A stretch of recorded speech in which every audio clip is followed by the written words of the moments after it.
Welcome to Czechia and welcome to Building a Nation in FM26. We are going to be taking charge of probably various teams in the Czech Republic or Czechia or whatever we're going to call it. I'm probably going to stick with Czechia, to be honest, because that's what it's called in game. And our objective is to basically turn Czechia into a world-class footballing nation. Now, obviously, they're actually pretty good right now. And by pretty good, they're in the top 40, I believe. Yeah, they're 40th in the world rankings. My objective is to basically start developing some really good youth players and start turning Czechia into a much, much better side. I want them top 10. I want them possibly even winning Euros and World Cups. Obviously, that's going to take a few years to do. For our first team, and by first, it could be our only team, you never know, we are going to take charge of Pardubice. That's what I'm going to call them in the Czechia First Division. Pardubice are a team that are expected to actually be a relegation battling side. So we've already set ourselves up for not necessarily failure, but it's a potentially difficult start to our time in Czechia. The reason why I picked Pardubice, you might ask? I just picked them at random. There was no real kind of thought behind this. I didn't want to be one of the bigger and better sides in Czechia. I wanted to build somebody up as well to also help them challenge for titles and Champions Leagues and all sorts of things like that. So Pardubice are the lucky team. They're going to be taken over by myself. We have got a bit of transfer budget, I believe, in Season 1 to spend. It's not a huge amount of transfer budget. It is £954,000. When it comes to our squad, it's quite big. I think our squad is actually quite a sizable team at the moment. You can see there's a big old scroll bar for our first team. We've got 32 players in our senior squad. A lot of people on loan as well. When we look at contractually, we've got a lot of short-term contracts. So 2026, all of these players, which is how many players is that? 22 of the 32 players in our first team squad will be leaving the club unless we offer them new deals or replace them or whatever we're going to try and do. So with that in mind, we are going to jump forward to the end of the first transfer window where we'll do a bunch of transfer business, and then I'll kind of give you a rundown of the sort of tactics that I'm expecting to play and hoping to succeed with as well, the new players that have come into the squad, and obviously highlight any players who currently in the squad who might actually be quite useful, because obviously, fully aware, most people watching this don't know any players from Pardubice, me being one of them. It is now the 9th of September. 3 months have passed since the last little clip because basically our transfer window ends really, really late. And I have a feeling and a suspicion that the Czechia seasons last from like August through to June. So there's like a very small window in the middle of like off-season and time to do transfers and stuff like that. Obviously, we have done some transfers. You can see there on the right-hand side, transfers in £1.1 million, transfers out £43,000. Let's take a look, shall we? Not that any of this is going to mean a huge amount to you, apart from maybe one player that you might actually recognise. We'll just quickly fly through the players leaving the club. So this man has gone to Alarcon, could be their name, and Machu has also left the club on a permanent deal. I've not really been too passionate and too in-depth about who we want to keep. If somebody has made an offer for a player, I'm going to probably accept it unless I think he's going to be a real key part of my squad. So that's why those two players have left. Also, Abdoulaye Tango has gone out on loan to NAC Breda in the Netherlands.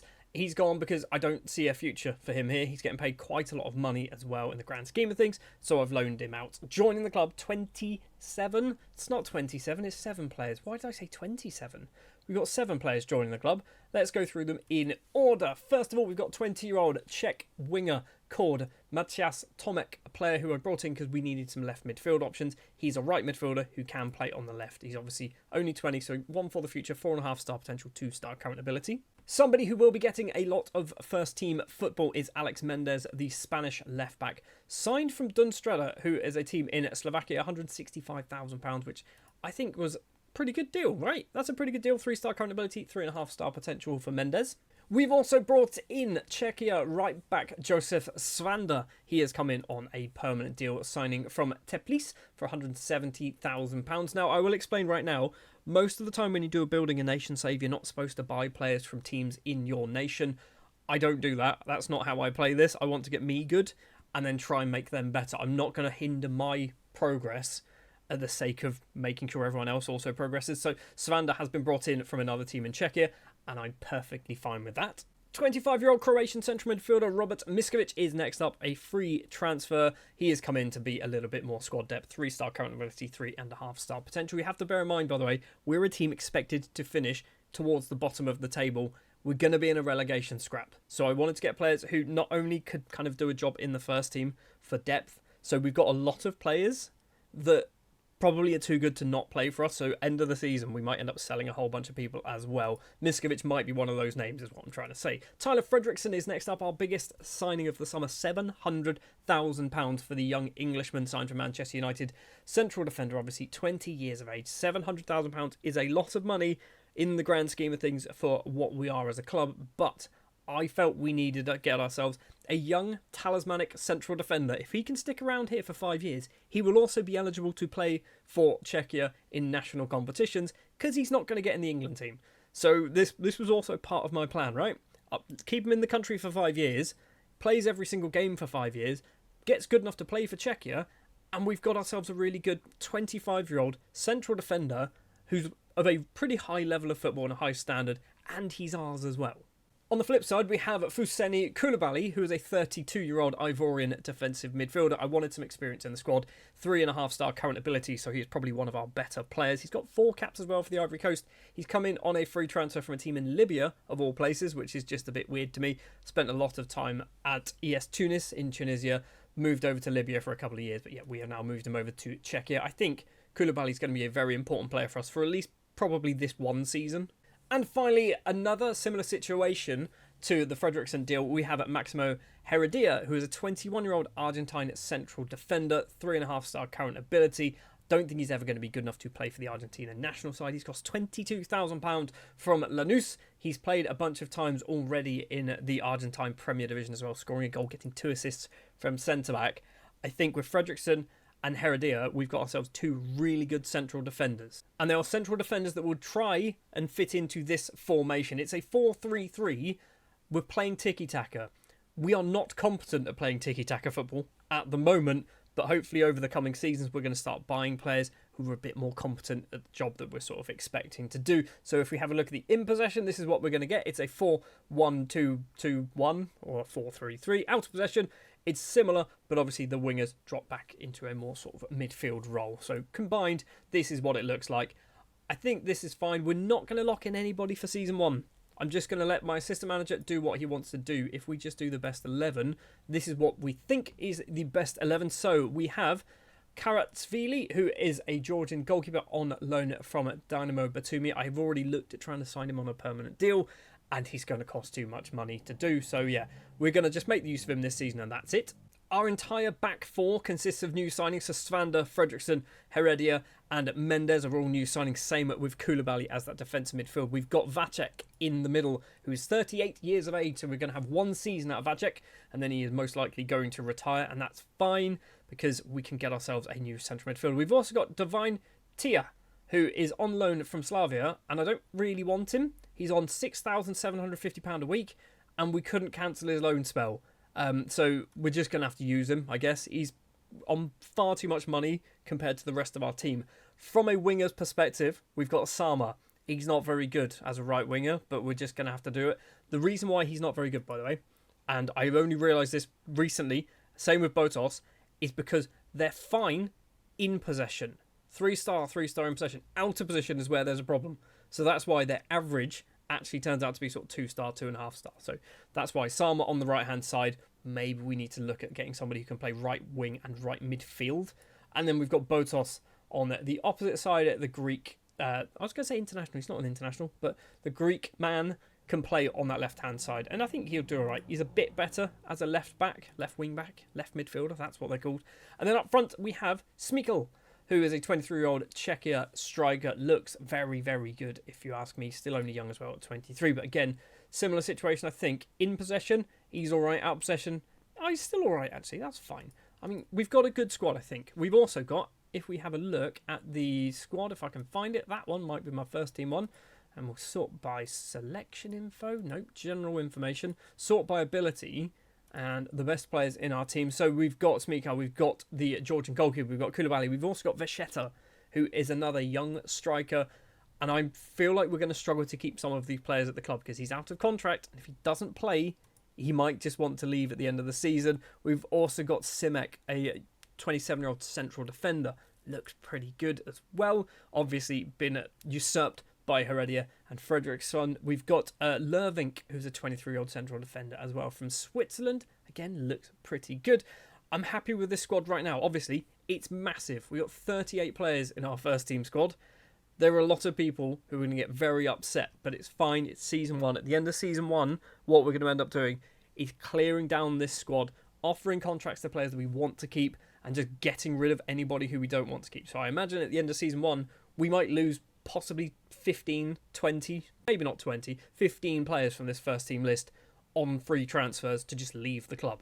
Anyway, that was a very long introduction to the team and the transfers that we've done. We've already played 7 league games because our season starts very early and the transfer window closes very late, and it means we are currently sat 12th place in the table. 2 wins, 3 draws, 2 defeats. If we finish here, this is kind of okay. The thing is, there are some funny rules in Czechia. Not too funny, but we have a regular season and then we have championship, playoff, first round and relegation groups. So realistically, we don't want to be in this one. We don't want to be in the relegation group because obviously that is bad news. It means we could get ourselves relegated. We want to be in the championship group. That makes the most logical sense. So, championship group, what does it mean? 6 teams. Top 2 go to Champions League qualifiers. Second 2 go into Europa League qualifiers. And the third team, or 5th team, sorry, go into the Europa Conference League qualifiers. And 6th just get a bit of money by the looks of it, I imagine.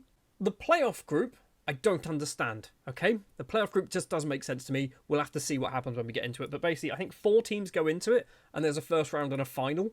And the winners qualify for the Czech FA Cup. I assumed we were already in that. And the winner qualifies for the 7-8 position playoff final, which is this thing. And what do you win if you win this? A bunch of money, I assume? And that's it.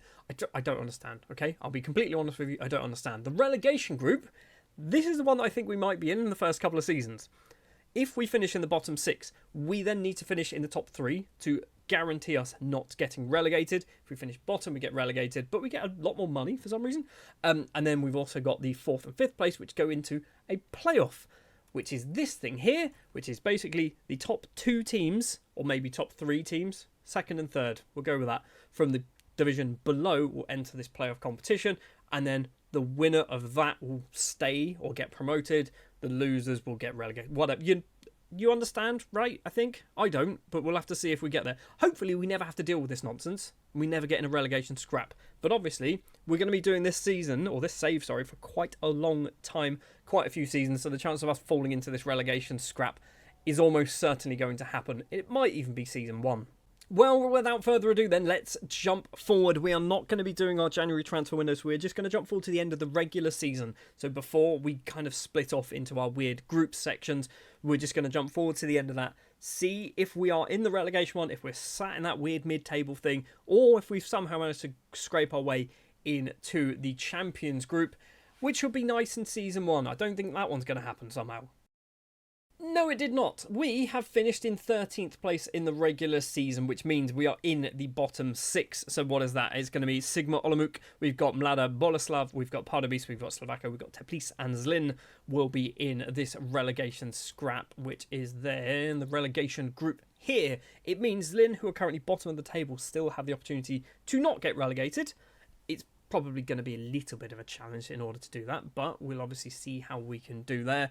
We need to finish first, second or third.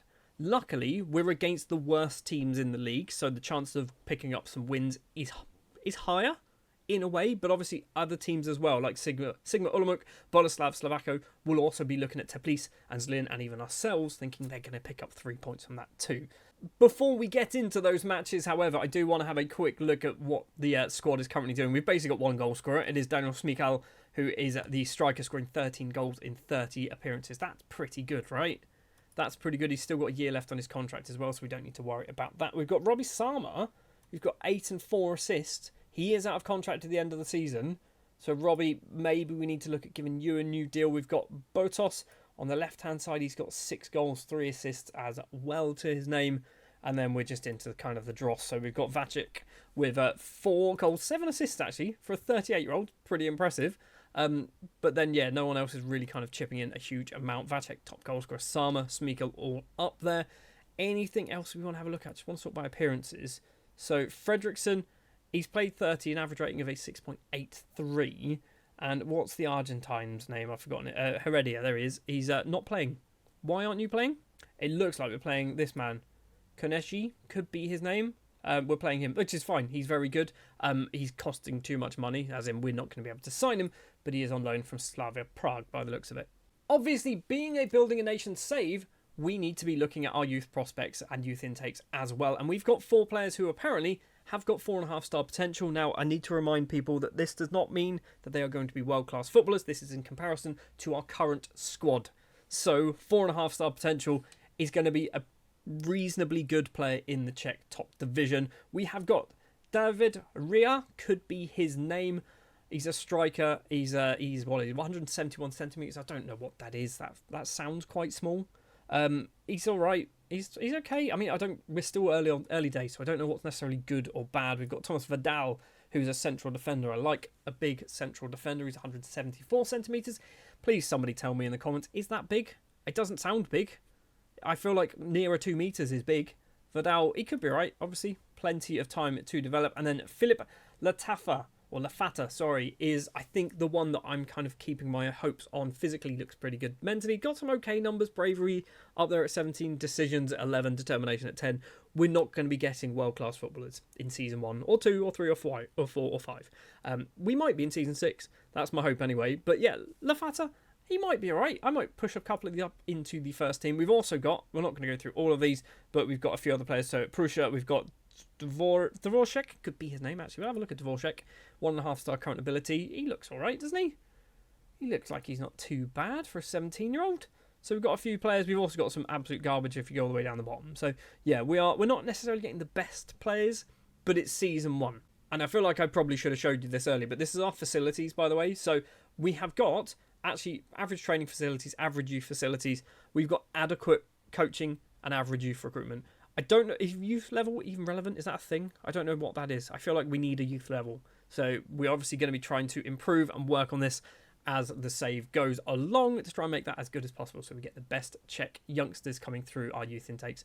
And obviously turning into a very good national team and obviously a very good Pardubice B side as well. So the next thing we've got to do then, we've got 5 more matches to play. We've got Zlin, we've got Mlada Boleslav, we've got Slovako, we've got Sigma Olomouc, and we've got Teplice. I don't want to finish in the bottom 3. If we finish in the bottom 3, we're going to have ourselves a playoff to do as well. It's definitely not something we want to be involved in. Finish in the top 3, that's all we need to do. We have finished in 3rd place. And it was very, very lucky because basically we needed to win our final game, which was luckily for us up against Teplice. Zlin have actually moved off the bottom of the table as well. If we drew or lost to Teplice, we would have actually finished in 4th place because Mlada Boleslav have a much, much better goal difference to us. So winning our final game of the season has meant that we've just stayed in the league and it's been kind of simple, relatively straightforward. If you have a look at the results, so the final 5 games of the season, which is we played Zlin twice. Did we? No, surely not. I feel like we're missing a match. So we beat Zlin 1-0. We drew. We then lost. And then there was another match here, which just doesn't exist, apparently. You can see it here is a 3-1 win against Teplice. So let's have a very quick look. So Botos with Fredriksson, Koulibaly, Smikel, and Patrak with the assists there. So yeah, obviously we managed to win the final game of the season and get ourselves staying, I guess, in the 1st division of Czech football, which is obviously nice to see. Sparta Prague, by the looks of it, coming off as champions. Let's just have a very quick look. So this is how everything finished. So Sparta Prague and Slavia Prague will be qualifying for the Champions League qualifying rounds. Viktor Pilsen and Tradek Kralov, never even heard of this team. They have qualified themselves for the Europa League playoffs by the looks of it. And then Banica Strava will be in the Europa Conference League playoff position. And Bohemians finished with absolutely nothing. I am interested. What is this? Victoria Pilsen win it. What does that mean? I mean, they were 3rd. They finished 3rd in the regular season. And then they were in the 7-8 playoff position. What does that mean? What does that mean? I don't understand. Is that because whoever finished they finished 3rd? I don't get it. I don't understand, okay? I'll be honest, I have no idea what happened there. If anyone could explain this to me, I'm looking at them, maybe they won the FA Cup. Maybe, I don't know. I have no idea. Anyway, that is season 1 in the bag of our Building a Nation save with Pardubice. There we go. We got there in the end. And we've managed to stay in the league. We are £1.3 million in debt, however. So that's not necessarily a good thing. Season 2 is just around the corner.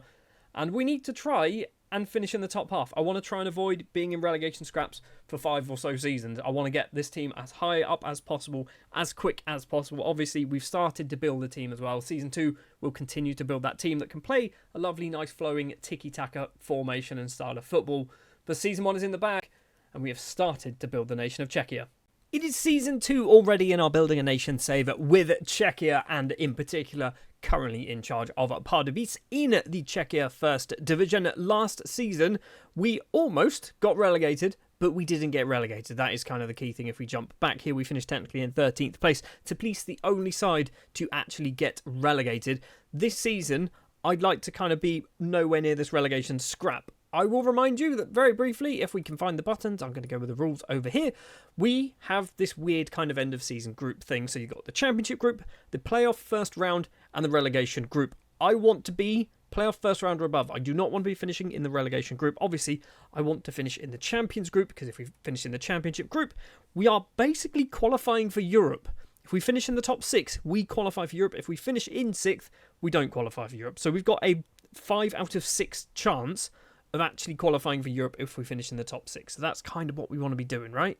I did mention at the end of last season that basically we have got a lot of players who are going to be out of contract, and we are probably going to lose a lot of those players, and we have actually released 23 players from their contracts, Simon Bammans being an example of one of those players. Some of these players we maybe should not have released from their contract, but our squad was absolutely massive, so I've taken the kind of the executive decision to just clean slate. Let's try and get rid of as many players as we can kind of feasibly get away with, and then let's try and rebuild and replace those players. Obviously, we have kept quite a few people. A lot of people who played a lot of football in Season 1 will still remain at the club.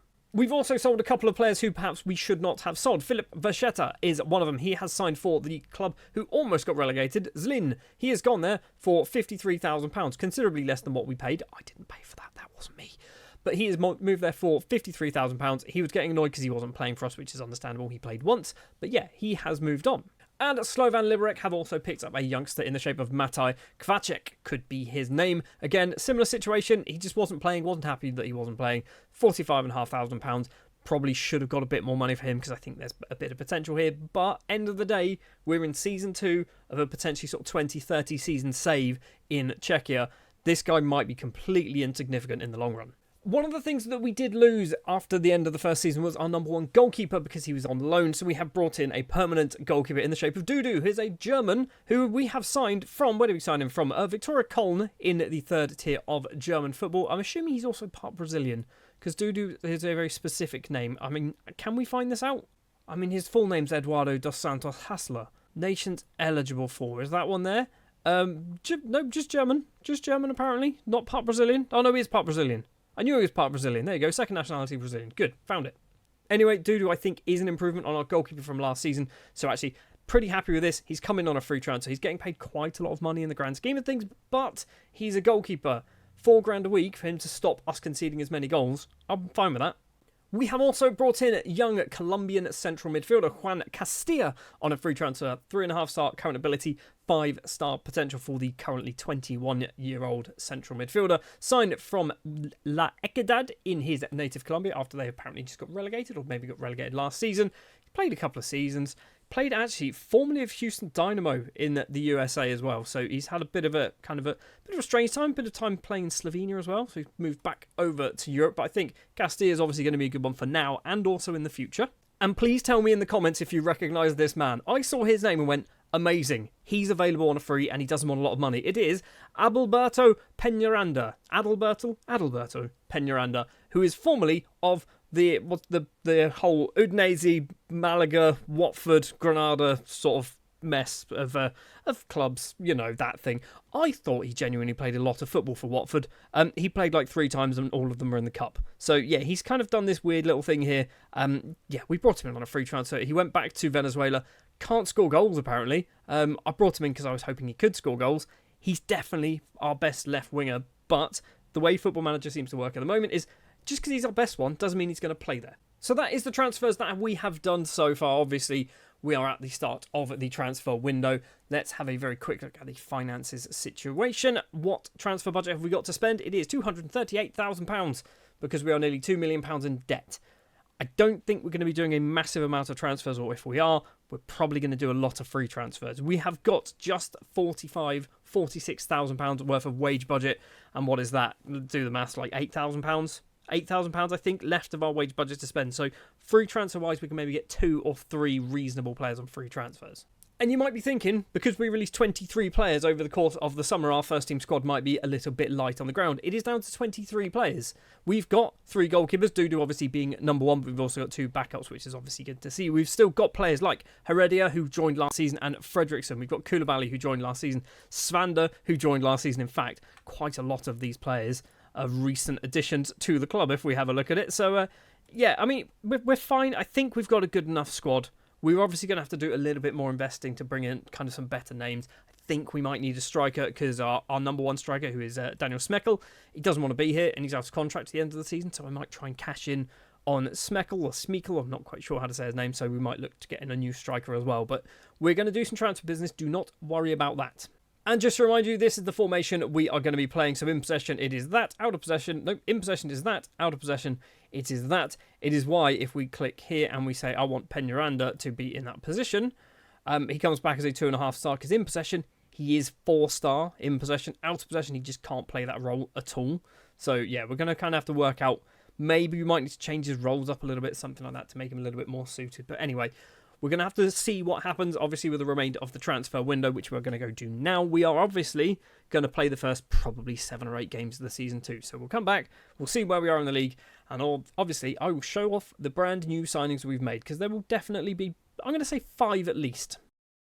It's actually 4 players, but we've also managed to get rid of 4 players on permanent deals and 1 loan. Daniel Smekel, I mentioned earlier that I thought he was going to leave the club, and he has left, signing for Baník Ostrava, which is not necessarily a bad thing because he stayed in the Czech Republic, he stayed in Czechia, and he's actually moved up the table in the terms of kind of quality of team. He's now playing in European football. £625,000 for a player who had a year left on his contract.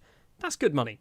We've also sold Abdullah Tanko, a player who was on loan last season somewhere else. He's moved over to Bristol City for some reason.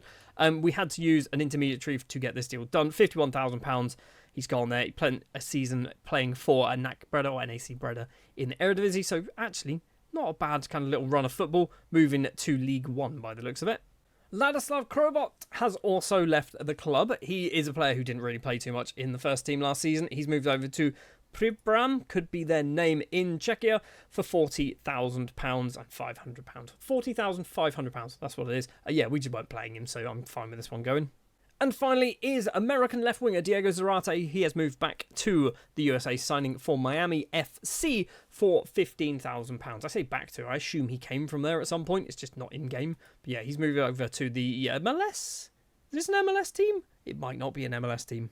I don't even know. I feel like I should know, but yeah, I've no idea. Miami FC is where he's gone anyway. So the 4 players that have joined haven't really cost us any money. First of all, with Mustafa Nyasi, who is an 18-year-old Gambian right-back. We needed a bit more depth in right-back, and I went scouring Africa, and this is the man who kind of stood out to me. Also, we did have a scout report on him. So yeah, Nyasi is he's 3-star current ability, 5-star potential, which is obviously very good. Cost us absolutely nothing. Formerly of Real de Banjul. He was on a free transfer, but sat in the Gambia national team. So I went, yeah, you're good, you're free, you're young, you've got some reasonable mental numbers.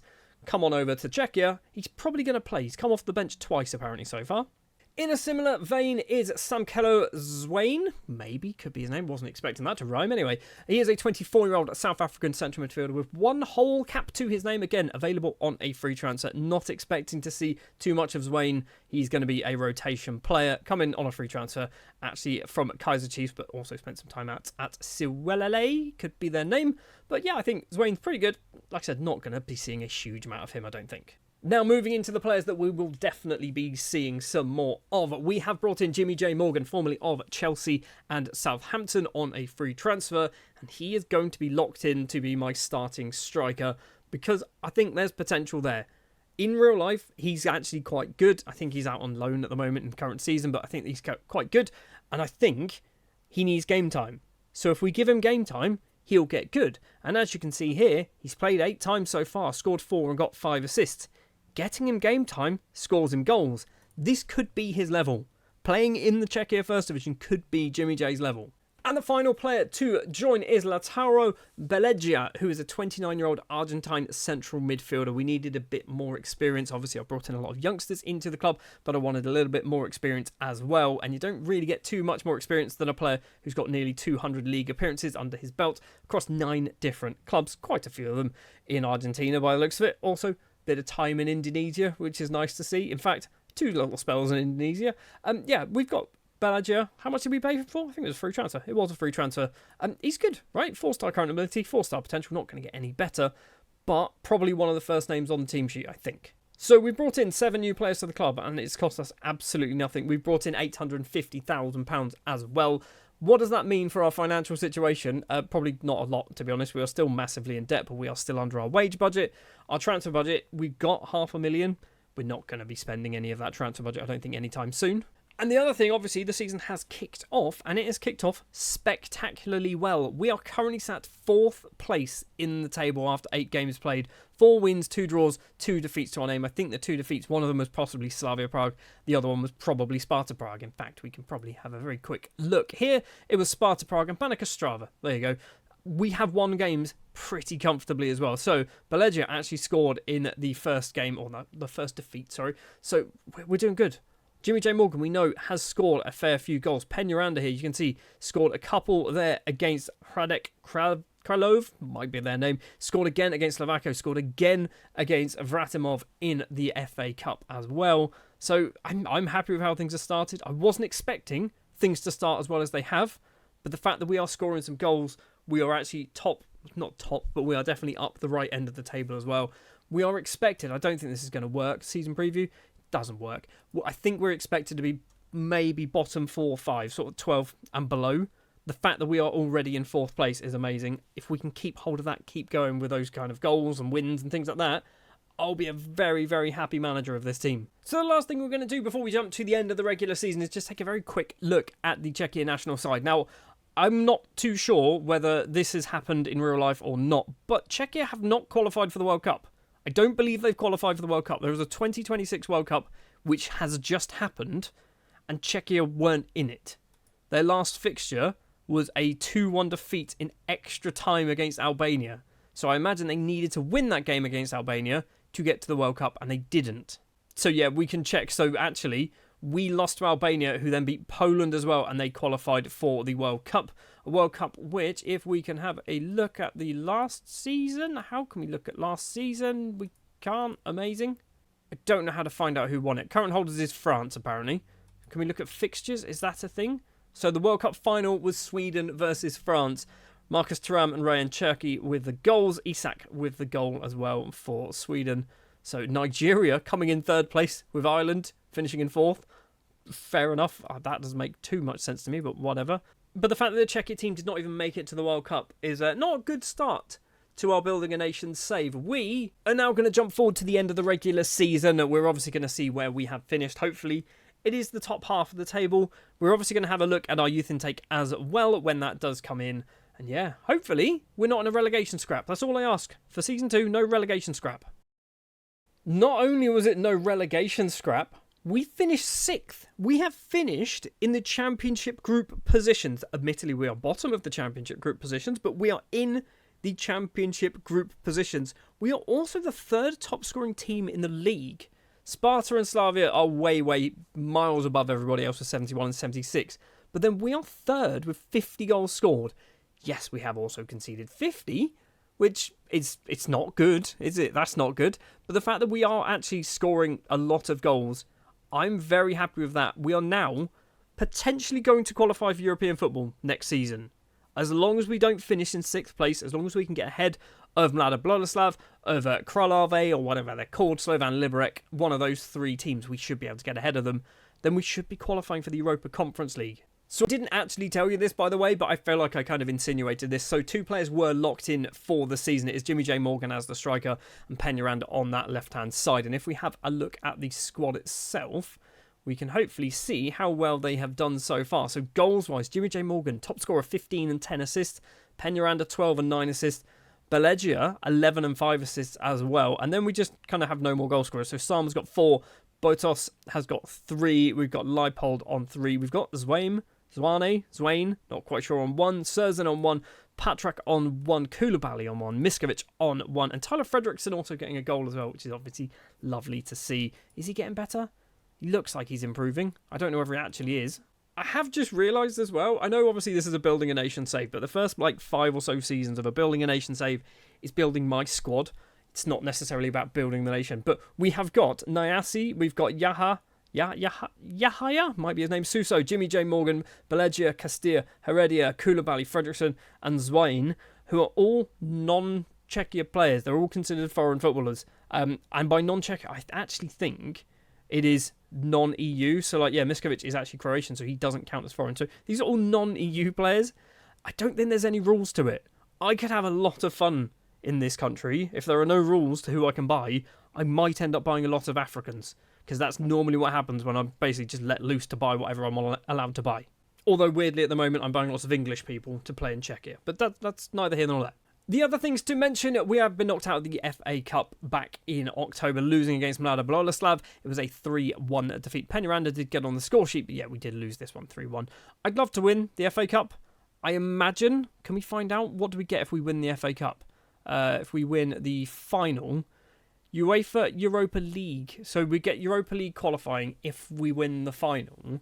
I imagine it could be like England. So let's say Bohemians Bohemians, I don't think they're in the top 6. If they win the FA Cup, then... No, sorry. Slavia Prague or Sparta Prague. If they win the FA Cup, let's say, then everyone in the championship group might actually get European football regardless of where you actually finish. Maybe. I'm not sure. Anyway, the other thing to mention, obviously, youth intakes have taken place, and we've got 2 apparently elite prospects. We have Eldar Kusainov, who's a 15-year-old central midfielder. Reasonable numbers when it comes to his mentals, which is obviously kind of what you want at this age. You're not necessarily looking at great technical abilities. He's all right. He's a central midfielder. I'm not really too sure what to expect. 12 passing is going to come in handy for our little tiki-taka game that we are hopefully trying to develop. We've also got Yaroslav Kusera, who is again another central midfielder, 13 passing, 15 technique. I like to see that for our little tiki-taka. He's got nice high natural fitness, but everything else is utter garbage, and his mental numbers aren't amazing either with his 3 determination. So maybe Kusera might not be particularly great. We've got a few other players as well. So this guy here is 4.5 star. We've got Jan Hrubs, could be his name. He looks good. Determination of 16 looks nice. Technically, first touch is good. Technique's not terrible. Passing, not terrible. I think Hrubs could be quite interesting. Keep an eye on him. Anyone else? We've got Dolzel, who is a central defender. He is 180 centimetres tall. He looks all right. Again, I think he's probably better than what they're saying he is. We've actually got quite a few players, and then we're just sort of into the decent and good prospects. I think this is a good intake. To be honest, I think this is a good intake. It doesn't look amazing, but we're still early days. And I think we've got some players who might have a reasonable amount of potential. Not going to be world beaters, obviously. Right, one last thing to do then is go forward to the end of the actual season and see where we can finish. There is a very, very slim outside chance that we could get Europa League or even Champions League football. It's very, very slim. We have to win literally every single match. I don't even know, actually. How many matches have we got left to play? Is it just 5? It is just 5. So the chances are we aren't going to be able to catch up with Sparta Prague or Slavia Prague, but we can finish anywhere between 3rd and 6th. I want to finish 3rd, 4th or 5th, although annoyingly 5th doesn't have Europa Conference League anymore. Hold on, what's happened now? Why are things changing?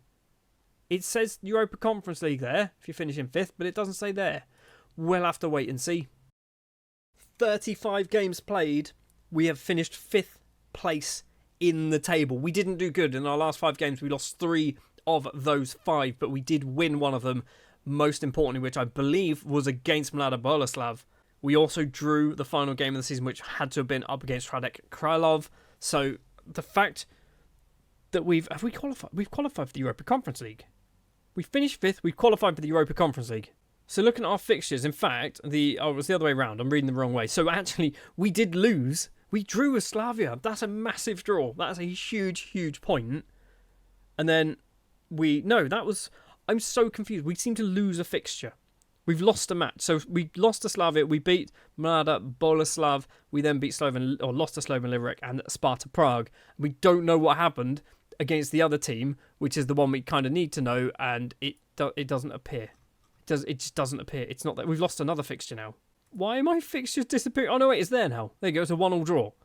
I'm so confused. Anyway, we've drawn that match, so that's probably the one that kind of did the business for us. It means we have finished 5th place. It means we are in European competition next season. Qualifying rounds, yes, but it's still European competition. And looking at the squad, in particular, we've got obviously the goal scorers here. We're not going to go through them again, but what do we really need to do? What I've been kind of doing, the way I've been looking at this, I've been doing my squad planner here, suggesting for everything, and then just looking at the star rating. So next season, current season, we've got no left backs. We might need a new left back. Defensive midfielders, I think we've got a couple, but we've got Koulibaly who's getting on a bit. Castilla maybe could be the man to fill that gap, so maybe we need a left back. Maybe we need a defensive midfielder. It also says no goalkeeper. We've got Dudu. I don't know why you're saying unknown. We've only got one goalkeeper, so we might need to maybe try and extend some contracts. Maybe try and pick up some new goalkeepers. But yeah, definitely left back, definitely a goalkeeper, defensive midfielder as well. Probably trying to shore up the defence. I think that's what we need to do. Striking wide, going forward, happy. Jimmy J up front, Peñaranda on the left. I'm happy with those two combinations there. So there's definitely room to improve. Question is there money to improve?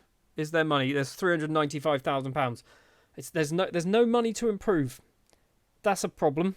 That's definitely a problem. Well, we're going to have to find out in Season 3 if we can actually do some improvements. Well, Season 2 was somewhat successful because we, now in Season 3 with our Pardubice side, I've been corrected, it is Pardubice and not Pardubice, we will be playing in the UEFA Conference League this season. I don't really have any particular hopes for this competition. I just like to do quite well. Obviously, we're going to be in the Czech FA Cup and the Czech First Division as well. I just wanted to kind of the same again. We're still in that building phase of our team when it comes to building a nation save. So for me, the first 5 or so seasons are more trying to get my squad up to a level where we can comfortably challenge for titles before we start trying to basically go further and further into European competitions.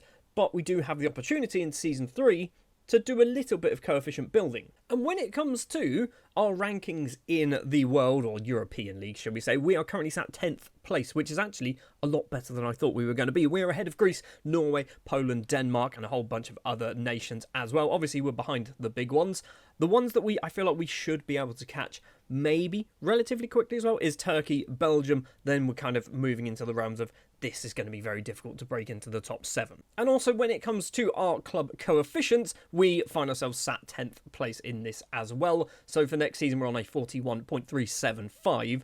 We are going to be losing a big number, though, at the end of next season. The Netherlands, who are in 9th, will be losing a smaller number. So we need to outperform whatever the Netherlands do, plus 3.5, even if we just want to keep pace with them.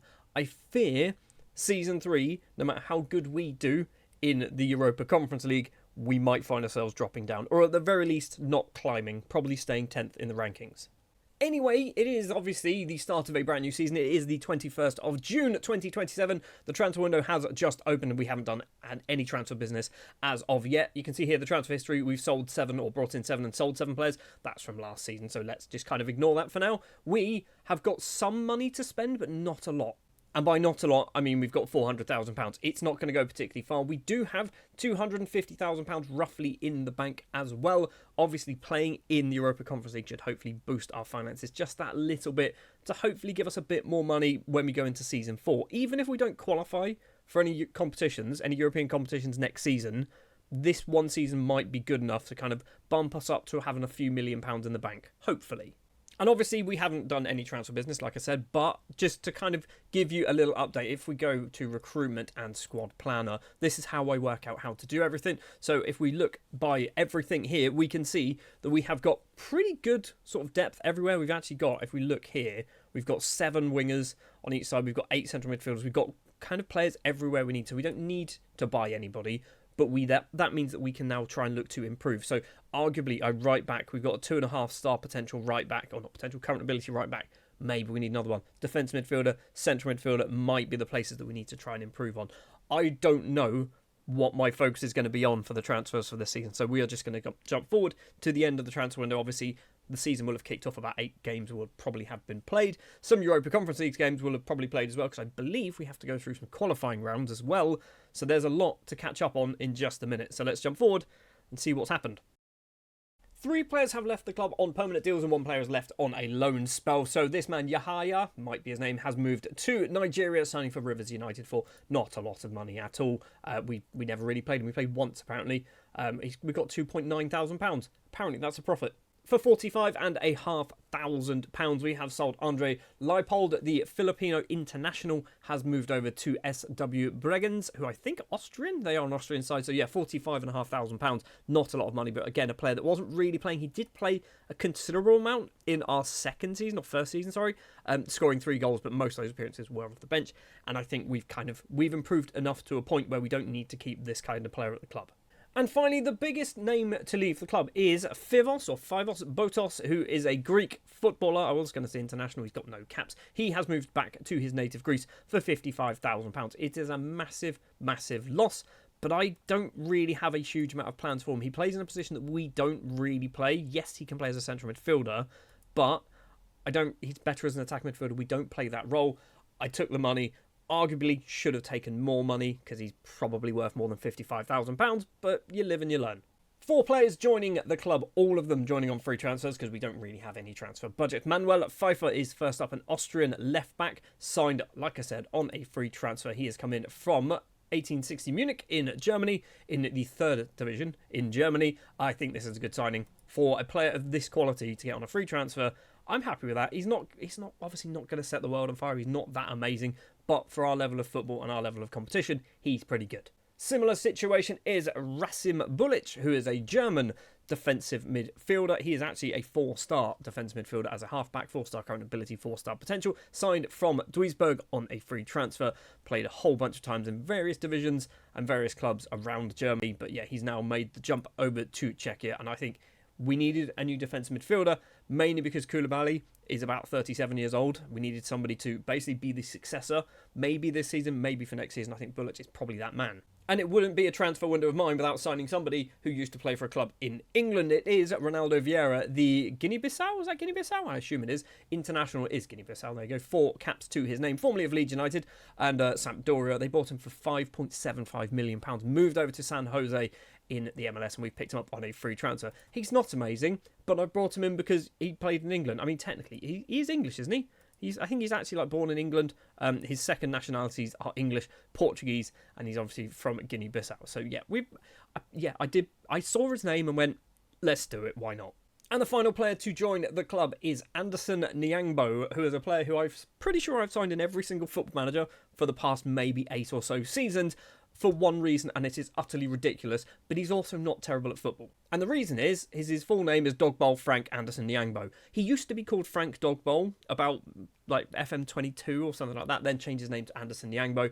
He's still the same guy. He's still good at football. He can play on the left, on the right, or as a striker. I've brought him in to be a bit of a squad player, so he can play, like I said, on the left or the right, or as a striker as and when needed. He's not going to be starting massive amounts of games, but he'll probably get quite a bit. He'll get a bit of football anyway. So that is our transfer business for the season. If we have a look, can we do released players as well? I think we have to jump back to last season, and we'll see a few people here as well turning up on the list. I don't think anyone is actually worth really mentioning. So Suleiman, we've got Bradiska, might be his name. Renishek could be his name. Simionek could be his name. And Mukwele could be his name. We've released all of those players on free transfers after their contract expired. It means the squad, if we go actually to our tactics, looks a little bit like this. We are locking in just one man this season, and that is Jimmy J. Morgan as that leading striker. He's played here now for a couple of seasons. He's getting good, right? He's getting good. I say a couple of seasons, it's one season, isn't it? We signed him in season 2. Last season, 15 goals and 35 appearances. Already, he has got 3 goals, 2 assists in 8 starts for the club. He's got a goal as well in the Europa Conference League and an assist in the Europa Conference League. I feel like we're not keeping hold of Jimmy J much beyond season 3, maybe season 4 if we are lucky, purely because a team in England's going to come in and go, we'll have him, and I'm just not going to be able to stop him wanting to leave. But we'll make the most of Jimmy J while we've still got him. Hopefully we can boost his value. If we can get like £3-4 million for Jimmy J Morgan and maybe a sell-on in there, that's probably a good thing to do, right? And that is all we are locking in. And the reason we are not locking in Peñaranda on that left-hand side is because we've got a few players who could play there. So Peñaranda, we've got Sama, we've got Miskovic, we've got Nyangbo, who could all play on that left-hand side. We've got Patrak as well, could play on that left-hand side, and vice versa. On the right-hand side, Peñaranda could play there. Same with Sama, same with Nyangbo, same with Patrak. So I've made the executive decision to not lock in anyone on the wings because basically we've got the options there if we want to rotate. The reason why Jimmy J is being locked in, that's not what I wanted to click on, is if we can we find out, do I need to remove him from the position? What am I doing? That one. Click there, please. You can see we've got Peñaranda, Sama, Jimmy J, and Nyangbo who can all play up front. And I don't want Peñaranda up front. I don't want Sama up front. I don't want Nyangbo up front.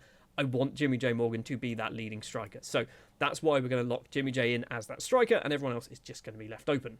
If we do the best 11, this is what our assistant manager comes back with. So we've got Dudu in goal. We've got Pfeiffer keeping his place. I see keeping the new signing, getting a place as the starting left back. Heredia and Fredriksson in defence with Svander as our right back. That's a little bit weak there. I'm not too convinced that's the best player.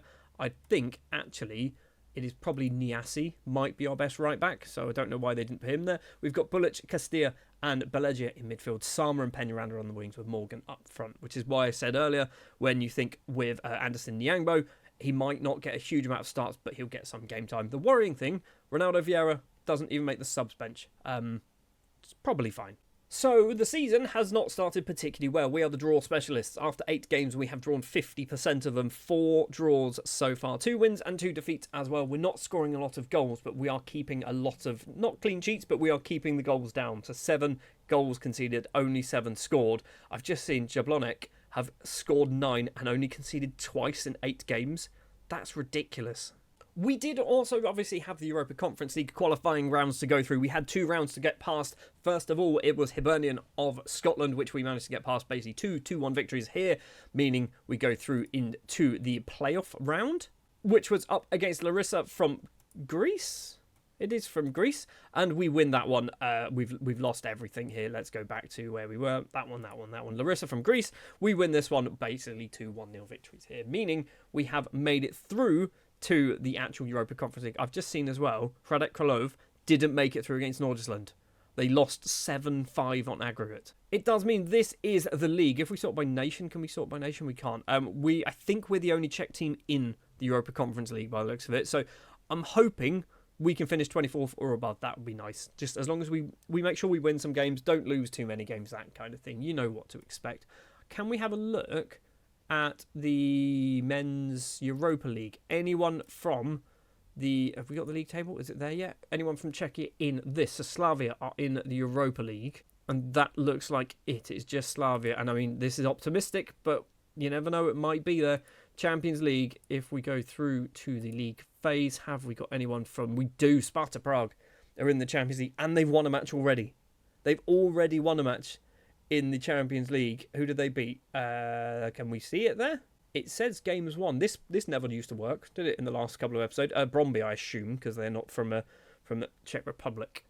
And it looks like it is just Sparta Prague in the Champions League. But we have managed to get 3 teams from Czechia into the group stages of European competition. I just hope that FM26 isn't still broken when it comes to the coefficient points. Anyway, the next thing to do is jump to the end of the regular season. Obviously, we want to be finishing in the top 6.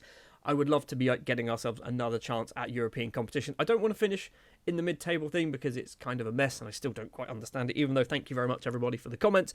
I still don't know what half of it means. Well, 30 games played and we have qualified for the championship group as the worst team in the championship group. It's interesting to see in the league stage how far away.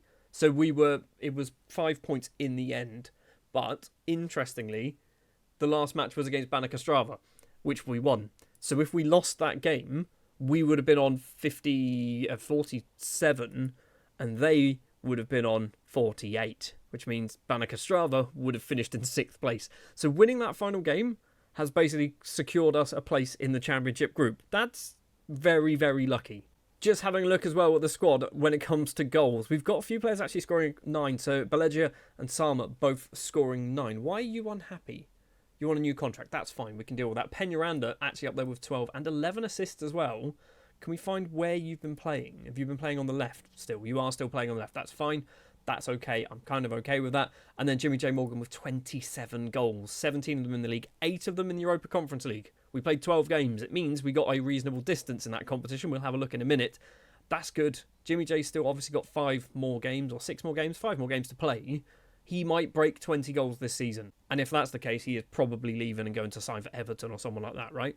So when it comes to the Europa Conference League, we did finish in the playoff spot, so 12th place in the table. We won 3 matches. This isn't going to make a huge amount of sense, is it? We won 3, we drew 1, we lost 2. That's not terrible. We did pick up, obviously, a reasonable amount of coefficient points, assuming they're working. It means we went into the playoff round where we played Fredrikstad, and we lost 4-1 on aggregate. Fine. That's fine. I wasn't expecting to do particularly well in the Europa Conference League. I would have liked to have got closer to the final, especially when you think teams from Latvia have got to the playoff stage as well. St. Pat's getting past the playoff stage. I feel like we're better than St. Pat's, right? So just looking at the Europa League, it does not look like a team from Czechia is going to be winning the Europa League. I'm not going to try and find out where the teams get knocked out. And then in the Champions League, it's optimistic that it's going to be anyone from... Yeah, it's not, obviously not. Did they even get through the league phase? I guess that's the question that we want to be asking. No, they didn't. They won twice, they drew once, and they lost 5. Before we jump to the end of the season, obviously, we have got our youth intake coming through as well. We've got a couple of players that I think are going to be quite interesting. Thomas Hudek is the first one, a 15-year-old central midfielder. He looks very, very good, although he's a free transfer. Why is he a free transfer and not our player? I might need to look into that. He looks pretty good, doesn't he? We've also got Youssef Zaya Ozkan, who is an Austrian striker. Again, he's a free transfer. He's not currently at our club, which is a worrying thing. We need to pay attention to why that's happening. He looks like he could be good 5-star potential there. We've also got a few players who are top prospects. So we've got Donmez, who is an Austrian goalkeeper. I don't think does he look good? I don't know. I'm not too convinced on Donmez. He's got 7 free kicks, though. I do love a goalkeeper who can take a free kick. So obviously that is our youth intake. I don't think it's amazing. I think we've got a few reasonable players. I think Hudek is going to be the main man here. He is only 15. He'll be 16 by the end of the season. I don't think he's going to be ready for first-team football next year, but maybe season 5, season 6, we might be seeing Thomas Hudek getting some game time, assuming I can actually sign him, because currently he doesn't play for us. We've also got another bit of news, which I kind of forgot to tell you about. So we had 2 future transfers arranged, and these happened later on. I think both of them in January, I'm not quite sure. But Johan Martinez is one of them, a 26-year-old Colombian winger, signed on a free transfer after his contract expired at Lyonès. I basically brought this guy in because Peñaranda wanted to leave and then didn't leave. So I kind of just had this guy ready to join. He's here. He's played 4 times. He's good. He probably should be better, should be playing more games. But, yeah, Peñaranda's still at the club. So, Johan, sorry, you're not getting as much game time as you would hope to be getting. We might need to work out a new contract or maybe sell you or something like that. Or maybe sell Peñaranda. That's also an option. And it was only a matter of time before I went to my favourite club in Football Manager, and that is ASEC Mimosas in the Ivory Coast. And we've signed a potential wonder kid here in Ange Silla, who is an 18-year-old Ivorian striker. No caps as of yet. 2.5-star current ability, 5-star potential.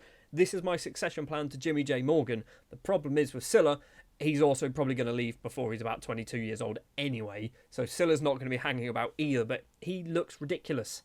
He looks utterly ridiculous, and I love this club. I love this club because you just go here, you just sort by age, if we go very quickly, sort by age, and have a look at the children that they've got and go, this man here, you can see that he's wanted.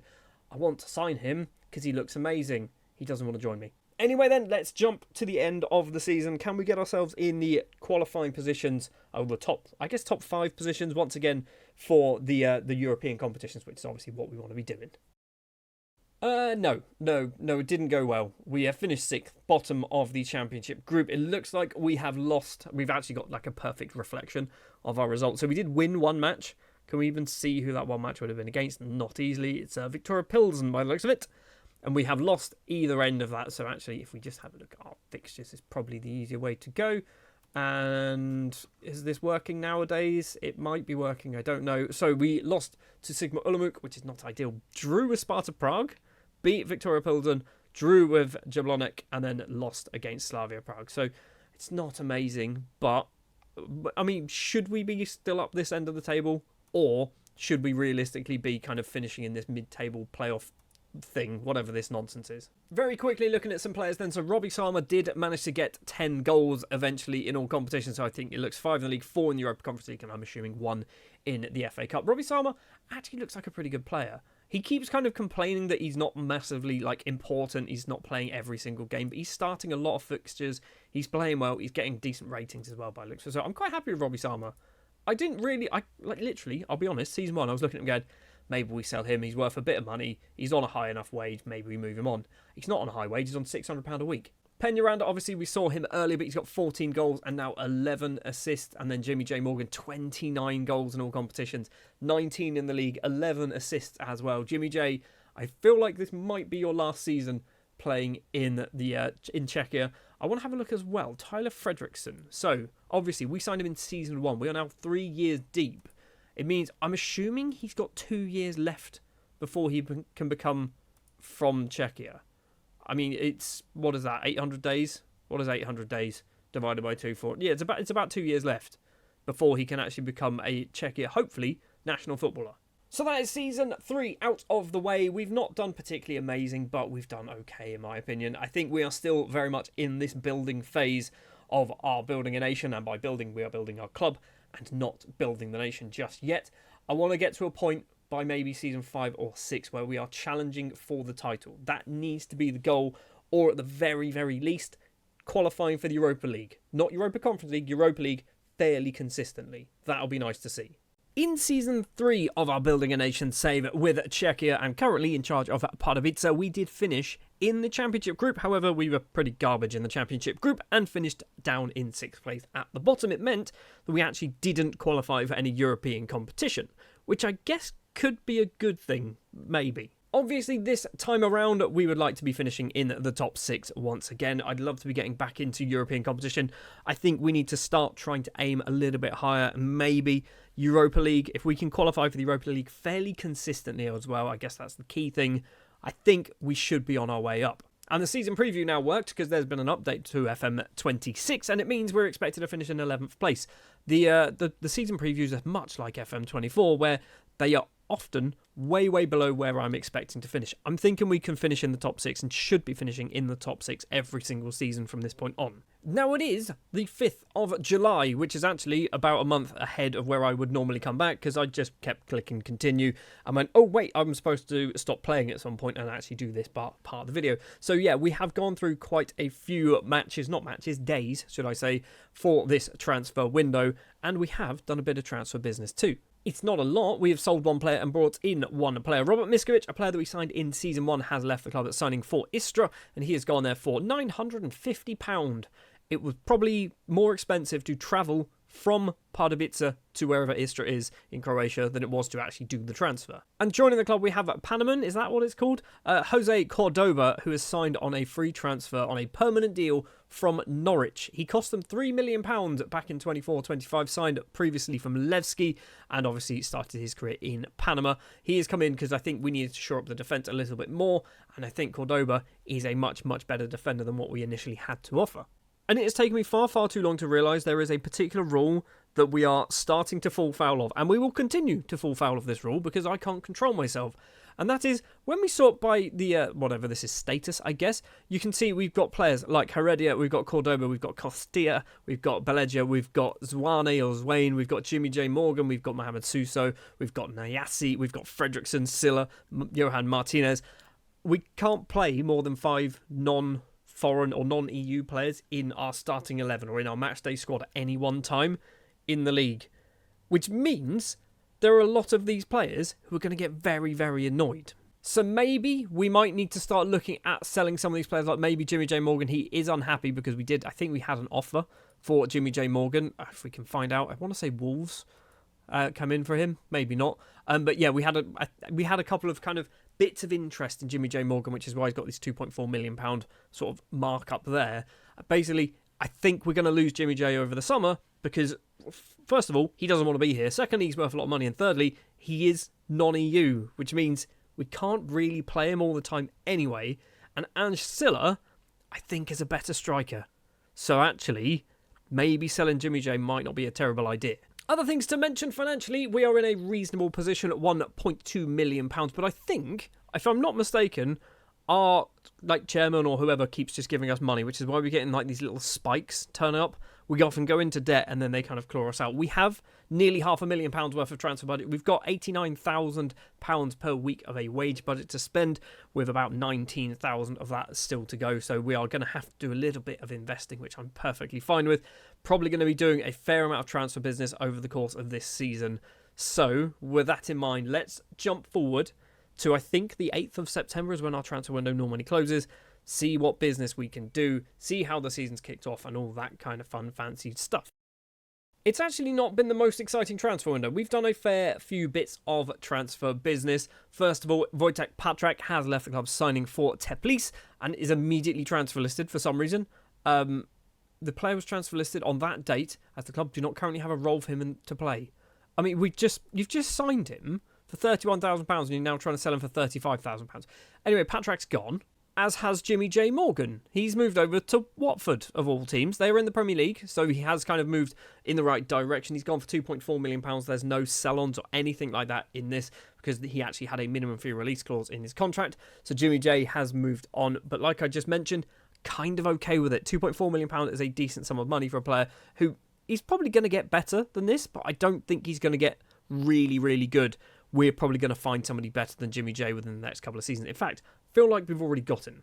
We have brought in 2 players to the club, one of them on a permanent deal, more for depth than anything else, and that is Vakav Sech, could be his name. He has come in on a free transfer after his contract expired at Sigma Olomouc. He's not really played much. He scored a bunch of goals, apparently, on loan at Heerenveen in the 25-26 season, but that is about it. He's come in, like I said, free transfer. I'm not expecting him to play much. He's only here as well on a 1-year contract, so chances are he'll kick the ball maybe about 10 times, score about 2 goals in the entire season, and then we'll never see him again. And the other player to join is Jur Schipper, who is a 22-year-old goalkeeper from the Netherlands. He's joined on loan until the end of the season because basically Dudu picked up a fairly sizable injury. I think he's almost clear of it, but I needed a better goalkeeper than the options that we actually had. I think he was out for 6 weeks, maybe 8 weeks, something like that. So that is all the transfer business that we have done. If we do very quickly, you can see there, by the way, Sevcik has gone out on loan, but that doesn't really matter too much. Released players, we've also lost Zulic, we've lost Serzan, and we've lost Fousseni Koulibaly, the now 35-year-old Senegalese. Senegalese? He's not Senegalese, why am I saying that?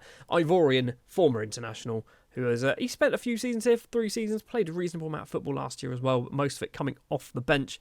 So yeah, Koulibaly, I enjoyed your time here, but I think we've outgrown you. You're still good mentally. Physically is where you're starting to lose it, bud. You are 35, which now I say that out loud is still considerably younger than what I am in real life. So what does that mean for our squad and players that are getting locked in? Well, 2 people are going to be locked into the squad this season. We have Ange Silla, the Ivorian striker who basically joined us halfway through last season.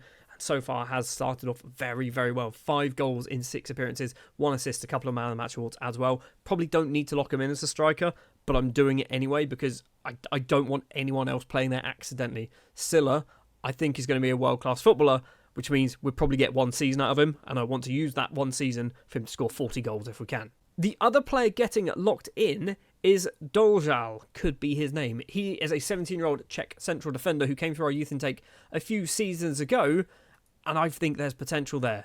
He says 5-star. I'm not too convinced it is going to be 5-star, but he's got good mental numbers for my liking. The determination of 16, I think, is really, really good. He's also got good technical numbers. Marking and tackling of 15 and 13. Heading of 11, not amazing. Could improve that. But I think Filip Dozal could be a very good player. And we do obviously need to start bringing through some Czech youngsters in order to build the Czechia national side up. And I think if we just kept this guy in our reserves and never actually played him, probably wouldn't ever get close to his 5-star potential. I'm not considering him to be a world-class footballer by any means, but I feel like he might be good enough to play for the Czechia national side at some point. Speaking of the Czechia national side, what is going on? Can we see fixtures? I mean, this annoys me that I have to go to the men's national team and then I have to go to fixtures, which is here. Have they done anything recently? So nothing in 2029. Last season, let's go to about here. So the European Championship qualifiers, have they qualified for the Euros? I mean, it's something we definitely need to look at because they didn't qualify for the World Cup. Have they qualified for the Euros? How do we even know? Has it just happened? I feel like it happened, right? So I've just realised this is the qualifiers. So we need... How do we find this? Competitions, Europe, men's No, it's none of those. I don't think it's here, right? Right, we've just had to search for it. So the current holders in Norway, interesting, fair enough. Did they actually qualify? Can we have a look? I mean, I'm still trying to work out how all of the UI works. I mean, this doesn't help me at all, does it? Fixtures, and then if we go, the final was Norway beating Italy, apparently. There you go, there's a thing. There must be an easier way of finding out if they actually qualified for this. There must be, surely. I'll be honest with you, I've got no idea. I'm assuming they didn't qualify, because if we go here and we have a look at the European qualifiers, they did beat Liechtenstein, they beat Montenegro, but there was no Euros actually being played, right? So surely they didn't qualify, which is absolutely disastrous, by the way, for building a nation save. But there we are. We'll have to fix that somehow. I don't know how, but we're going to have to try. Anyway, from our perspective, we are 8 games into the season. We are currently sat 5th place in the table, which is not a terrible place to be, but if we just lose one of our next few games and everyone else around us kind of wins their games, we could drop all the way down to like 10th place in the table. So it is very early days. We are draw specialists, 4 draws so far out of 8, 3 wins, 2 defeats. In our last 5 games, we've had 4 draws in our last 5 games, which is kind of ridiculous, really. We're scoring goals, okay? That's the good thing. We're scoring a lot of goals. The problem is, we are also conceding a lot of goals. So you can see there 2 conceded against Sigma Olomouc. We've got 3 conceded against Hradec Krylov. So, yeah, we need to stop conceding and maybe try and hold on to a lead. But it's still somewhat promising. Also, we've managed to get through the FA Cup first round. I'm going to assume first round. Against Trebic, could be their name. A 6-1 victory here. Johan Martinez with 4, Silla and Zwane with the goals. So the next thing we're going to do then is jump to the end of the regular season. If we finish exactly where we are right now, that will be quite nice because obviously we'll be then into the championship group. I kind of in a way want to drop down into the weird little playoff thing and see what that's like. Also, I don't want to do that because that means we're definitely not going to be getting into European football for season 5. Let's jump forward and find out what happens. We finished in 7th, which means we have fallen into the weird playoff thing in the middle of the league that I don't quite understand, and I don't know what's going to happen if we win it. It means we have to play, I don't know whether it's a 2-legged affair or is it a 1-legged affair, but we are in this playoff first round. We play Jablonec, you've got Krylov versus those guys, I'm not even going to try and pronounce that, and then if we win that, we'll go into a final. I don't know what this means, and then if we win the final, something happens. I don't know what happens, but something happens. Can we find out here? Is it going to try? Let's try and find out. Let's actually try and find out in game what this means. So winner qualifies for the Czech FA Cup.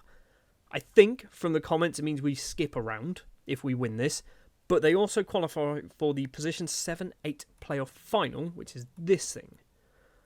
And who goes into this? I mean, it's position 7-8 playoff final, so surely it's the teams who finished in position 7 and 8, right?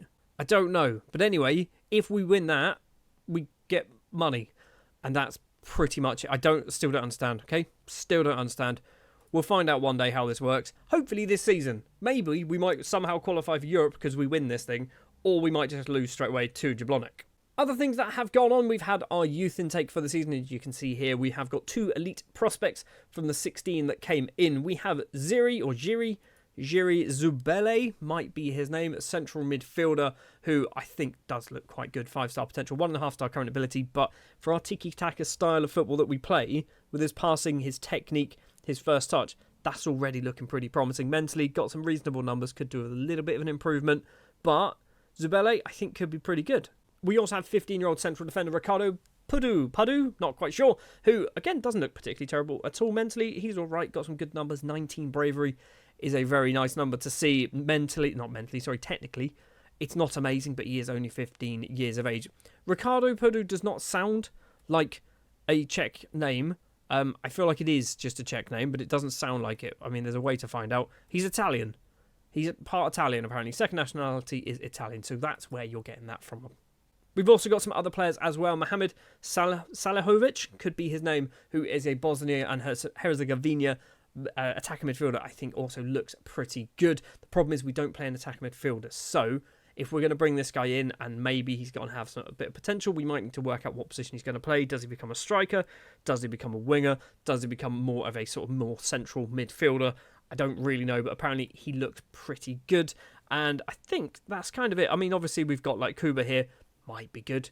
Doesn't look terrible, does he? Nice passing and technique numbers there. First touch is also pretty good. And we've got Jaromir Pilar, who is a strange player.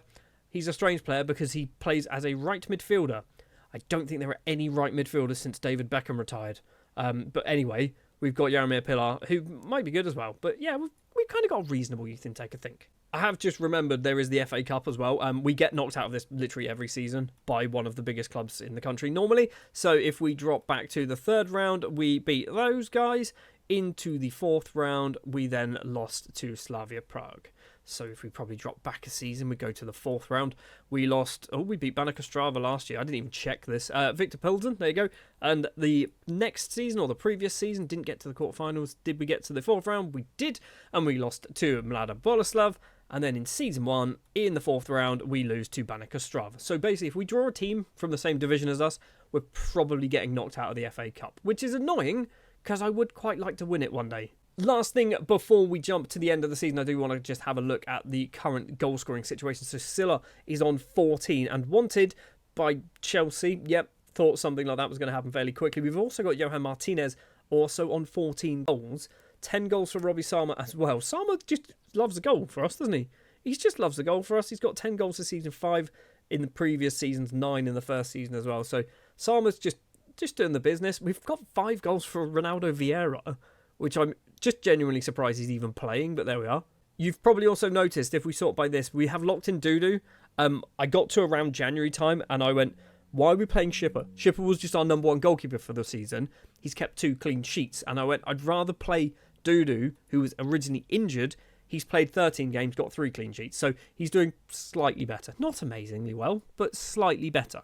And just for confirmation, we haven't brought in anybody new that I wasn't expecting, because I know that there are sometimes I will do transfers where they're kind of just going to join once their contract expires, and their contract expires sort of around December time and things like that, or they join when they turn 18 and they'll turn 18 in the middle of January, things like that. But right now, nothing like that is happening, well, at the very least this season. The last thing to mention, we are also upgrading our training facilities and our youth facilities, or are trying to. I do keep asking. I think, can we find out? Is it board? Is that where we are? It's not showing it. But yeah, I am asking the board to improve sort of the facilities and stuff like that, which they are doing. But for some reason, it's just not appearing in the requests, which is, FM26 doing FM26 things. Right. Next thing to do then, let's jump to the end of the season. And are we going to win this weird playoff thing in the middle of the table? Probably not, but let's see what happens. So no, we haven't won it, because in the first round we lose on 2 legs apparently. Against Jablonec we lose 3-2, which means we obviously did not get through. It set up Jablonec versus Ceska Bujovica, could be their name. Then, if we have a look at the final, it was won by Jablonec, winning that one 3-0, setting up the position 7 to 8 playoff final, which was won by Victoria Pilsen, who, if we have a look here, finished in second place in the table. I don't know why they're playing in that. Where did they finish in the Champions Group? It is going to be that one. Champions Group, they finished in third place there. It's pink. Why is that pink? Pink does not appear here, but it appears there. I don't know. But anyway, we didn't win. I think Season 4 has kind of been somewhat of a disappointment.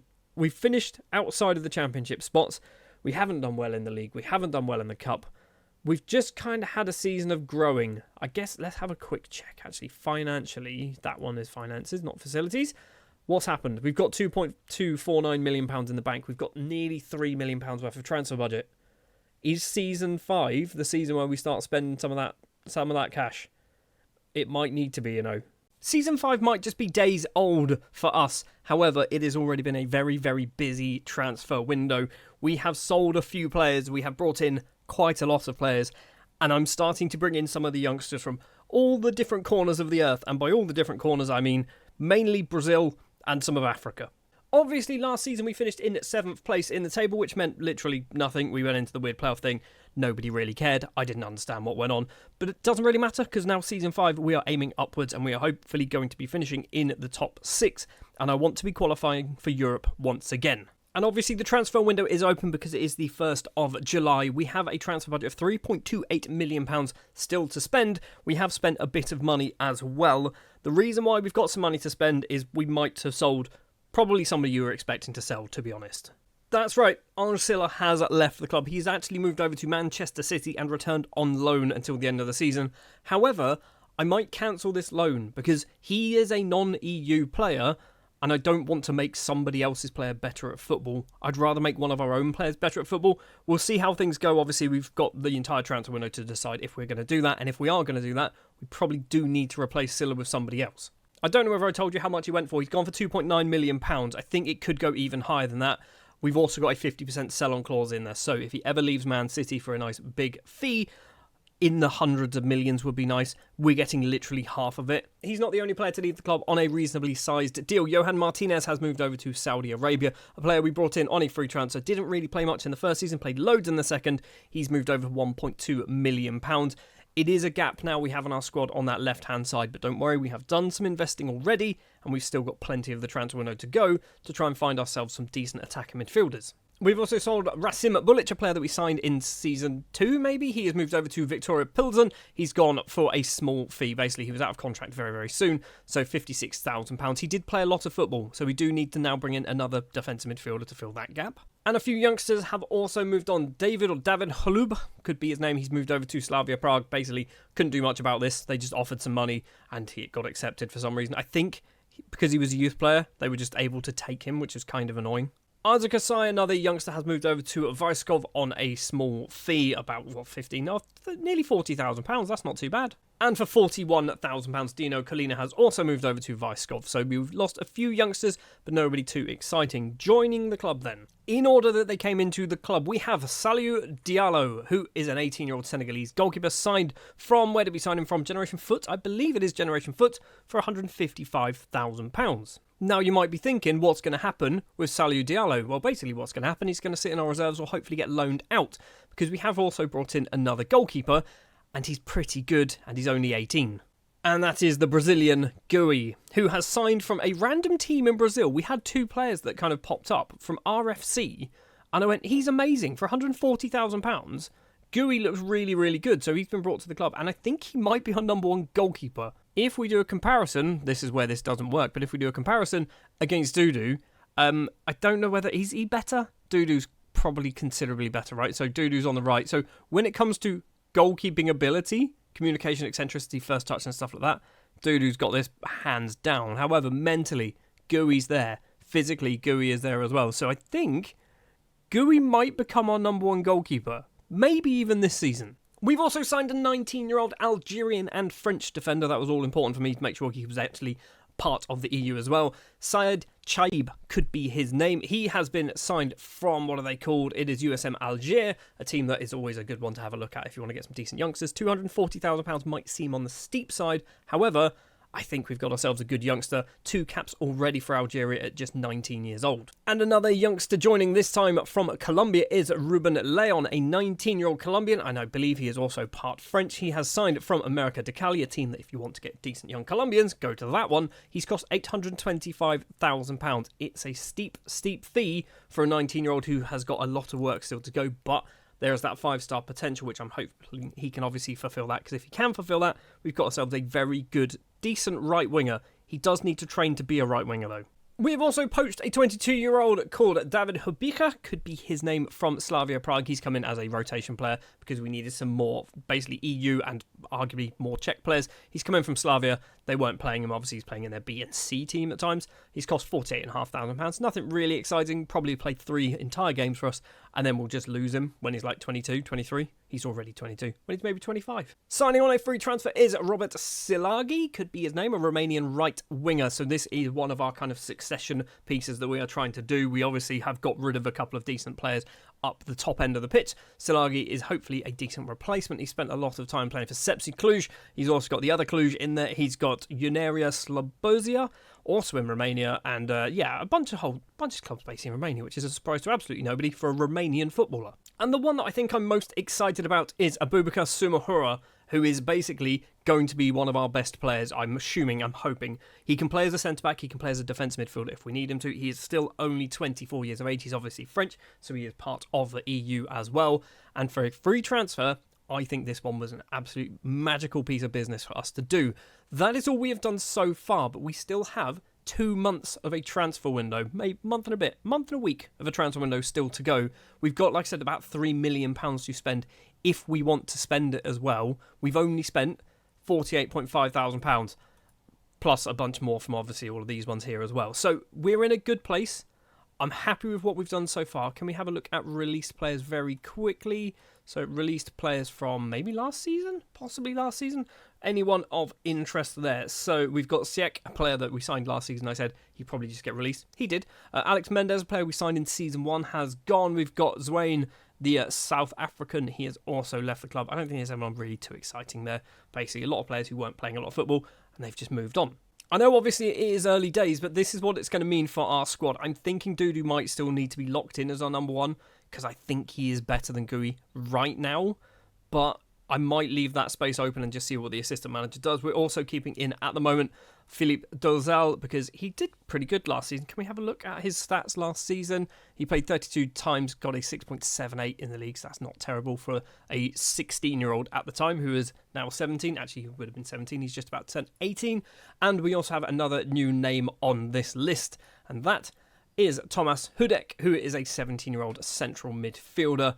And I think he is definitely one for the future. 5-star potential, 2-star current ability. But if you have a look here, he was wanted by a bunch of teams, like not good teams, but a bunch of teams around Czechia as well, like on the transfer, like Slavia Prague, Sparta Prague, teams like that wanted him. Obviously, they don't want him anymore. But yeah, that's why I thought, you know what, let's give him a chance. I might backtrack on this one. Obviously, the window is still open. Lots of time to do lots of transfer business. The big thing for me is I need to decide whether I want to keep Silla or do I replace him. So let's jump forward to around the 8th of September and see what we actually do. It has been a bit of a busy one. Basically, over the course of the summer, we've got too many non-EU players. We need to start shifting some of them on, in particular some of the players who are on the older side or the not quite as good side. So Laturo Belegia is one of those players. He's moved over to SK Beveren in Belgium. £145,000, which is actually a decent amount of money for a player who is getting on a bit. 32 years of age, like I said. Did play a lot last season, but it's fine, we can replace him. We have also loaned out Maximo Heredia. He has gone on loan to Pogoń over in Poland, a team that I did a save on in FM24. And yeah, basically he's gone there with a view for a permanent deal. However, it is an option, so they probably won't trigger it. But it basically means we're not paying for him. He's not going to be playing for us anyway this season because he is non-EU. And we've got players that I'd rather play instead of him. So yeah, Heredia has also moved on. We've got 3 more players who have joined the club. Badara Ndao is one of them, an 18-year-old Senegalese right-back signed from, I'm going to say Generation Foot. It's normally Generation Foot. It's not. It's the Aspire Academy. We have brought him in on a free transfer because he's looked pretty good and he's immediately gone out on loan because we're not going to play him. He is non-EU, so that's the reason why I've loaned him out. But I've just looked at these mental numbers and gone, yep, come to me. You're amazing. Physically as well, looks really good. So I'm happy with that. He's going to get a lot of football playing in the 2nd division in the Czech Republic, which is nice to see. So yeah, I'm happy with this one. I'm also happy with this one. Luis Enrique is a Brazilian central defender signed from RFC, which is the same team that we signed Gui from, and he has cost us £160,000. He's good. He's come in as a star player. He wanted that in his contract, and I don't negotiate these things. I went, sure, whatever. He's going to get annoyed because I don't think he's going to be playing every single game. As you can see from his season stats, he hasn't started a game yet, has come off the bench 4 times in the league, once in the FA Cup. But yeah, Luis Enrique, I think, is definitely one for the future. Problem is, much like pretty much every player I seem to be buying at the moment, he is only Brazilian, and that's all he can do at the moment. So he's going to need to stay here for 5 years to hopefully get himself a lovely EU passport, and then he's not going to count as a non-EU player.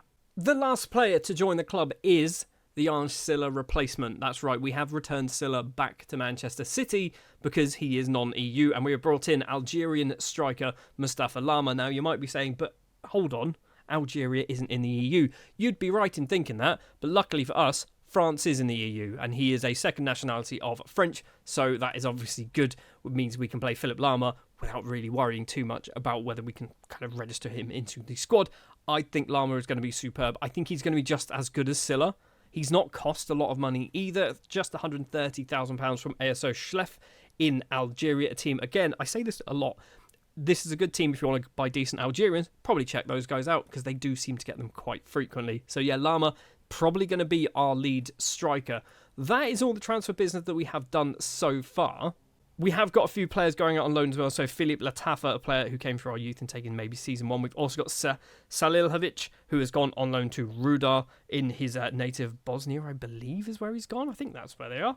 Yep, he's gone there, so he's going to get some game time, which is obviously good for his development. And we know about Badara and Ndao and Maximo Heredia as well. And this is what it means for our squad.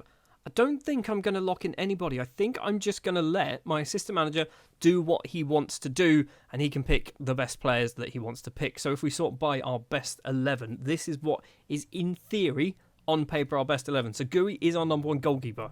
I might need to look into that and maybe locking in Dudu, or maybe we leave Gui. Maybe we just leave it. We've also got Ndao as our best right back. Obviously, he's gone out on loan, so he would end up getting replaced. We've got Fredrickson and Heredia. Obviously, he is out on loan. And at Pfeiffer as our left back. We've got Sumahuro. I think realistically, Sumahuro is going to be playing in that position. We've got Kusainov? Who's Kusainov? We'll come back to him. Castilla in the middle. We've got Silagi and Sama on the wings and Lama up front. Kusainov is a name that I do not recognise. He's an 18-year-old from Kazakhstan. Okay, I didn't buy him. He came for our youth intake in Season 2 by the looks of it. And he is good enough to be playing for us. Interesting. Does he count as... Is he part Czech? Please be part Czech. Second nationality Czech. Okay, that's good. My worry there, because I don't think... I'm 99% sure Kazakhstan is not in the EU, meant that he counted as a non-EU footballer. But luckily, he counts as EU because he is a second nationality of Czech. So that's an interesting one to me. I think realistically, it probably shouldn't be him. But then again, looking at the list of players we've got there, he might actually be the best option. Other things that have gone on, the season has obviously kicked off. 8 games so far played. 3 wins, 3 draws, 2 defeats. So not a terrible start, not an amazing start either. We draw too many games, and I don't know how to stop it. I would love to just actually win a consistent amount of games, but we seem to draw a lot of games. So the wins have come against, if we have a quick look here. So we lost to Slavia, we beat Slovako, we beat Vlasim, we also beat Hradec Kralove. We have then lost, as I said, against Slavia and Brno, and then we have drawn with Mlada Boleslav, we've drawn with Victor Pilsen, and we've drawn with Sigma Olomouc. We've also beaten Brandis Nadlabem, who are a amateur side, a local team. They are semi-professional. We've absolutely smashed them 6-1 to get through to the 6-1, 5-0, sorry, to get through to the next round of the cup. So Hudek getting on the score sheet, so it's good to see Hudek still getting some game time. He has been dropped to the B team after playing all season last season. But yeah, so far, season's kind of gone okay. I'm thinking FA Cup could be interesting, but I'm not holding my breath. Obviously, the last 4 seasons in the FA Cup, we just get knocked out by one of the bigger boys. If we can avoid all the bigger boys, we could have a good cup run, but let's not count our chickens. And as the season preview thing now works, we can actually see where we're expected to finish. So we are currently expected to finish in 10th place, which is still not great, but we're on 50-1 with Dukla Prague, Kralove, ourselves, Boleslav, Teplice, and Slovako. So there's a big old bunch of teams sat in the middle of the table. I think we should be good enough to finish in the top 6. That's where we want to be finishing. And interestingly, Gui is the best goalkeeper in the league. That is a surprise to me. And when we look here at the squad in particular, so Gui in goal, Cordoba's a left back. I'm not too convinced that's what you want to be doing. Sumahuro, we've got Luis Enrique, we've got Pfeiffer, we've got Fredrickson as the defensive midfielder. Kusainov is even in the media's kind of prediction where we're going to be playing him. Castilla, Silagi, Sama, and Lama lead in the line. So I'm hopeful. Top 6, I'm hopeful. Let's jump forward to the end of the regular season and see if we have managed to finish in the top 6. Yes, we have, but we almost threw it away by the looks of it. So the last match of the season we actually lost, but we did win 3 on the spin to secure us a currently 5th place position, which means we are in the top 6. We have a chance of qualifying for the Europa League, the Europa Conference League, or maybe the Champions League. It's not going to be the Champions League, let's be honest, because I think for that you need to finish in the top 2, and we are currently 11 points behind 2nd place. We've got 5 games to play. 5 times 3 is 15. We have to win absolutely everything and hope Jablonec don't win anything. Same with Sparta Prague, same with Victoria Pilsen. I don't think it's going to happen. I think mathematically it's not possible. Something that is possible, however, we could win the FA Cup. We are through to the semi-final. In the 3rd round, we beat Karvina 3-1. In the 4th round, we then beat Slovako on penalties, a 1-1 draw in the match. In the quarter-final, we beat Brno 1-0 away from home, setting up a semi-final against Ceska Budjovica, could be their name, and Banaka Strava versus Slavia in the other semi-final. If we win and Banaka Strava win, I think we have a chance. If we win and Slavia Prague win, we've got no chance because they're just going to batter us. So we're in a weird situation in the FA Cup where we want Banaka Strava to beat Slavia. We don't really care too much about our match as long as we win it, and we really don't want Slavia to win theirs because Slavia, they'll beat us. They will just beat us. And I say this because they won 2 of the last 4 seasons. The other team to win the other 2 is Sparta Prague. So basically, if you're from Prague, you've got a chance of winning the FA Cup. Pardubice probably haven't got a huge chance. I do want to check, actually. Can we find out, have we ever won the cup? The question is, how do I find it? Right, let's go over club history. So, club history and records. Don't think this is where we want to be looking at. It says we've got 1 major honour, and that's it. 1 Czech second division win, and that is all.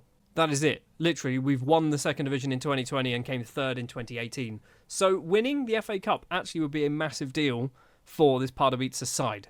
Before we get there, however, I do want to take a very quick look at the players. So we've got 2 players who are scoring all of the goals. Robbie Sama, still another season where he's just getting loads and loads of goals for fun.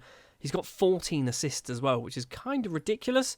If we have a look at his career stats, so 8 league goals, 14 assists this time around. He's 28 and he's not amazing, really, but he's just doing the job. I'm wondering whether he's just got decent mental numbers, but yeah, he seems to be doing a pretty good job. And then Mustafa Lama, the Algerian, now international with 6 caps, 0 goals to his name, is the top goal scorer by a fair distance. 20 league goals, 4 in the FA Cup. Mustafa Lama was a pretty good replacement, I think, for Arne Silla. I'm also interested, who was our number 1 goalkeeper? It does look like it's Gui. So we've got this guy who doesn't play, we've got Dudu who hasn't played, and Gui has been our number 1 goalkeeper for the season. He has kept 9 clean sheets. He's done pretty good, right? What I do want him to do, however, is keep a clean sheet in the FA Cup semi-final, and then ideally the FA Cup final. That will be good. If we can win a trophy with Pardubice in Season 5, I'm going to take that as a huge step and a huge win for us. Before we jump to the other side, though, of the FA Cup semi-final and hopefully final, and obviously the Championship group as well, we have got a bunch of youth players to take a look at. I mean, we've got like 3 that I'm probably going to show off. We've got Martin Vasera, who is the star of the youth intake. Mentally looks pretty good. Physically, or technically, sorry, doesn't look amazing. Technique and first touch is good. Could do with increasing his passing, but Vasera does look pretty decent. We've got Martin Dudu. Duda, sorry. He is a left-back, 15 years of age, nothing too special. And let's have a look at Libor Herzan, a 15-year-old left winger by the looks of it. Again, doesn't look too amazing. Got decent physical numbers, mental not too outstanding. Technically, he's lots and lots of 8s in his technicals. Bump them up by like 3 or 4, and he's going to start looking like a really good footballer. But that is obviously a few seasons away. We're now going to jump forward to the end of the current season, and I hope the next thing you see is highlights of an FA Cup final. Well, you've probably worked it out that we did get into the FA Cup final, and luckily for us as well, it was up against, what is it, Banca Strava? I think it's Banca Strava. It's just FCB, Barcelona, I assume. After 50 minutes, half-time has obviously passed. It is still 0-0. We are passing the ball around inside our own half. What is going to happen? Kasainov is still playing, which I'm kind of surprised with, but also love the fact that he's still playing. Robbie Sama on that left-hand side gets past his man, down the wing, keeps running towards goal. Is he going to play it across, or is he going to go it himself? He goes it himself. We take the lead. 51 minutes almost exactly on the clock, and Pardubice take the lead in the FA Cup final. And then just a few minutes later, Pardubice once again coming forward with the ball. Silagi on that right-hand side loses out to Callum Stiles. Is that the former Celtic man? I believe it's the former Celtic man.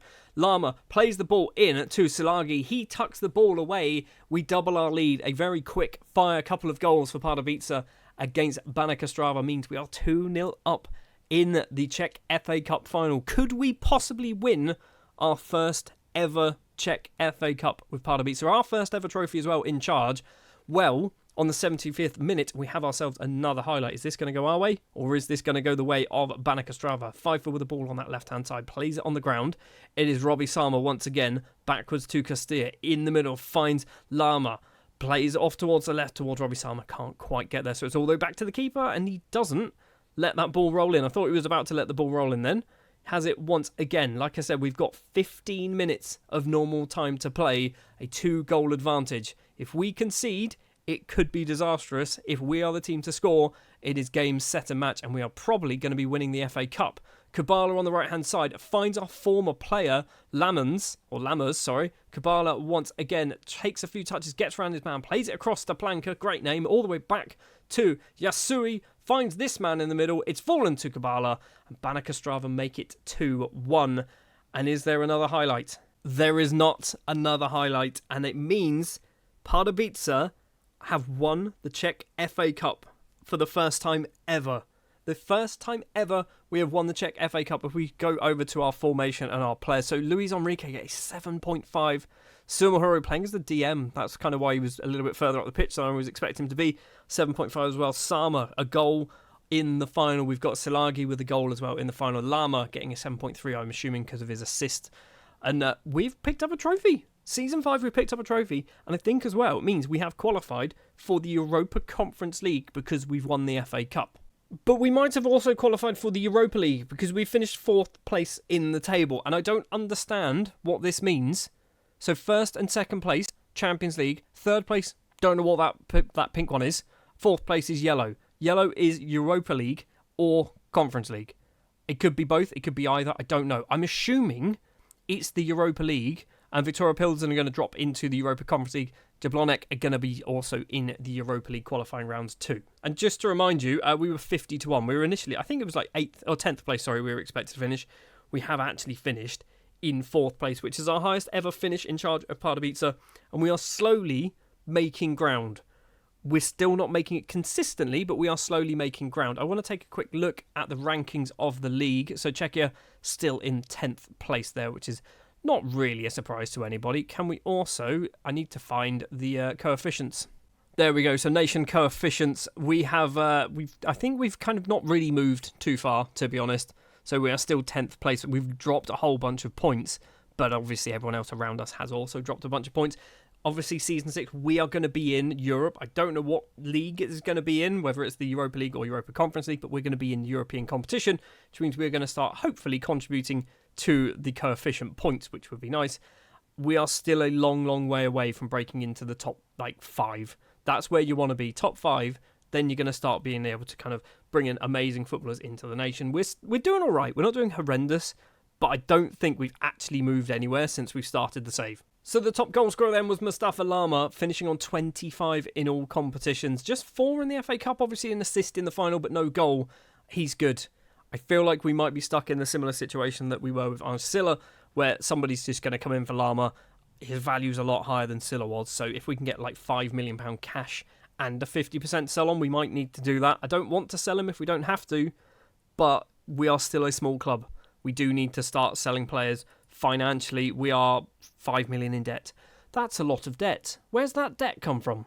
I'm not gonna read too much into it, okay? I'm not gonna read too much into it because I think what's most likely going to happen is the board is just going to pay us out. This is what, if we have a look here, this is what these big spikes are here. Is the board just going, here, have some more money. Here, have some more money. So I'm not going to read too much into it. Can we even see this season? Can we see what the breakdown? No, we can't. It's Football Manager. It's fine. We can't see what the breakdown is, but I'm not going to care too much that we're £5 million in debt. I don't think we're going to have to start selling players quickly in order to keep the club afloat. Season 5 then is complete and we have finished in the Europa League spot. We've won the FA Cup, which means Season 6, we probably need to be doing a little bit more strengthening, and I'd love to try and win the FA Cup again. Like, maybe that's what we do. We win the FA Cup every single season. Obviously, we want to start making some decent headway as well when it comes to playing in the Europa Conference League 2 or the Europa League, or ideally, the Champions League. That one's probably a step maybe too far at the moment. Last season, with our Pardubice side in this Building a Nation challenge in Czechia, we managed to finish in the Championship group, finishing in 4th place, which means we have qualified for the Europa Conference League. Or maybe because we won the Czechia Cup, have we qualified for the Europa League? I think we might be in the Europa League, you know.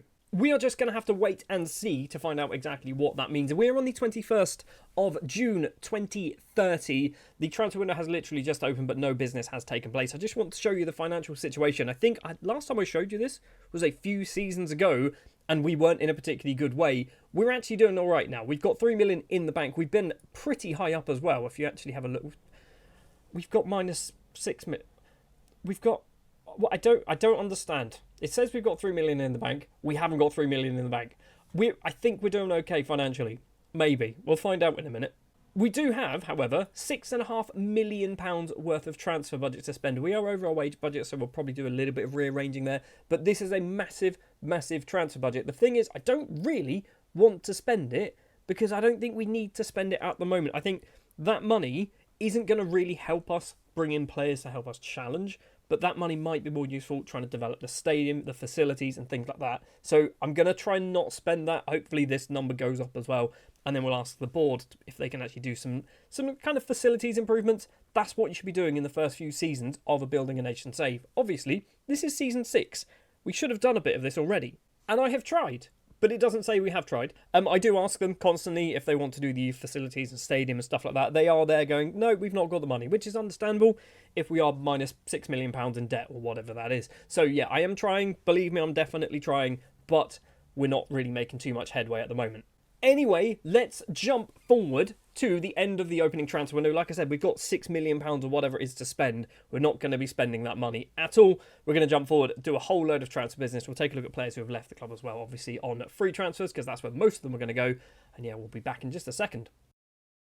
2 players have left the club on permanent deals. It's the 9th of September, so this is actually literally the transfer window has just closed. We have sold Maximo Heredia. He has moved over to FAC Vine. I believe that is Florensdorfer, so Zealand's probably going to be happy with this one. He has gone there for £190,000, spent last season on loan at Pogon. We weren't really using him, were we?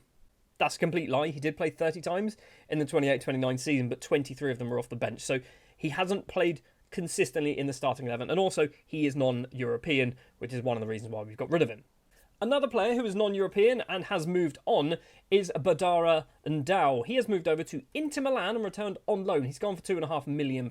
He's not played for us. Well, he has played for us now because he's now back on loan, but he spent last season on loan at Carvina, and then they bought him for £2.5 million. There is a 50% sell-on clause in there as well, so if he turns into a good footballer, we can get a large sum of money. I don't want to cash any of these clauses in, by the way. We've also loaned out 3 youngsters. Ricardo Pudu has gone out on loan to Pribram, could be their name.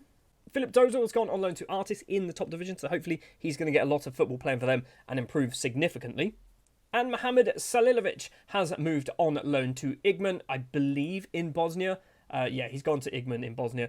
He's a really good player. I think he's got high potential, but the problem is he's an attacking midfielder, and we just don't play that role, so he just goes out on loan. He actually doesn't do horrendous when he goes out on loan. So he was at Rudar last season, got an average of 7.2, gone to Igman this season.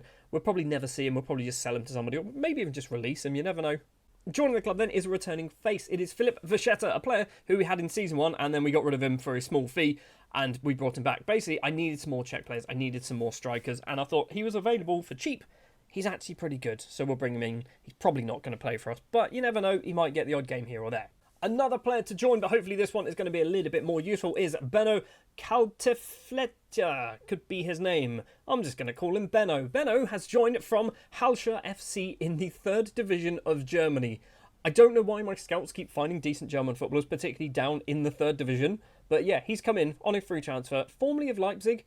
I think he's good. I think he's certainly a good player. He's got a bit of potential, still only 22 as well. He's not going to be amazing. Obviously, he's not going to be a world-class footballer playing for the German national side, but he might be good enough. If he stays there for 5 years, he might get good enough to actually play for the Czechia national side.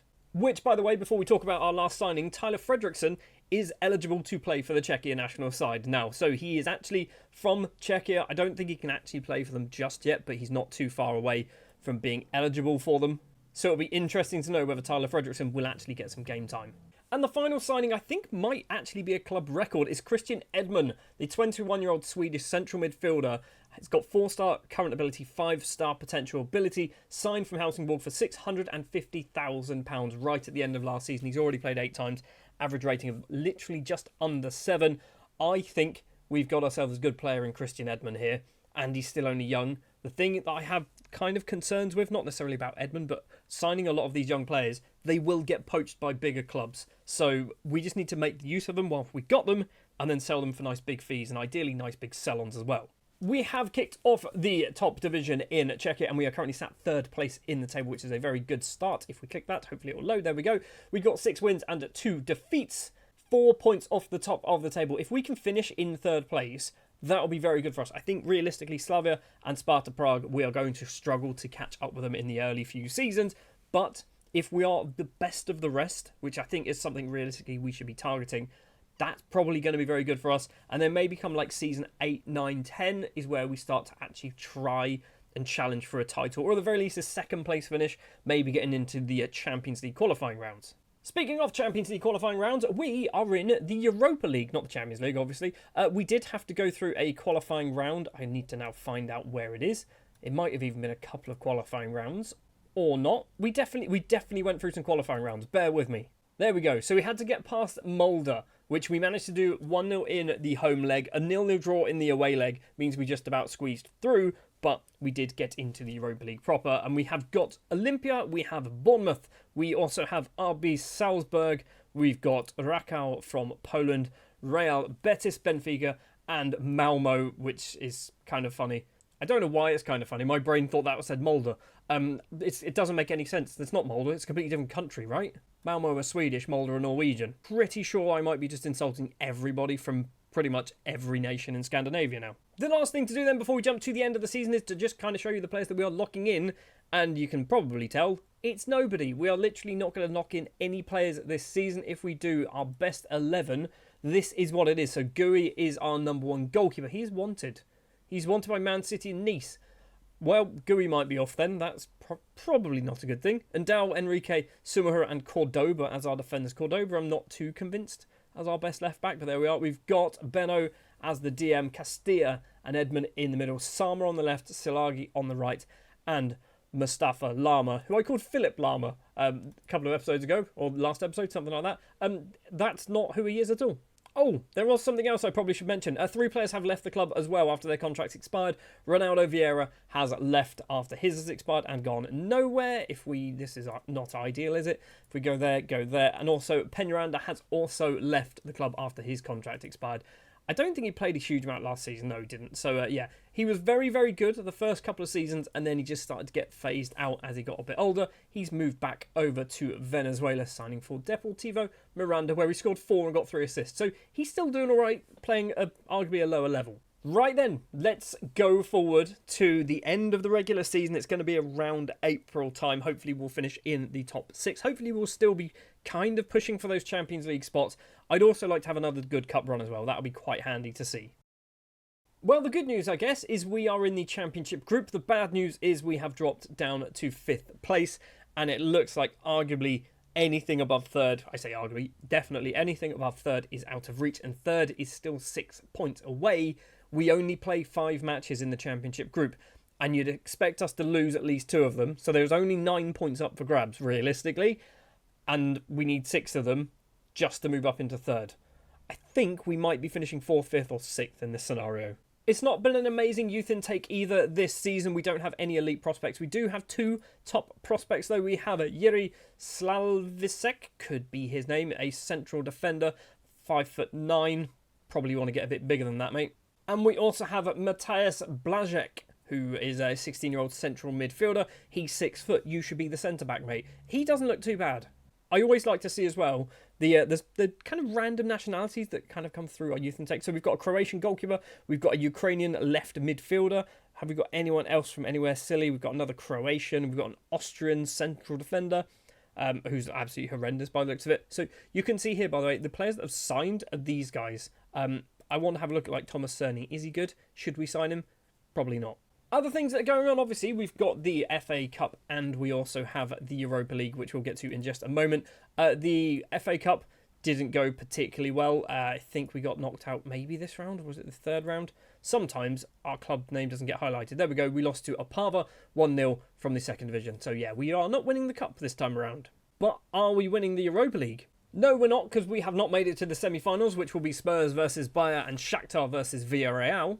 In fact, we didn't even make it out of the group stages. We almost made it out of the group stages. We were horrendous. We lost I think we lost 4 of the first 5 matches, something along those lines. We won 3 of them in the end, finishing on 9 points, but obviously outside of those playoff spots. So we did pick up some coefficient points, which I guess is the good thing. Problem is we also gave away quite a few coefficient points as well. Just checking in on some of the numbers, particularly the goals scored. So Mustafa Lama is the top goal scorer with 22, and that is Kusainov with 10. We have only got 1 goal scorer. Robbie Sama is dropping off. He is 29. The last couple of seasons he's been scoring quite a lot of goals. He's only got 4 this time around. Robbie Sama, it might be time for you to move on. You've had a good few years here, to be fair, so I'm not too upset if that is the case. We're going to jump now to the end of the season, and hopefully we can finish in one of the European qualification spots. Otherwise, we're starting to go backwards a bit, which is not what you want from a building a nation save. We have still technically gone backwards, but we are in the Europa Conference League for Season 7. We have finished in 4th place, and it looks like we had a very good run of results, winning 3 of our last 4 matches. We did lose against Slavia, and I think if we have a look at Victoria Pilsen's results, what did they do in the final game of the season? So they had Slovan Liberec, I believe, maybe? I don't know. I'm trying to work out, like, if we won that match and they lost there and that result went that way, whatever, would that have made any difference? I mean, it obviously wouldn't have made any difference because there's 4 points clear. Doesn't matter. But we've qualified for the Europa Conference League. And I just want to check in on Tyler Fredriksson. Have you got any caps yet? You haven't, but you are now officially from Czechia. You're eligible to be called up to the Czechia national side, but you have not been called up at the moment. We do have, by the way, I can't remember who they are, but there's quite a few players here who are on the cusp of actually becoming also from Czechia. We can probably find out if we go to recruitment and transfer history. So Season 1, obviously, is when we signed Fredriksson. So anyone else who is still here from Season 1 is potentially going to actually be from Czechia now as well, which I think, looking at it, I think we've got rid of everyone, haven't we? Maybe anyone from Season 2 as well could be from Czechia. So Dudu might actually be from Czechia, right? He's Brazilian. He's based in Czechia. I can never find out how to find out when he's if he ever wants to become from Czechia, to be honest. Jimmy J. Morgan would have been if he stayed here, but obviously he moved on. Nyasi is still at the club. Is he from Czechia? He is homegrown, and he's going to be from Czechia in a few weeks. I say a few weeks, a couple of months. So Nyasi will be technically a homegrown footballer. He's not very good, but he's going to be technically homegrown. Also, he's got caps for the Gambia, so he can't play for the Czechia national side anyway. One thing that I thought would be interesting to have a look at, because obviously at the start of the season, we weren't quite sure what was going on with our finances, is our finances.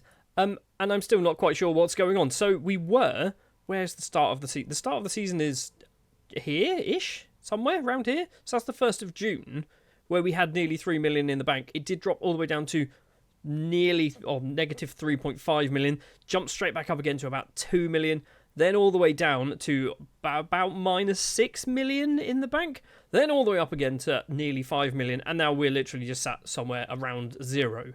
So financially, we are teetering kind of around 0, which is not great. We obviously have a whole bunch of decent young players that have some interest from some of the big clubs around the world.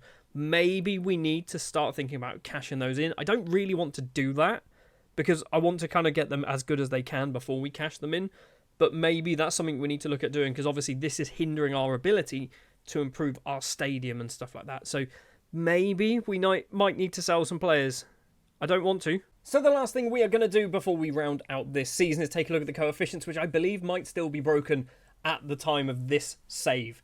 They are fixed, or they will be fixed soon, but I think at this very moment in this save game, they are a little bit broken. We're not on 5.012. That doesn't make any sense. We are currently sat 9th in the table, which is kind of okay. I'd like to start climbing upwards. You want to be chasing your Portugals and your Netherlands. Those are the ones you want to be getting onto first. And then it's onto the big guns, the big 5 at the top. France, Germany, Italy, Spain, and obviously England currently top of the tree. We've got a long way to go. So at the end of Season 6, we managed to just about scrape ourselves into European competition once again, finishing 4th in the group. It means we should be playing in the Europa Conference League this season, which is a competition that, annoyingly, you only play, I think, 6 games in the group stage, but in theory, they are winnable games. Rather than in the Europa League and arguably the Champions League, which we are not in and haven't ever been in yet, we're not likely to win those games. You might win a few more games playing in the Europa Conference League. So, I'm kind of hopeful that we might be winning some matches and even getting out of the group stages this season. It is the 1st of July, some transfers have already taken place, and we brought in a couple of big and hopefully useful players as well. We've also sold some people, most of them literal children. We have sold Redim Sedlasek, could be his name. He has gone to Vyskov. We seem to sell a lot of people to Vyskov. He's gone there for £39,000. Jan Novak has gone over to Mlada Boleslav. He has gone for £43,000. And also for £43,000, Martin Novotny has gone to Banik Ostrava on a permanent deal. I don't understand how both of those deals are £43,000 exactly, but there we are. 3 players have joined the club. First of all, Miguel Santos is a 20-year-old Portuguese attacking midfielder signed on a free transfer from Felgueiros, a team who I've never heard of, but he turned up on a scout report and they went, sure, we'll have a look at you. He was free. We've brought him in. Probably never play for us because he's an attacking midfielder. Also signing on a free is Ellison McCauley, who is a 26-year-old Swedish right-back and centre-back. I brought him predominantly to be a centre-back. He's come in on a free transfer, formerly of AAB, over in Denmark. They've actually been relegated by the looks of it, so that's probably why he didn't want to be there. Also formerly of Malmo. I think we've got a good player here. Decent mental numbers, technically not that gifted, but we have to remember we are in the Czechia First Division, or Premier Division, Top Division, whatever you want to call it, and we are not really challenging too much, so I think this is probably our level. He is 3.5-star current ability. And I know this technically goes against the rules of the Building a Nation save, but I've done it anyway. Pavel Petr has signed from one of the Prague teams. It is Sparta Prague. He has come in for £425,000 because I wanted a Czech striker who was one for the future and pretty good. He was in the Czech national side as well, just not playing for Sparta Prague, so I brought him in. The problem is he's probably not going to play for us as well, because we've still got Lama, and Petr is not as good as Lama, although Petr is still pretty good, right? Maybe we retrain him to be a central midfielder. It's certainly an option.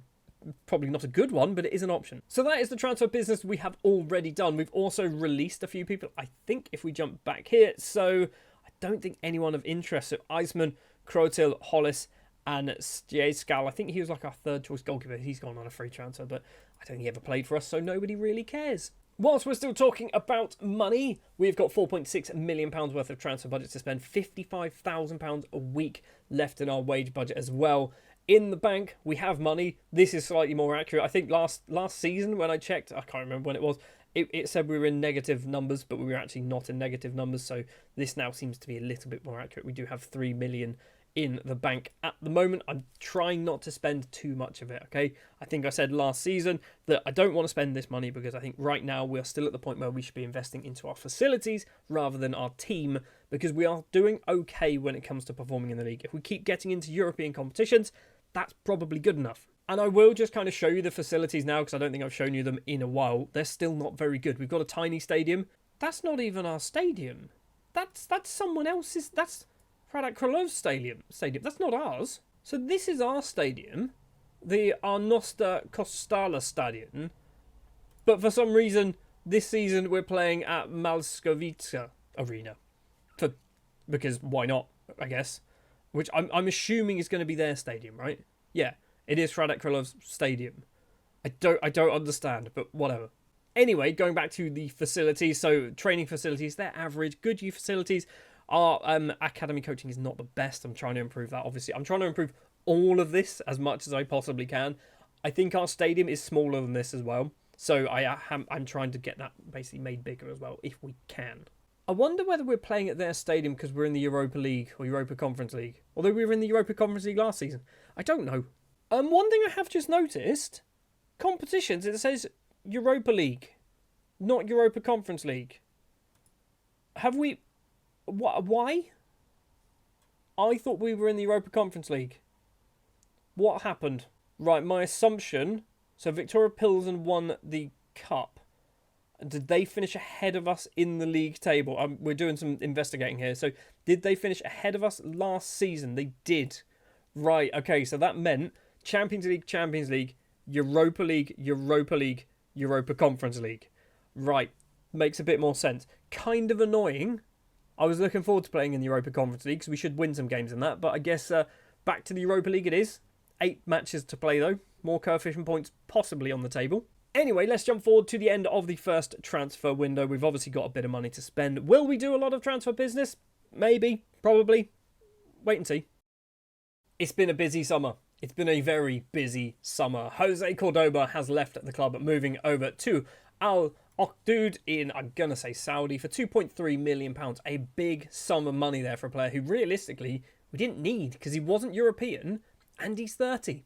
Anderson Yangbo has moved over to Florence Dorfer for a minimal fee, £25,500. He did play a lot last season, but he didn't really score too many goals. We also say goodbye to Robbie Sama. The Estonian international had some cracking seasons playing for us, but he's moved over to Austria Vienna for £300,000. He's just starting to get a little bit worse. He is also 30, which everyone knows in terms of Football Manager. You're basically dead at that point. So Robbie Sama, thank you for your service. Enjoy your time in Austria. And finally, Gui has moved to Atletico Madrid, and you might be thinking, wow, you must have got lots of money for Gui. We got a reasonable fee, £3.9 million. The problem is that was his minimum fee release, so there is no sell-on clause available for Gui, which means if he gets good and gets sold by Madrid, he's, we're not getting any more money. That's it. That's a lot, £3.9 million. He's also playing for them as well, which is kind of impressive. But because we have sold a lot of people, we've also now brought in a lot of people to replace them. Besfort Zanelli is the first one. He is a 28-year-old Swedish central midfielder with 3 caps to his name, signed on a free transfer from Sparta Prague, in fact, formerly of Elfsborg. So he's been actually in Czechia for quite a while. I think this is a very good signing. He's already got 5 assists and a goal to his name so far this season. We've also signed a 21-year-old Spanish central midfielder called Joan and immediately loaned him out to Las Palmas. He's come in on a free transfer, by the way. Also joining on a free transfer is Václav Kutra, a player who we don't really need. He is a right back. I think he got released from Sparta Prague, or Zlin, sorry. We just needed kind of a bit more depth in right back, so Kutra is that man.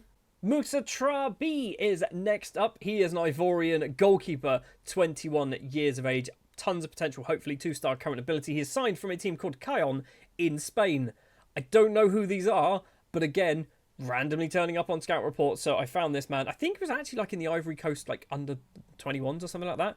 But yeah, Musa Trabi, hopefully one for the future. Not the best as a goalkeeper. Mentally, though, looks pretty good. Trabi wasn't the only goalkeeper that we signed. However, Radim Hapal is a 21-year-old Czech goalkeeper signed from, who was it? It was Slovako for £45.5 thousand. He has obviously come in as a backup because we've lost Gui, so we needed a bit more we needed some more options, basically. We've also brought in another right back, as more depth and more options. It is Denzel de Rove. He is a 27-year-old Belgian right back and right wing back and maybe winger as well. He's cost £180,000 from Bran. I'm not expecting the world from him. £180,000 is a lot of money for a fringe player, but we kind of got the money to spend. I still don't want to spend all of it though. But we have almost certainly broken our record transfer fee with the signing of Nikola Iliev, who is a Bulgarian international attacking midfielder, striker, and soon to be left winger. He can't really play there at the moment, but he will be playing there consistently for us. He's cost £1.7 million. Formerly, that's the word, from Botev Plovdiv, actually formerly of Inter Milan as well, many moons ago. I think Iliev is going to be a superb footballer for us, playing on that left-hand side. He's obviously the Robbie Salmon replacement. I needed someone good to play on the wings. Iliev is going to be on that left-hand side. I think that's all the transfer business that we have done. If I very quickly go to released players as well and jump back to last season, I don't think there's anyone we've missed. Does not look like it. Oh, we've missed this man here. Hold on. We've missed some more transfers, haven't we? Or have we?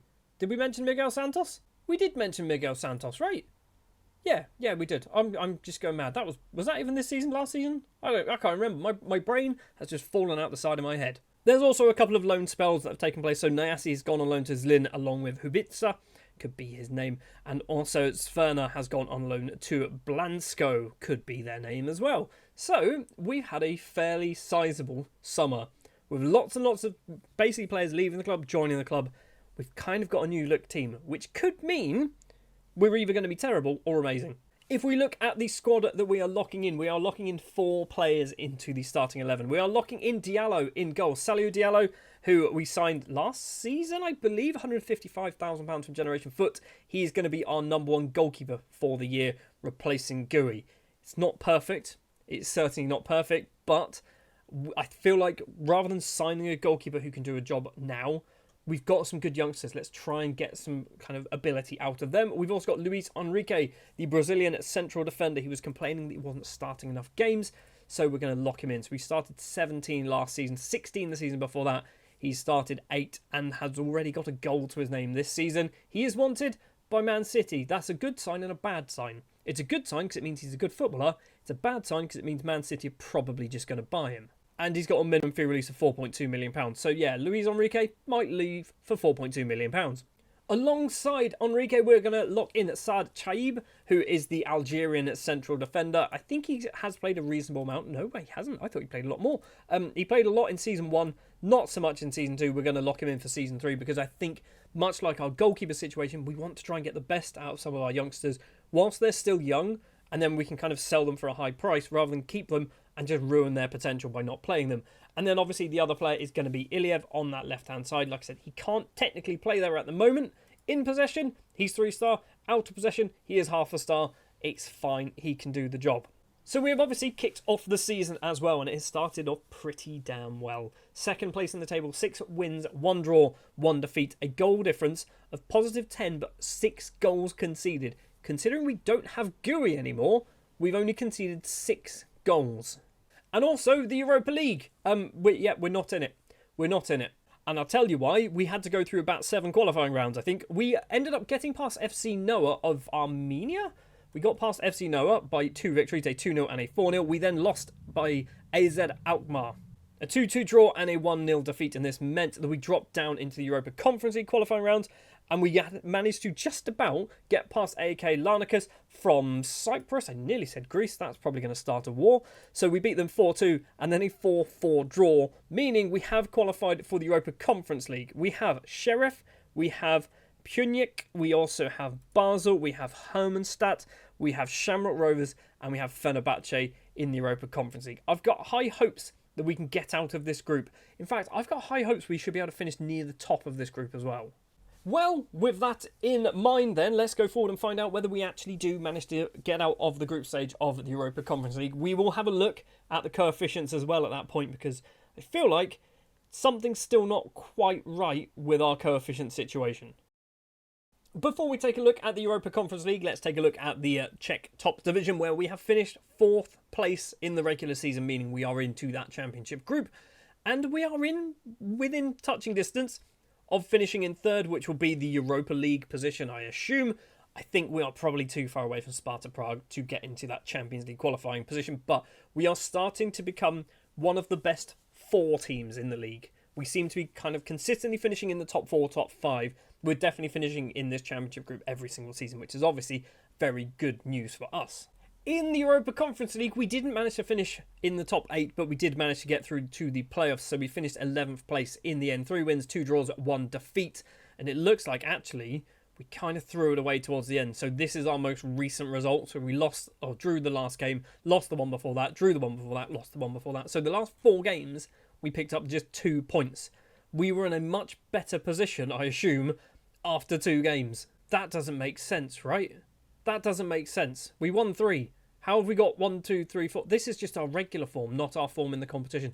Ignore what I just said there, that's nonsense. But obviously we have managed to get through to the playoffs, where if we jump to the playoff round, you'll see that we lose to Hibs.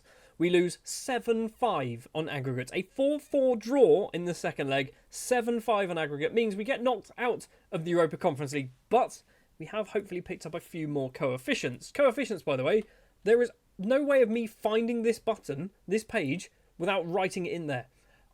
Please tell me if you know of the way of actually getting there, because I've got no clue. We currently find ourselves down in 9th place in the table. We are losing a 6.425 off of our score at the end of the year. So we are going to be improving, I assume. I mean, the numbers aren't quite right, but we are going to be improving by the looks of it. So that is obviously a good thing. And right now, in total next season, we are going to move ahead of Turkey. We have got, actually, when you look at it, 2 pretty poor seasons coming up that we are going to be dropping off the end of it. So as long as we improve on the 6.425 and the 8.850, we should be starting to climb the table with the coefficients, which is what we really want to see. One thing I also can't find, by the way, you people of the internet might be able to help me. I don't know how to tell what qualifying positions we've got. I don't know how we know if we've got 3 teams in the Champions League, 2 teams in the Champions League, 19 teams in the Champions League. I have no idea. There is no way of finding that out. If there is, please do tell me in the comments, because, yeah, I'm literally pulling my hair out and I haven't got a lot left. Other things to mention, obviously, youth intakes are a thing that we need to keep a close eye on. We have got 1 elite prospect in the shape of František Masek, who is a Czech left winger, which is quite interesting, because obviously we've got Iliev, the new signing. Maybe we didn't need him. Maybe Masek could have been the man to fill the boots. He's not amazing right now, but he does have 5-star potential, which, as we all know, could mean absolutely nothing, because that's 5-star potential in comparison to our team, not in comparison to the world. And I pointed this out last season. We get people from random places. We've got Jay Ashford from England, who's come through our youth intake. He is a 5'9" centre-back who's 15. I assume, I really, really hope you're not done growing. I want you to be at least 6 foot. 5'9" is not big enough for a centre-back. You've got 19 determination. Please put that into growing. Can you put determination into growing before anything else right now? A couple of other things have happened in January. One of them I knew was going to take place, which is Juan Castilla has left. He has moved back over to Colombia for £1.3 million. A big bit of money for a player who was basically non-European, although he may have been European at this point. But yeah, he's moved back to Colombia. We weren't really playing him anyway. The other one, I kind of said it might happen, and it did happen. Luis Enrique has moved over to Manchester City for £4.2 million, which was his not relegation release clause, what my brain wanted to say. His release clause, we kind of expected it to be triggered. So Enrique has moved on. He's also played once in the Champions League. So, not Champions League, Premier League. That's a completely different competition. He played in the Premier League, which is quite impressive, actually. I mean, it looks like he didn't play for long. He played once, didn't even get an average rating, but still. And I have just worked out why we were playing at a different stadium. We were actually expanding it. That's why we were expanding the stadium. It just never told us we were doing that. So we've now got a slightly bigger stadium. It's 2,867 seats larger than what it was previously. So if we jump to facilities here, we are now playing at a 7,387 seater stadium. It's still far, far too small. We need to be making that as big as we possibly can. Obviously, time, it should get bigger, or realistically, we are probably going to end up building a brand new stadium, because this one was built in 1931. It was rebuilt just 3 years ago in real life, 2 years ago in real life, but in game, that is actually like 11 years ago. So I'm fully aware I'm jumping all over the place in this season. I keep kind of forgetting what's going on. We were also knocked out of the Cup as well to Slovan Liberec in the 4th round. So we've only got one thing to focus on between now and the end of the season, and that is finishing in the top 4. Ideally, the top 3, ideally the top 2 of the Czech top division. So let's go forward and find out. Well, would you look at that? We have finished 3rd place in the Czech top division, beating out Baník Ostrava, who dropped down into 4th place. We have qualified for the Europa League. So Baník Ostrava, Viktoria Pilsen, the team, lucky team, going into the Europa Conference League. Slavia champions with Sparta Prague in 2nd, which is basically something that happens every single season by the looks of it. How did we manage to get there then? So the final few matches of the season, I think we're missing some matches by the looks of it. Maybe not. Dukla Prague, a 1-1 draw, beating Slavia. That's a massive victory there. We also played Viktoria Pilsen home and away right at the end of the season. I don't think this is right. I genuinely don't think this is right, but we've done all right. We've managed to finish in the top 3. We have qualified for Europe again. When it comes to goals, then, we have got 4 players scoring double figures, and Iliev at the top of the list. So we've got Silagi, who has finished with 14 goals and 14 assists in all competitions. He's done all right. He is now 30, though, so we probably want to put you up to pasture very, very soon. We've got Besford Zanelli, who managed to get 16 goals and 24 assists. That's ridiculous. How did he do last season? Oh, this is the first season we had him. Ignore that. I don't know why I thought we had him last season, to be honest. We've also got Mustafa Lama, 23 goals scored this season, 14 assists as well. Last season he last season he got 20 goals, didn't he? So he actually did better last season. 16. Wait, hold on, I'm confused. 23. Yeah, okay, we're looking down here. 23 goals in all competitions. He's actually got 25 in season 1, 23 in season 2, 23 in season 3. So Lama is doing amazing. However, Nikola Iliev, in his debut season playing for us in Czechia, 24 goals, 13 assists for £1.3 million, an average rating of a 7.29 rating. That's ridiculous. He has achieved above and beyond what I expected him to do. I was worried that with Robbie Sama going and not performing as well as he has done the previous seasons, we were going to struggle to fill those boots. Iliev has filled those boots and arguably put bigger ones on. I am interested as well to see how well Salou Diallo did, because we were locked in as our number 1 goalkeeper for the season. However, he did break his arm, so we did change him once he broke his arm. He has done okay, 39 matches, 13 clean sheets, did concede 51. That's a lot, but 18 of them did come in the Conference League. When you think we did concede, 7 against Hibs, that's understandable. That's a nice high number. His replacement, who actually played the final 6 games of the season, was Musa Trabi, who actually got 1 clean sheet and conceded 7, so he didn't do amazing either. The other player that we locked in was Sad Chaib, 48 appearances, just the 1 assist, no goals to his name. An assist and no goals for a centre-back is a bit weird. He's pretty good, isn't he? I am worried you have got a minimum fee release clause, but it's 5 million, so we're starting to get into the realms of, I probably would look at accepting that anyway. 5 million's a lot of money. So season 7 is complete. We have qualified for the Europa League, which is obviously very, very good. And nothing else of excitement has really happened. Can we just double check the coefficients? I feel like at this point it is broken. feel like at this point it starts getting broken again. So yeah, the numbers have just some reason dropped all the way down to 4.4. Although maybe we're into next season. We're not into next season. But we are still 9th right now. I think we're going to be 8th start of next season. Maybe. We'll have to wait and see. It's now season 8 of our Building a Nation save with Czechia and currently in charge of Pardubice, and we are going to be off to the Europa League this season. We are on the 1st of July. We have done a bit of transfer business already.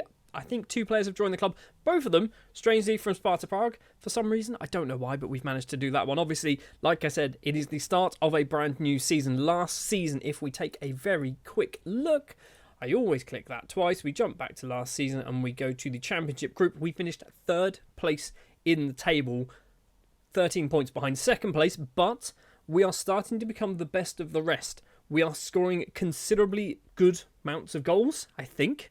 We're conceding reasonable numbers as well, so we're not conceding like silly numbers. Conceding 39 is actually not horrendous at all. Positive 23 goal difference is actually very, very good. We do need to obviously try and close the gap on Slavia and Sparta, but I think we are still a couple of seasons away from being able to do that.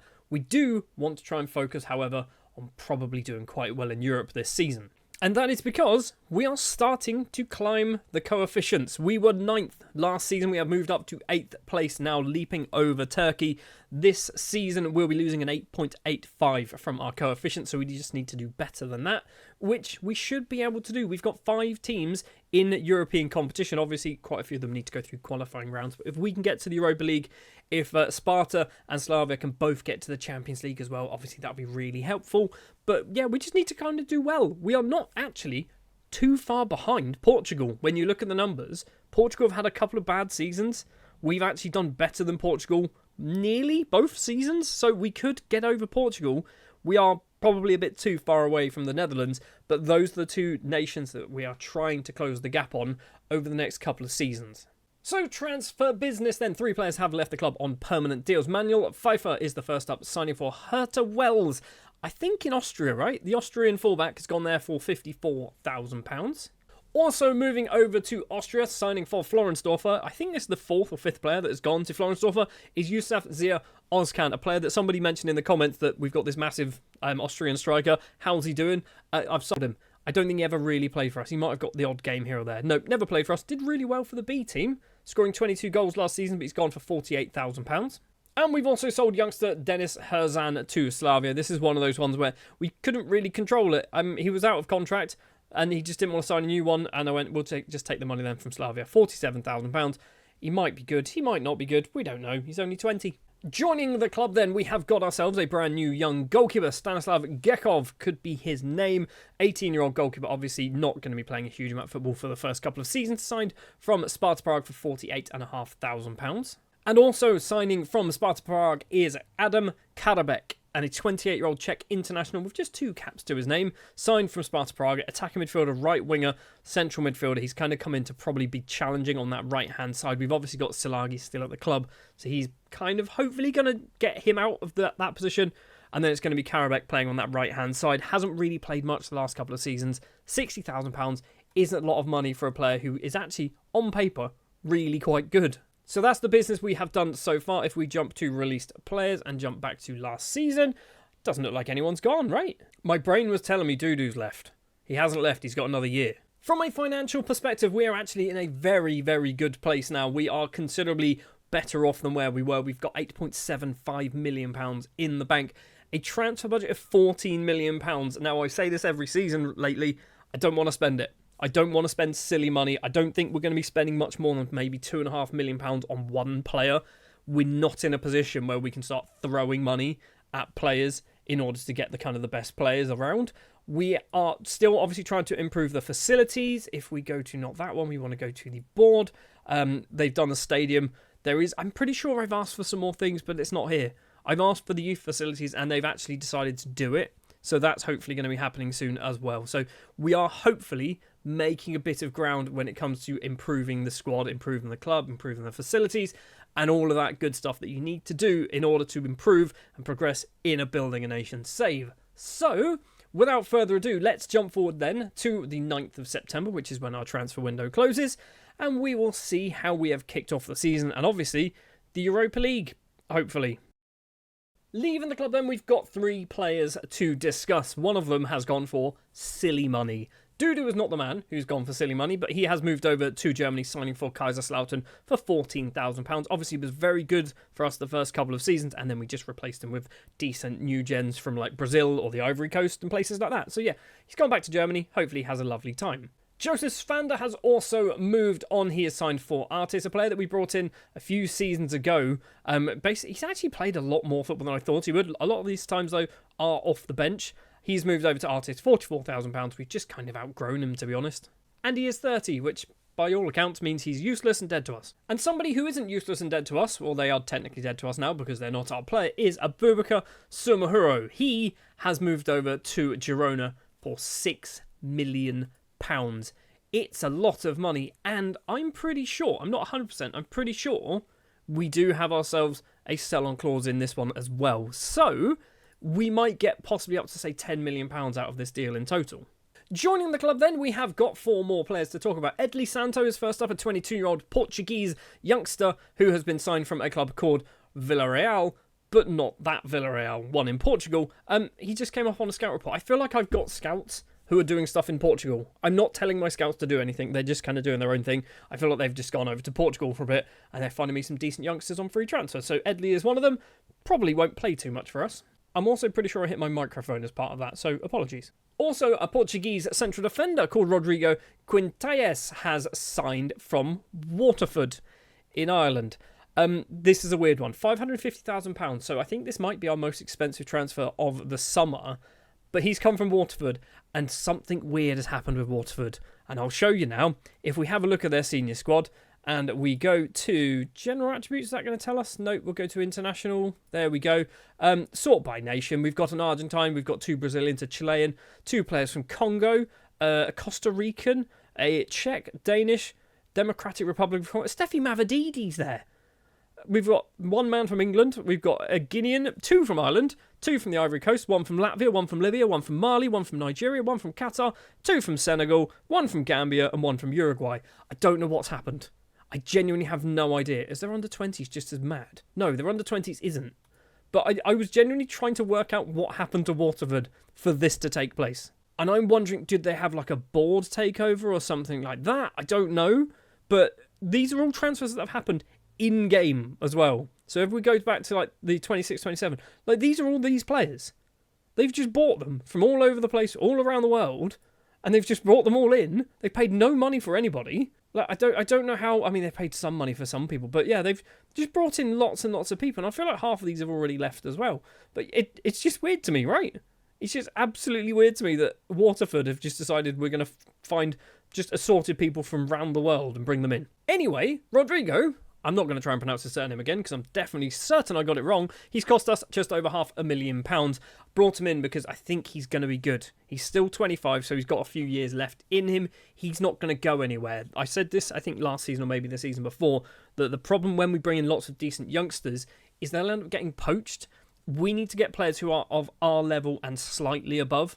We don't need to get players who are world-class or potentially going to be world-class footballers because basically they won't be world-class footballers with us, or it will be unlikely that they'll still be with us when they become world-class. We've also signed a 31-year-old, and it does make me sick a little bit inside that we've signed a 31-year-old, but Christian Gutierrez is a 31-year-old left-back, formerly of multiple teams in Spain. It is Celta Vigo with the team that we signed him from, but Las Palmas, Eibar, Malaga, Granada a little bit as well, Marbella, and also Vázquez Cultural. We brought him in because he's a decent left-back. Basically, we needed another left-back. We've got Gutierrez in. He's not going to be here long because he is 31. And we've taken a leaf out of Waterford's books and decided to sign somebody from a country which doesn't really make sense why he'd want to come to the Czech Republic, but we've signed Finn Stevens, who is a Welsh international right-back. At 29 years of age, he is on the older side of things, so he will be 30 before the season is out, but he's cost us absolutely nothing. Formerly of Millwall and St Pauli and Oxford and Brentford. He's had a lovely time going around the world. Well, I say the world. Europe. Playing in Germany for a little bit and now moving over to Pardubice in the Czech Republic. I think we've got ourselves a really good player here. On a free transfer, this is good. This is what we needed as a right-back. Since we lost Badara and Dow a couple of seasons ago to Inter Milan, we've not really had a good right-back. Stevens is that good right-back. So that is the transfer business that we have done. We've also loaned out some people. So we've got Matic, Bol, Latafa. We've also got Arslan. We've got Pavel Peter. He's gone on loan to Sigma Ulamuk, the player that we signed actually last season. He's just not getting a huge amount of game time. We've loaned out Jan Hrubs to Dukla Prague. So hopefully he's going to get some game time as well, because I think he's good. And we've also loaned out David Menzara to Vyskov, who always seem to want to buy our players. So that's the transfer business we have done. Let's take a look then at the competitions, and we will start off with the league, because we are currently top of the table. 8 games played, 8 wins so far this season. We have kicked off the season unbelievably well, and somehow we're still not even the top scoring team in the league. I mean, we are technically. We're joint top scoring team in the league with 20 goals scored, 8 wins out of 8. We could not have hoped for a better start. And we are still in the FA Cup, although I think we start in the third round. So, yeah, don't read too much into that. I'd like to win this again. Obviously, we did win it a couple of seasons ago. I'd like to win it again. But the main thing that we should be looking to do this season, and that is to do well in the Europa League. We are obviously into the league phase. It's actually kicked off, but we haven't played any games just yet. If we jump to our fixtures, you can see we did have to play through one qualifying round against Slovan Bratislava, which we absolutely dominated. A 5-1 win and a 3-0 win. So obviously, coefficient points coming our way. And then we have Molde, we have Braga, we have Borussia Dortmund. Not going to be an easy one, that one. Dinamo from Croatia. We've got Real Betis. We have First Vienna FC, Besiktas and Spurs. Who are First Vienna FC? I have never heard of these guys, but fair play. This is where someone in the comments say they're only like the biggest club in Austria, and I have no idea who they are. By the way, we do have on like the Austrian league, so I can see where they are playing and how well they're doing. So we've got a lot of leagues on. If you want to have a look there, you can see all the leagues. So we've got Austria, we've got Czechia, we've got England, we've got France, Germany, Italy, Netherlands, Poland, Portugal, Slovakia, Spain, Switzerland. I think that is all of them. I basically picked the ones that are nations nearby to Czechia, and also obviously the big nations as well around Europe. So that's the leagues that we've got. The last thing to do then before we jump to the end of the regular season is to just have a look at the players that we are locking in, and it is only Iliev. I did toy with the idea of not locking Iliev in. The problem is if he is not locked in there, they play him up front because he's actually a very good striker as well. So if we do best 11, I think Iliev moves to a striker. Petar is actually the striker. Iliev stays on the left-hand side, but obviously Petar isn't here.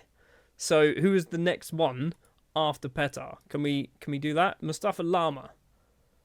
I mean, and then Iliev. So I think they put Iliev there for some reason. I don't know why. But yeah, Iliev is going to be locked in on that left-hand side. Obviously, everything else is just up for grabs, which means our number one goalkeeper is also up for grabs. And it is one of these 3. I believe it is going to be Trabi as our number 1. He's played 8 so far in the league and 2 in the Europa Conference League or Europa League qualifiers. So yeah, Musa Trabi will be our number 1 goalkeeper. He's wanted out on loan, but that's fine. He's not going to go anywhere. And then Diallo will be our number 2, leaving Hapal as our number 3 goalkeeper, just sitting on the bench and probably never playing for us.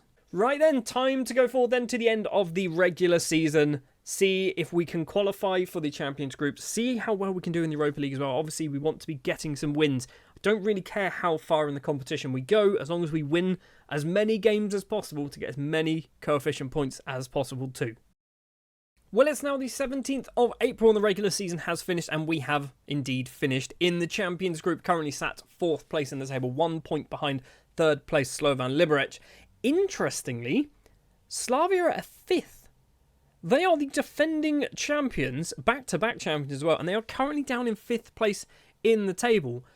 I don't think it's going to happen, but there is a chance, there is an outside chance that we could win the league. It's unlikely, because I think we need to win all 5 of our matches, which would give us 15 points, which would put us on 70, and hope Sparta Prague, Dukla Prague don't win 2 matches. So it's unlikely, isn't it? Let's be honest, it's unlikely. But the fact that Slavia are not in this battle anymore means this is a little bit closer than we've seen in previous seasons. If we go back, that's the relegation group. I don't care about that. 81 points is what Slavia finished on last season. They are not there this season. That's not worked. Championship group, there we go. I mean, Sparta Prague can only finish on 80 if they win all of their games. It's a bit closer this season around by the looks of it.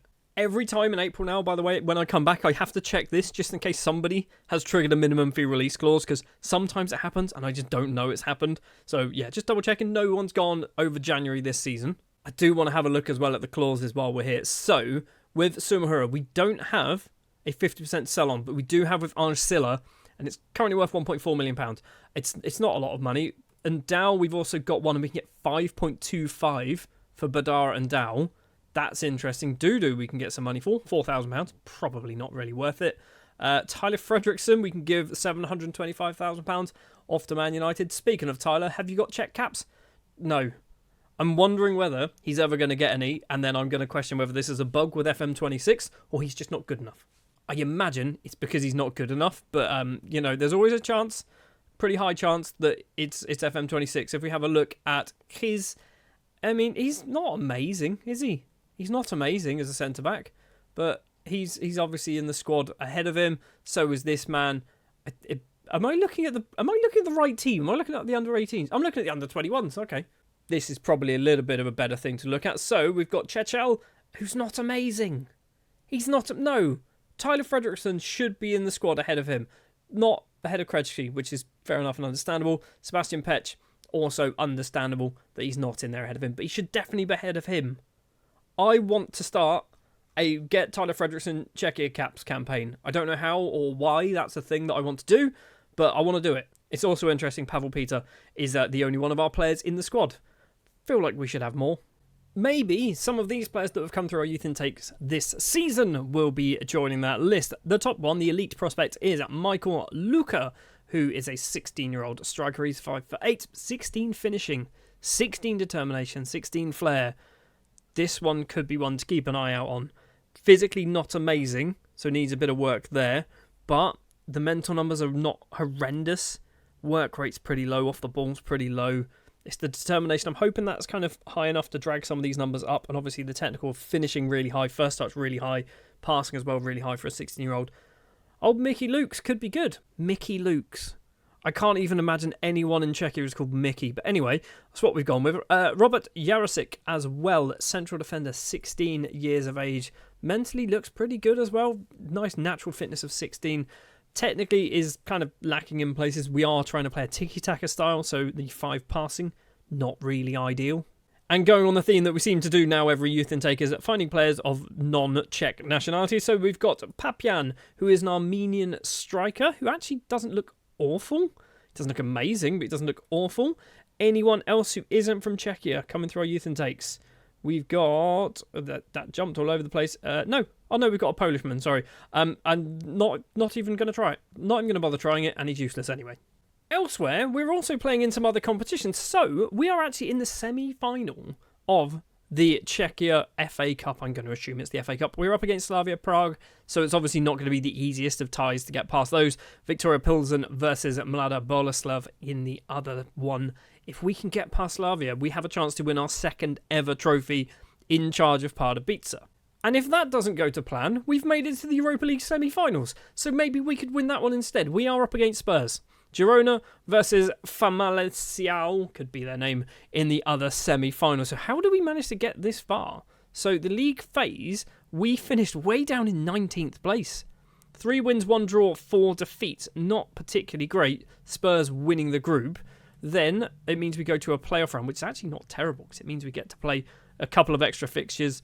Beating Braga 7-6. So it was a 3-3 draw and then a 4-3 victory. So again, picking up some coefficient points there. Round of 16, Sparta Prague, an all-Czech round of 16 match, a draw and a win for us. I think we probably would have preferred 2 wins.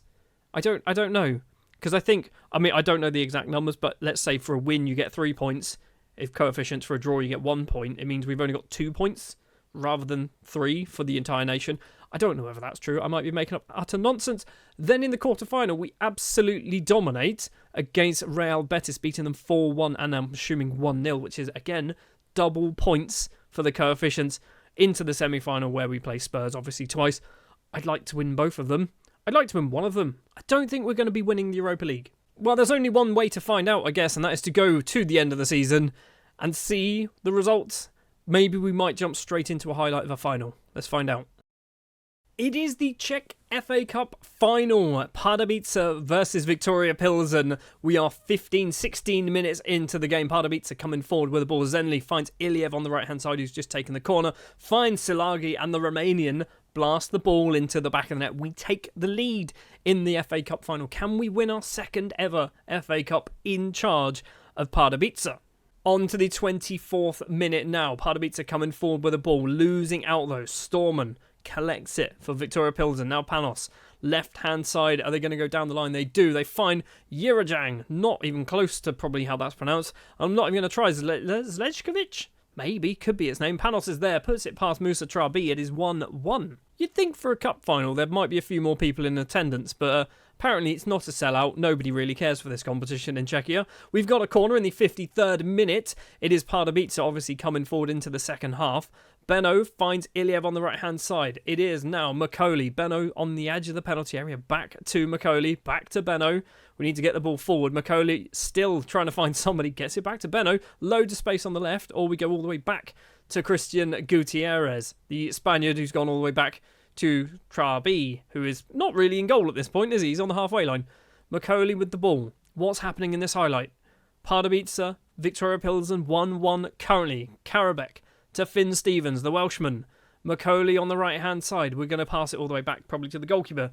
Philippe Dojal. Benno forward, finds Karabek. Lots of passing. This highlight's going on forever. It's been like a minute and a half at this point. We're still just passing it around the back, by the way. You're not really missing anything. We've now found Eisman, who finds Silagi, who finds Eisman, who finds Silagi. In the middle, we've got some options. Lama is there, and Lama makes it 2-1 to Pardubice. But it is not over there. The 64th minute, we've got Pardubice coming forward on the right-hand side. On the halfway line is Lama. Karabek in the middle. I feel like this highlight's going to go on forever, because it's gone all the way back now to the Victoria Pilsen goalkeeper, Andreev, who's gone for a big lump upfield. It is going to be Fredriksson heads forward. Benno can't quite get there now.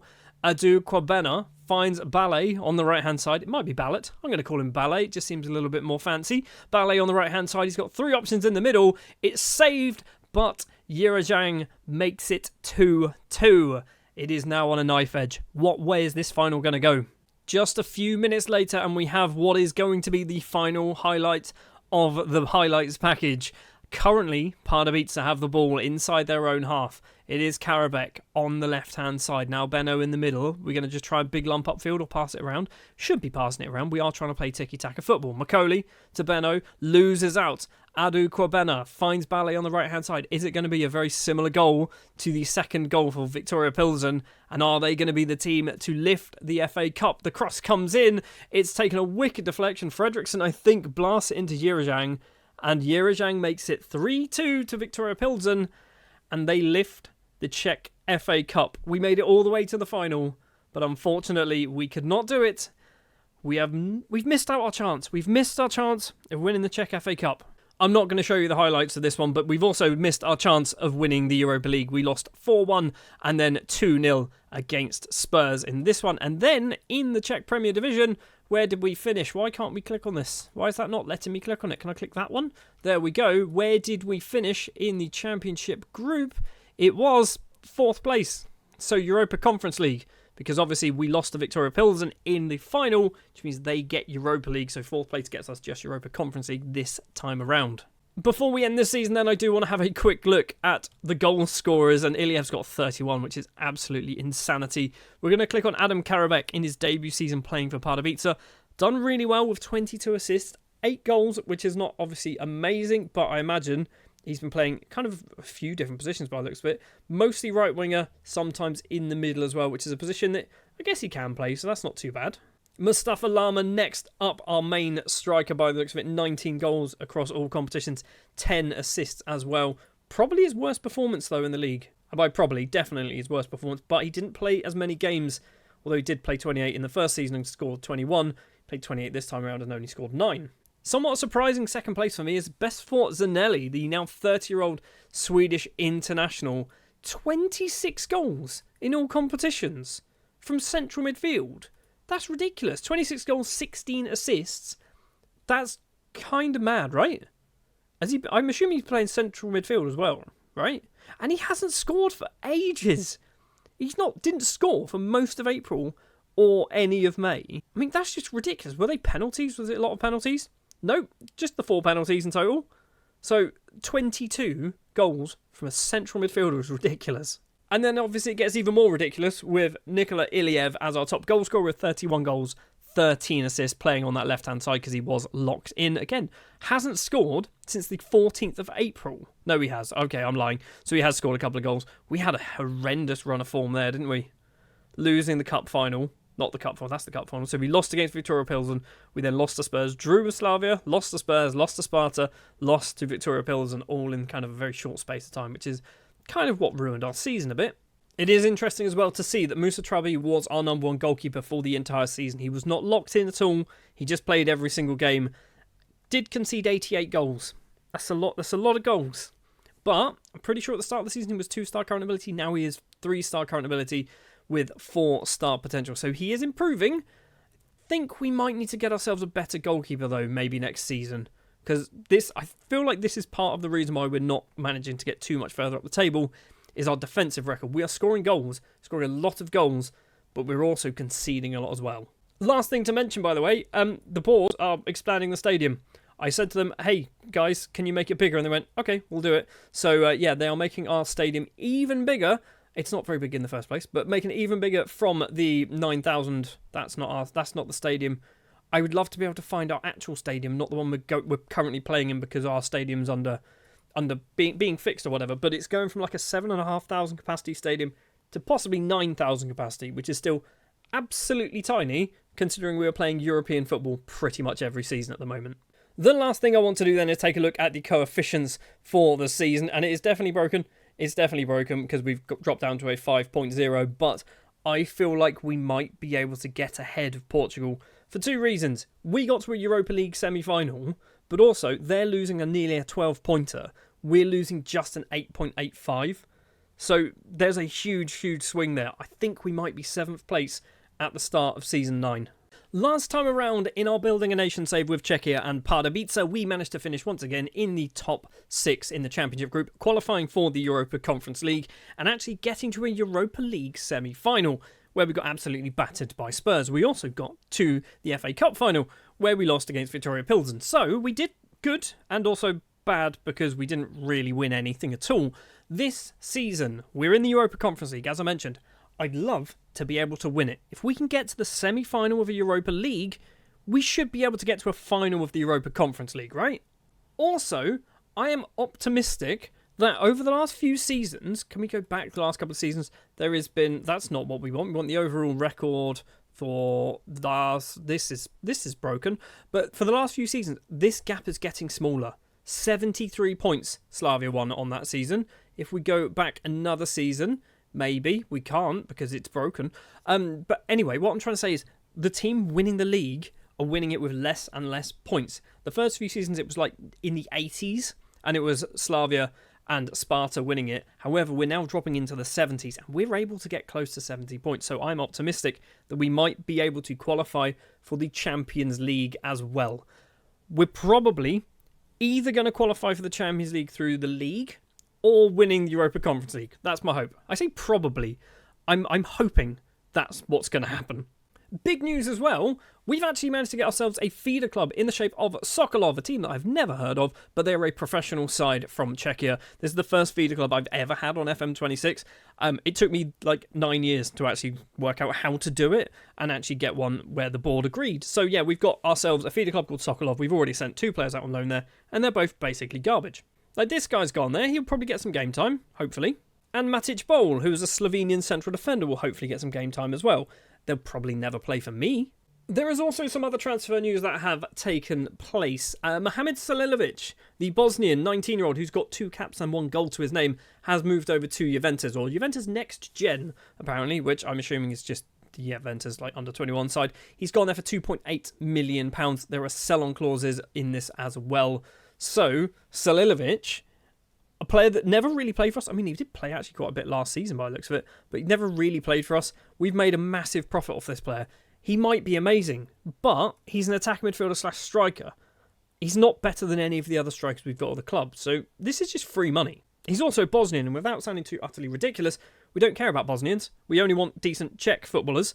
Bosnian footballers can do what they want. We have also brought in a new player already on a free transfer, and his name is Eren Gorgulu. Could be. He is a Turkish 22-year-old central midfielder, formerly of Göztepe and Southampton. So he's gone through the whole Southampton, Sport Republic, Göztepe thing. Valencians is the other one, and possibly is one of the Sofia teams in Bulgaria. Basically he's come through that, and we've picked him up on a free transfer. Did play a lot for Göztepe on loan, and then a couple of matches as well in the Championship last season for Norwich. But I think he's probably good enough for us. Probably not good enough to play in the Championship. That is all the transfer business that we have done at the moment. We've got a few loan spells as well. So David Rija has gone on loan to Jihlava, and Vlastimil, could be his name, has gone on loan to Ustal Nadlaburn. Could be their name, it's probably not, but it could be. And I'll just take a look as well at released players, because I knew there was a couple. So we've got Filip Vacheta has left the club for a second time. Did he ever play for us? He played 4 matches. All of them, or 3 of them off the bench, 1 start. So yeah, just needed him for depth. He's now 30 years of age.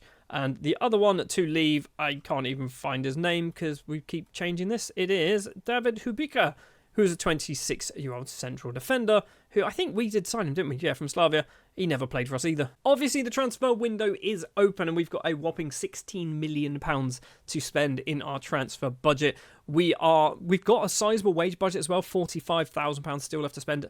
£220,000 a week we are spending. I'm pretty sure season 1 we were maybe spending like 80. So over the course of 9 seasons, we have probably tripled our wage budget over 9 seasons. So every 3 years, we double it again or something like that. I don't know. I can't do the maths in my head. But we've also got £14.8 million in the bank. And if you caught the end of last season, you'll also know that our stadium is being expanded also. We can't find out to what because, Football Manager's going to football manage. I think we've also improved our youth facilities. I don't know when, but I'm pretty sure that was adequate or average or something along those lines. It's now good. We've got good youth facilities. We've got good training facilities as well. So we have done a little bit of work there, spending a bit of money also. Right then, let's jump forward then to around the 9th of September. The transfer window will have been closed. We probably will spend about £3 million on about 9 players is my guess.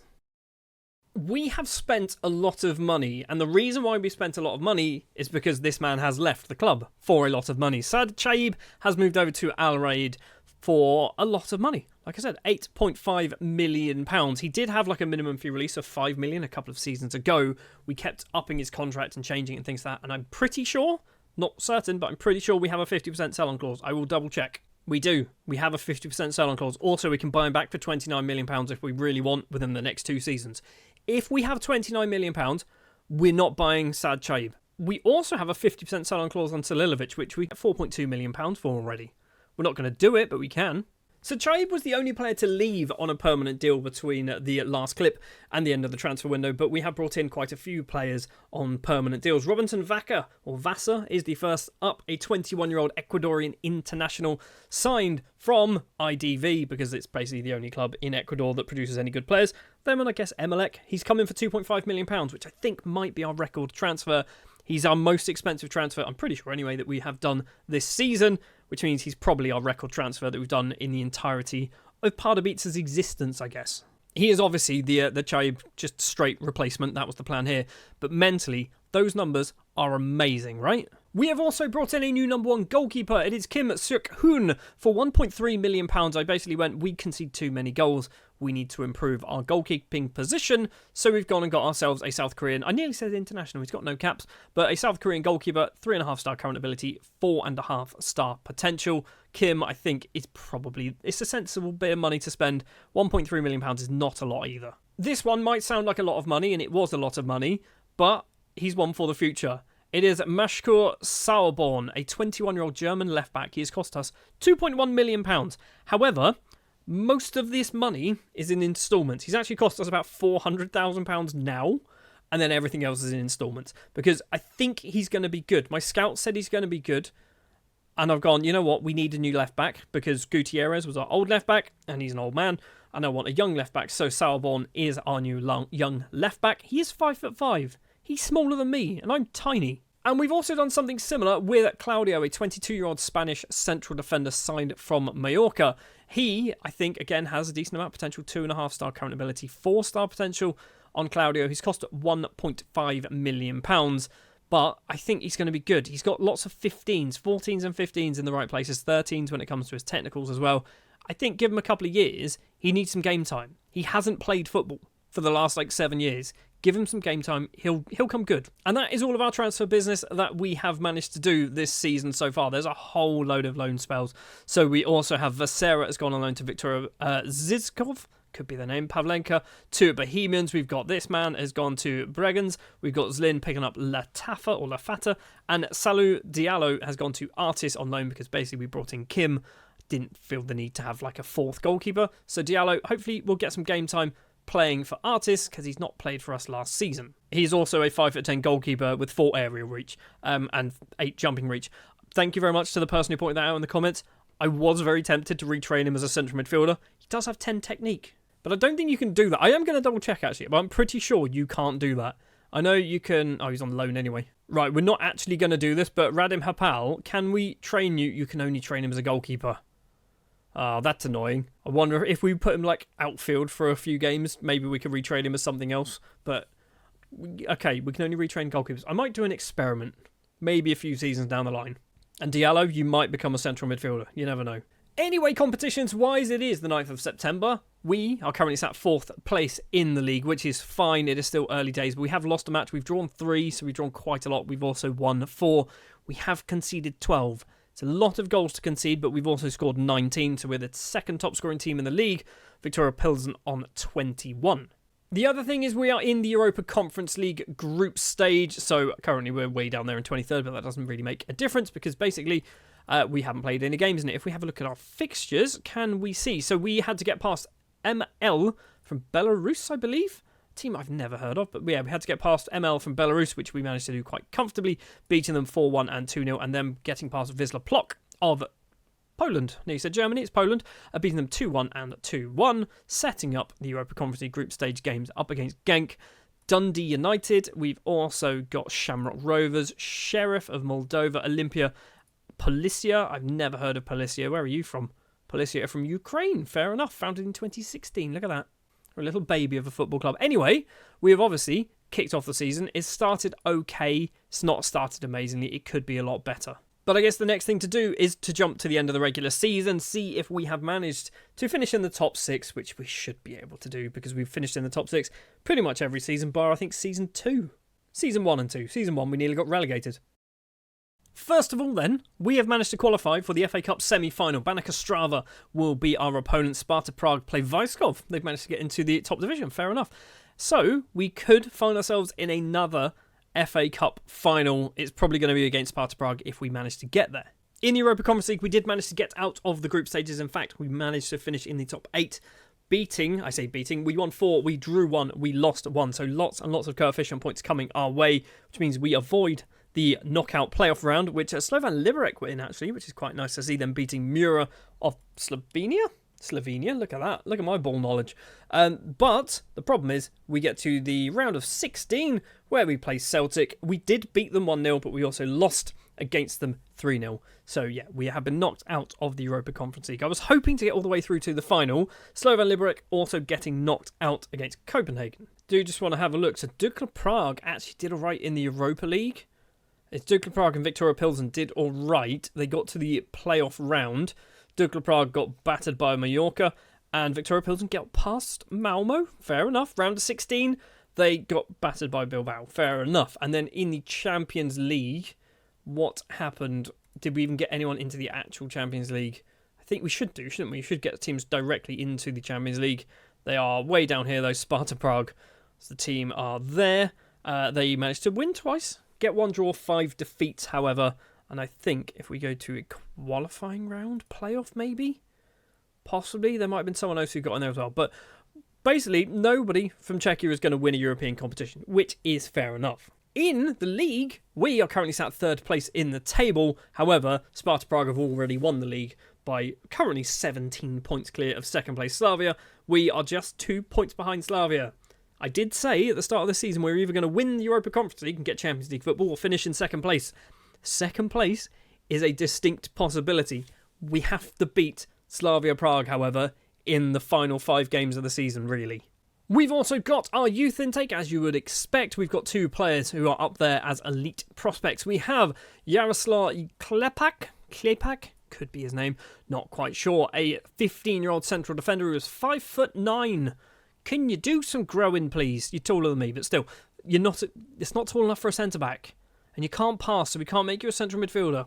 What are we going to do with you, Jaroslav? We also have Pavel Maxiner, who is a 16-year-old 5'11" attacking midfielder, which is obviously a position that we don't play. What are we going to do with you as well? I feel like I might need to have a look at my staff, possibly change who my head of youth development is, because he's bringing in players for positions that we don't really play. We seem to get a lot of attacking midfielders. Any other funny nationalities? So we've got a Croatian, we've got a man called Joel Georgiou from England. First of all, he doesn't sound like he's English. He sounds like he might be Cypriot, but he is a goalkeeper. Is he part Cypriot? He's not part Cypriot. He's just English, right? He's just English. Fair enough. He's not even part Czech. We've got Joel Georgiou then, who's a goalkeeper. We've also got a man called Dimitar Kaymakanski, could be his name. 15-year-old Bulgarian central defender who's 6'1". Doesn't look like he's going to be anything too special. Any other silly nationalities? I want something really out there. We've got a Norwegian. We've got a Liberian. There we go. That's what I was looking for. We've got a Liberian right back who is absolutely rubbish, but we've got a Liberian right back, and is he only Liberian? He's only Liberian. I mean, he's been in the Czech Republic now for 4 years, something like that. But he's only Liberian, which is funny to me, and he's rubbish. He's utterly rubbish. Right then, the last thing to do is to jump to the end of the season, and hopefully we'll jump straight into the highlights of an FA Cup final that we will win, maybe. Well, it is an FA Cup final. Are we going to be the team to win it? It is against Slavia Prague. I imagine it is Slavia Prague. We have the ball after 3 minutes, but I will save you the agony right now. We are not going to win this game, and it will become very apparent very quickly that we are not going to win this game. Because from this highlight, where we were actually coming forward with the ball, Sparta Prague in on goal, Morea with the opening goal of the game. Kim can't do much about that. It is 1-0. Then in the 86th minute, Sparta managed to double their lead. Morea with the ball once again finds Bundgaard in the penalty area. A few options in the middle. One of them is Vitek. Kim can't stop that one. It's now 2-0 to Sparta Prague and is pretty much game over. And in the 89th minute, it is game over when Sparta Prague get themselves a third. Batahov with a headed effort from the corner. A 3-0 defeat in the FA Cup final. We have got to 3 FA Cup finals so far and won one of them. And the other 2, we've conceded 3 times in both. Did we even play well? Bundgaard was amazing. I mean, we didn't. Petr got a 6.3. Iliev got a 6.3. Karabek got a 6.3. Zanelli got a 6.0. Kim and Benno were the only 2 players who kind of did themselves proud a little bit. And I guess as well Stevens. But there is a silver lining to this story, and that is the fact that we have qualified for the Champions League by finishing 2nd place in the group, 2 points clear of Slavia Prague. And the massive thing is, we didn't lose to Slavia Prague. If we lost to Slavia Prague, we probably would have finished in 3rd, because we would have been on 64 and they would have been on 66, I believe. We would have been on 65. We drew with them. So we would have been on 65.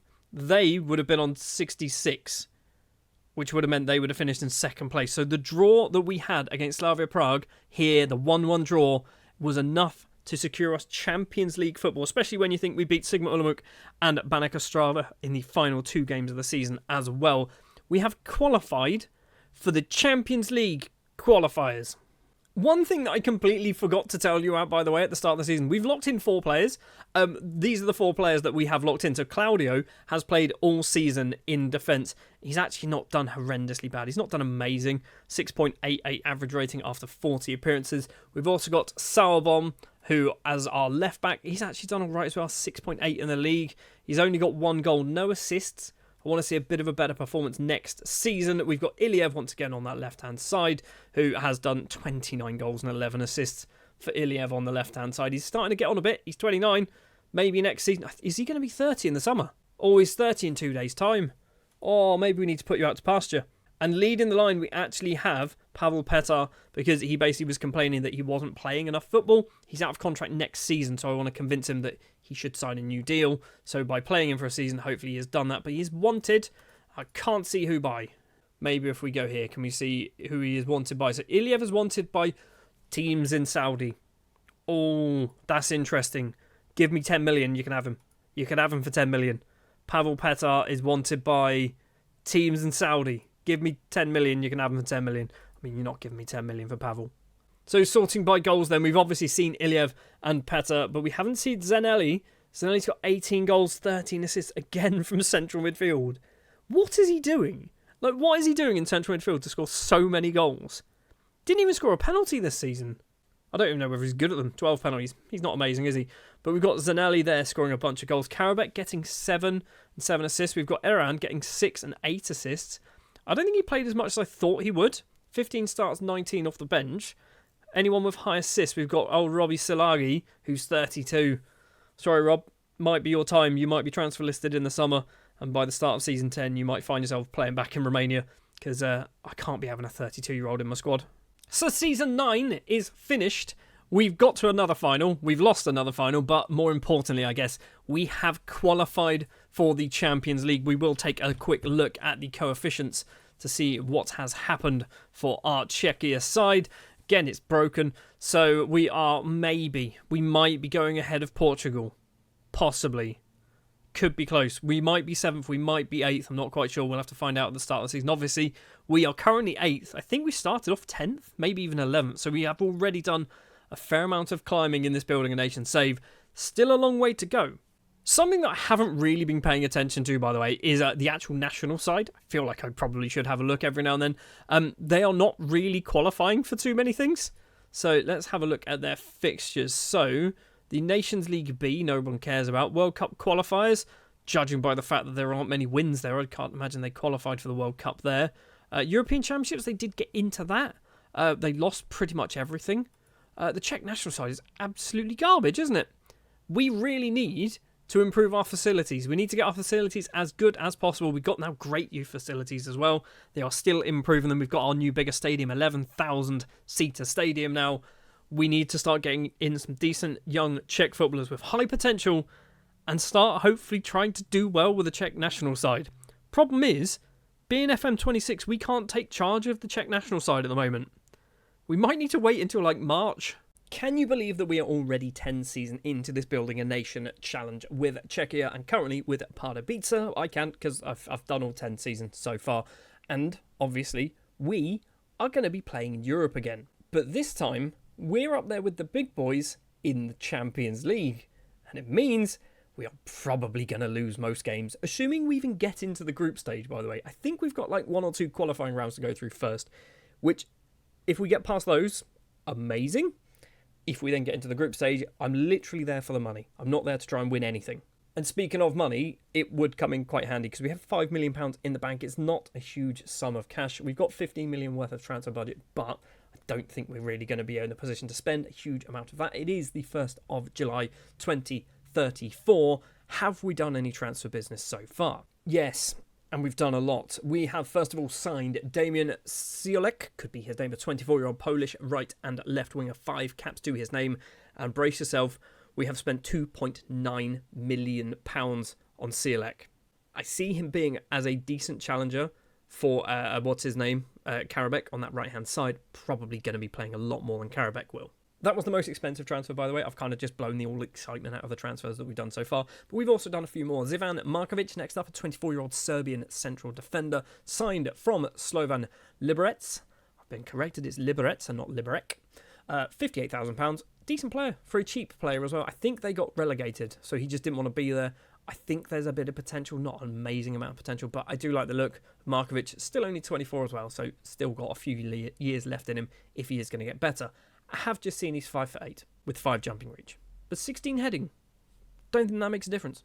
We've also gone to a different club in Czechia to sign Miroslav Plesl, a 20-year-old central midfielder. He has cost £64,000 from Sparta Prague, obviously one for the future, but I think he might get a few games for us this season. He looks very, very good. Mentally, some amazing numbers. 17 decisions, 12 work rate could be better, 8 teamwork could be better, but I mean, lots and lots of yellows there. Technically as well, pretty good. Physically as well, also pretty damn good for a 20-year-old. We've also gone over to Korea to pick up a left winger, Chu Yu-seong. Next up is a 24-year-old Korean, not international though. He's cost absolutely nothing. From Incheon, he's been good for the last few seasons, nice high ratings, not necessarily contributing from goals and assist perspective. But yeah, he's come in to be a bit of a squad player. I think we might have fallen foul of the whole non-EU rules again, so Chu Yong might not play much. And we've also signed a 21-year-old Spanish striker, Rafael. Not even going to try it. 2.5 star current ability, 4.5 star potential, finishing of 16, so nice high finishing. I've brought him in to basically be a backup at the moment. He signed from Baracaldo, 26 goals in the 3rd division last season, so knows how to score. Let's see if he's going to be any good. He might not ever play for us though. We've also sold a couple of people, so Zubele has gone to Victoria Pilsen, and if we scroll down here, I don't think anyone of interest. Jaromir Pilar has gone to Mlada Boleslav. So that is all we have done so far. We can also look at released players, which I think we did quite a lot, if I'm not mistaken. Yeah, so we have no one of real interest. I mean, Silagi has gone. He is 32, so, that's why he's gone. Christian Gutierrez, another player to go, but again, he is getting on a bit. Philippe Lafata, a player that came through Season 1 or 2's youth intake, looked pretty good. Wasn't pretty good in the end. And that's pretty much it. Anyone else? I mean, there's no one else really particularly too much use that we've got rid of. So that is where we are at the very start of the season. We obviously have a bit more of a transfer window to do the season to kick off as well. So let's jump forward to somewhere in September, see if we can spend any more of our money. This might be a big summer for us. I might just waste all of our cash, because why not?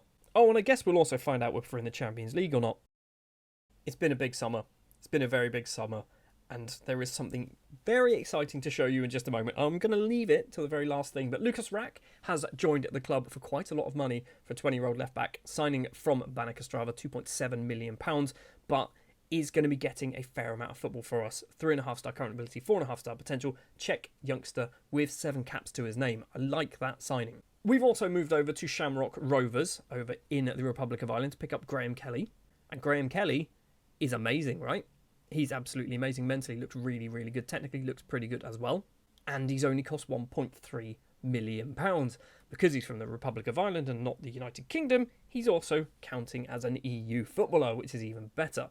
There is one more player to talk about signing for the club, but we'll come to him in just a minute.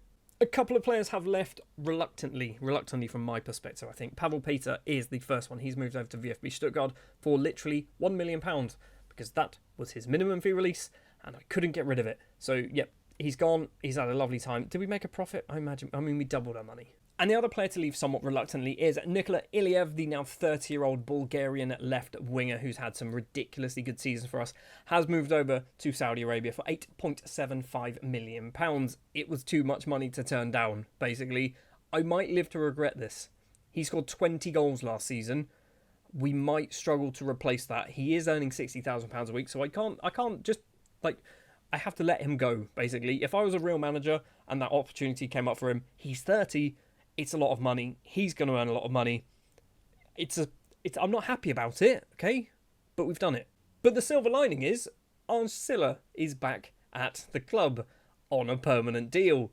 Annoyingly, he did get released from Manchester City, but we've picked him straight back up again. So we made £4.2 million profit, just flat profit at this point. We didn't get any sell-on clause. We could have sold it at one point for like £7-8 million, something like that. I thought about doing it because I thought this might happen.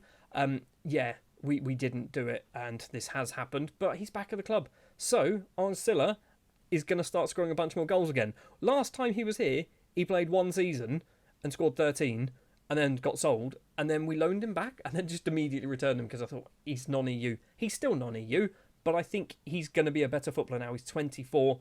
We can kind of commit to locking him in as our main striker, I reckon. And that is exactly what we are going to do. We've also locked in a few other people. So Arne Silla will be our lead striker. We have Vaca, Salbon and Santos. So starting with Robinson Vaca, the 22-year-old Ecuadorian central defender, was complaining that he wasn't starting a lot of football. So I thought, with those mental numbers, we have to start you. So he is going to be locked in that central defensive position. He did play 27 times last season, but only 9 of them were starts. So he's going to be starting, hopefully, a lot of football this time around. Victoria Pilsen do want to loan him. I might consider that, On the left-hand side, we have Mashkur Sauerborn, who we signed last season for £2.1 million. Played quite a lot last season. In fact, played loads of times last season. I just want to keep him playing. I think there's potential here. He just needs to play to get that potential unlocked. He's also rapid. 19 acceleration, 16 pace. He's really, really fast. Technically not amazing. Can we start putting some of your unfulfilled potential into your technical ability? That would be nice, mate. I've also just seen he's got 2 caps for Germany now. I have no idea how he's managed to pull that off. The other player that we're locking in on that left-hand side might be a bit of a surprise to you, and it is the Portuguese 24-year-old attacking midfielder, Miguel Santos. We need to replace Iliev's goals. And my brain went, what was Iliev before we made him a left winger? He was an attacking midfielder. Miguel Santos is an attacking midfielder. Not as good as Iliev, granted, but maybe let's try Santos on that left-hand side, see if he can do the same job. So far, he has kicked off the season with 3 goals in the league. It's starting somewhat promising. And we are also sat currently second place in the table as well. 7 games played, 6 wins, 1 defeat. We are not scoring goals, but we're also not conceding. We have conceded twice so far all season in the league. And there is another great big elephant in the room. And it is Champions League shaped. And we are in the group stage of the Champions League. We had to go through 2 different qualifying rounds to get there. First of all, Pardubice versus Fenerbahce, where we managed to get through 4-3 on aggregate. A 2-2 draw in the first leg and then a 2-1 victory in the second leg, setting up a final up against Porto. Porto, that's just caused an absolute disgrace over in Portugal. Sporting, who managed to get past Genk. And we managed to get past Sporting 3-2, thanks to a 2-1 victory in the first leg, a 1-1 draw in the second leg, meaning we have qualified for the Champions League. And realistically, we're not winning games, but this means this number, which has already gone up drastically, is going to go considerably higher, because I think every match you get like £8 million or something stupid like that. So we could be on like £50 million come the end of the season. And I am somewhat optimistic about our games that we have. We've got Rodez from France. I don't know how they've qualified, but there we are. We've got Frankfurt, obviously, from Germany. We have Manchester City, which we're definitely losing that one. We have AC Milan. We have Bologna. I think we could get some points on that. We have Malmo. We could definitely get some points from that. PSG and Inter, we're not getting points from either of those ones, are we? So we'll play both the Milan sides. And arguably the best team in France and the best team in England. We have got a horrible draw there. I'm looking at this Rodez game going, this is the one where we're getting points. I'm now interested, where do you finish last season? You're currently second in Ligue 1. Can we see last season? Football Manager doing Football Manager things. They finished second last season as well. What happened to them? Anyway, I guess that is the start of the season out of the way. We're now going to jump forward to the end of the regular season, see how well things go in the league, and obviously see how well things go in the Champions League. If we get out of the group stages, even if we get a win, I'd be surprised. I think we should win maybe 2 or 3. There's 2 or 3 wins on the table at the very least. Well, in a surprise to absolutely nobody, on the 22nd of April, we are not in the semi-final of the Champions League. Where did we fall down? I am going to tease you. It's not the quarterfinals, so we didn't get that far. The round of 16, we didn't get that far. Did we get to the playoff round? No, we did not. So the question is, did we even get any points or anything? Sparta Prague actually got to the playoff round and then got battered by Man City. We finished in 28th place. We did pick up 2 wins, 1 draw and 5 defeats. We scored 14 but did concede 19 goals. Also, I've just seen there Waterford have qualified for the Champions League. Is this how they're able to sign all those ridiculous footballers? They've managed to get to the Champions League. They've got Louis Barry. Isn't he really good? I mean, he's 31 now. Maybe he's not that good. I know we're going about this all the wrong way, but I do want to check our coefficients. So we're up in 8th already, so that's interesting. We've got 45 for next season, apparently. I don't know how accurate that is, because it's Football Manager doing Football Manager things, which means we could actually move into 7th, assuming, probably not actually. Portugal, I have got 2 teams still in some form of European competition. We've only got 1. So assuming they knock each other out, maybe, we win the Europa League. I don't think we're moving up to 7th, but it's possible. It's certainly possible. We're getting better. The other things that have gone on, obviously, In the league, we have finished in the top 4. I say obviously, like we always finish in the top 4. We have finished in 4th place. Into the championship group we go. We are a long, long way behind Slavia, a reasonable distance behind Sparta Prague, but actually within touching distance of Dukla Prague. So possibly, maybe 3rd place could be on the cards if we win pretty much everything. And speaking of winning pretty much everything, we also play Dukla Prague in the FA Cup semi-final. Sparta Prague versus Victoria Pilsen in the other semi-final. If we can get past Dukla Prague and play Victoria Pilsen in the final, we might actually win it. We've also had our youth intake come through, so a couple of players that are probably worth taking a look at. We have Michael Simmer, who is a 15-year-old goalkeeper with 5-star potential, 1.5-star current ability. Looks pretty good. He's only 15, obviously. Plenty of time to develop there. And we also have Michael Vodenhal.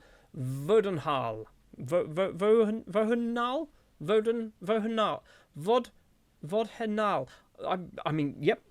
Apologies if that's your surname. I've just absolutely ruined that and probably given myself a headache in the process. 15 years old, central midfielder. Looks pretty good, actually. Probably could do a job right now. 1.5-star current ability, 4.5-star potential.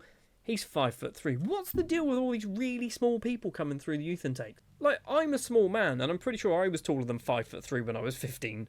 Well, one last thing to do then is to jump to the end of the season, and I guess the main focus is, are we going to win the FA Cup?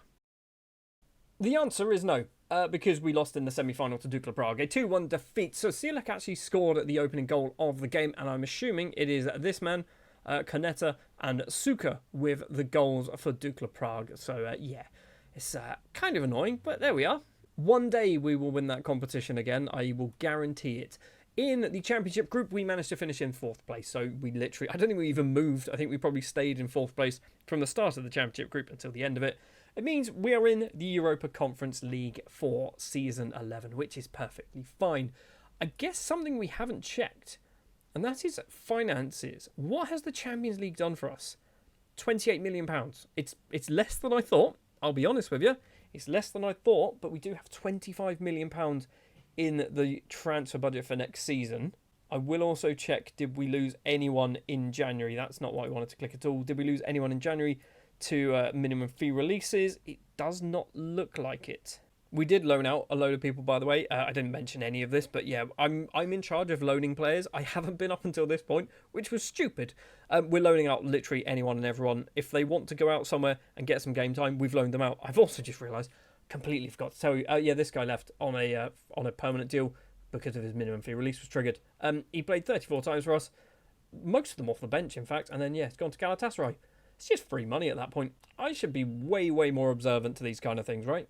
So I imagine the coefficients aren't quite right. There we go. It doesn't look quite right at all. But I think we are going to be staying in 8th place. But we are very, very close, I think, to Portugal and the Netherlands. So Netherlands will be in 7th, or 6th, sorry. Portugal in 7th, and we will stay in 8th place. No, Denmark have had a ridiculous season. What's happened there? We might drop down to 9th because of Denmark.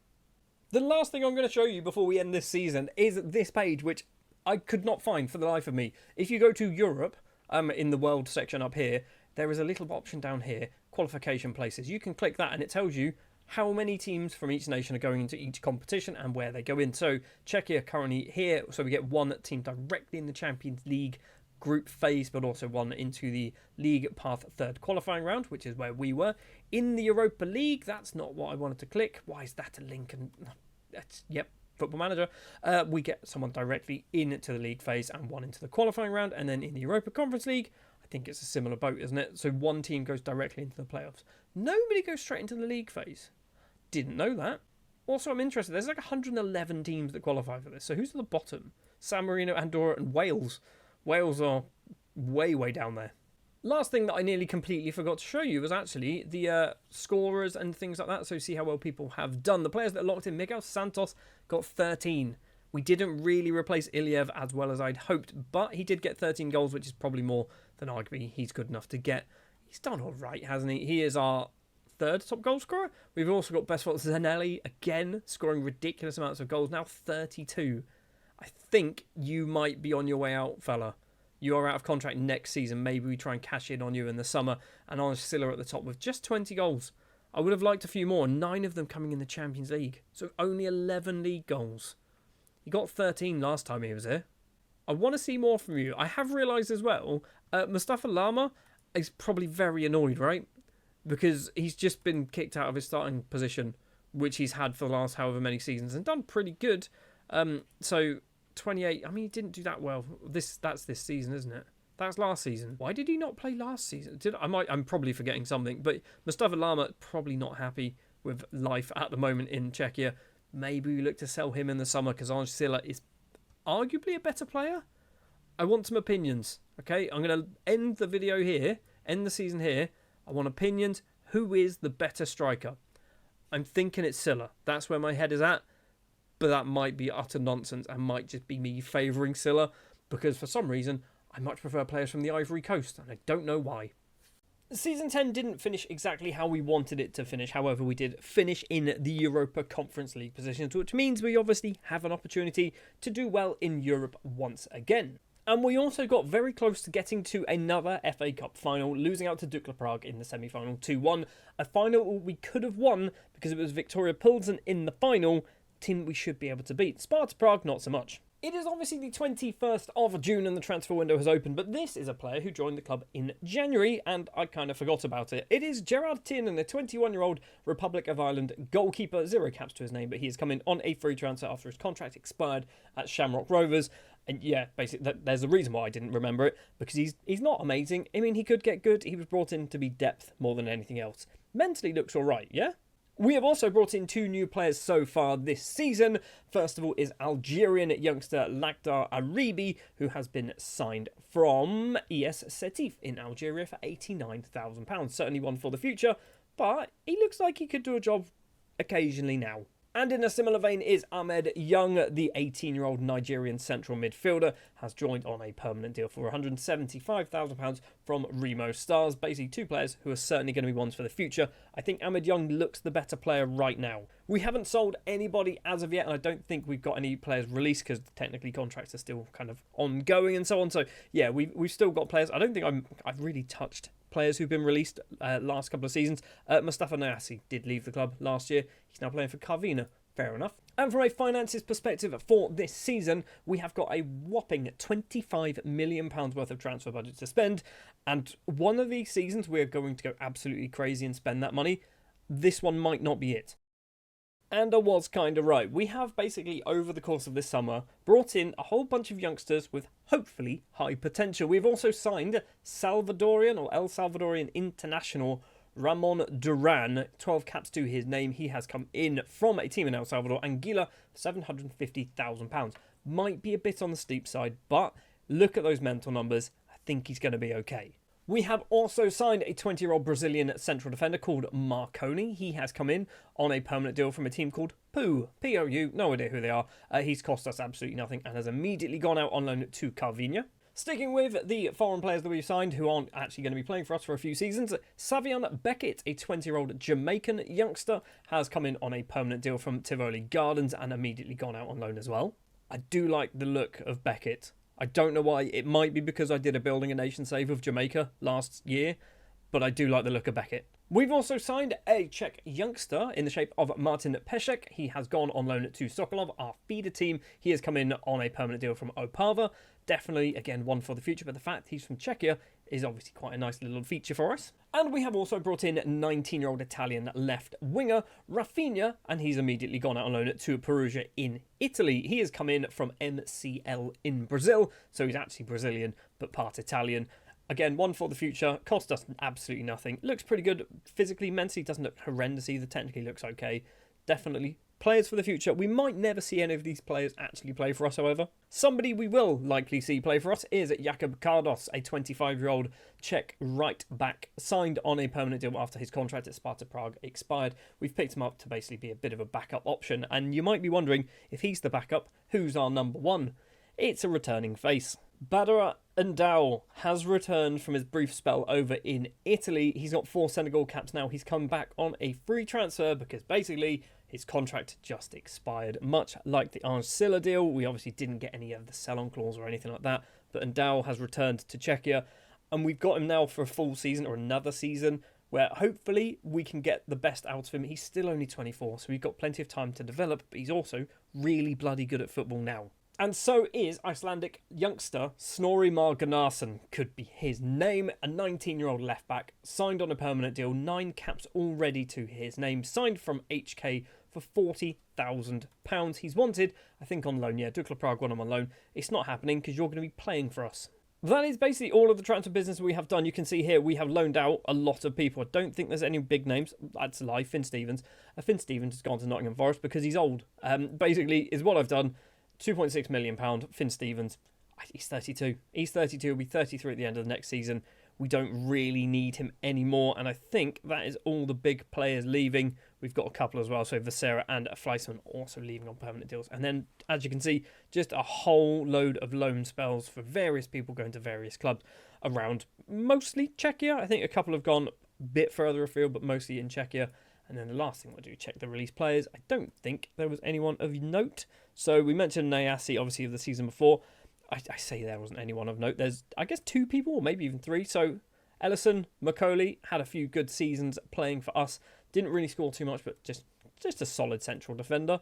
He has moved on. We then need to go this. Who else have we got? I think Michael Eisman played a fair few games for us in the first couple of seasons, and then he just got kind of replaced. Yeah, so early on in his career, did play a lot of football, but then as time went on, and I think it was Iliev came in, obviously Eisman didn't get a place in the squad. Iliev left, Eisman started to get some place in the squad, and we don't need him anymore. So yeah, he's moved on too. From a league perspective, we're obviously 8 games into the season, and it's not started particularly well. We do love a draw here at Pardubice. 3 wins, 4 draws, just the 1 defeat to our name. So actually we're doing very good when it comes to not losing games, but we're not doing particularly good when it comes to not drawing games. And as you can see here, we've drawn with Dukla Prague, Slovan Liberec, we have drawn with Banik Ostrava and Artis. So yeah, things have not gone particularly to plan there. We have also managed to qualify for the Europa Conference League actual league phase because we had to play Celje of Latvia, Lithuania, Slovenia. I knew it was one of those countries over in that general direction. We beat them, obviously you can see there, twice 2-0 and a 3-1, setting up the league phase where we have Union, I never know what they're called, SG, we'll just call them that, Sarajevo. We also have KF Tirana, we have FC No of Armenia, Maccabi Tel Aviv, Sion, and I think that is all.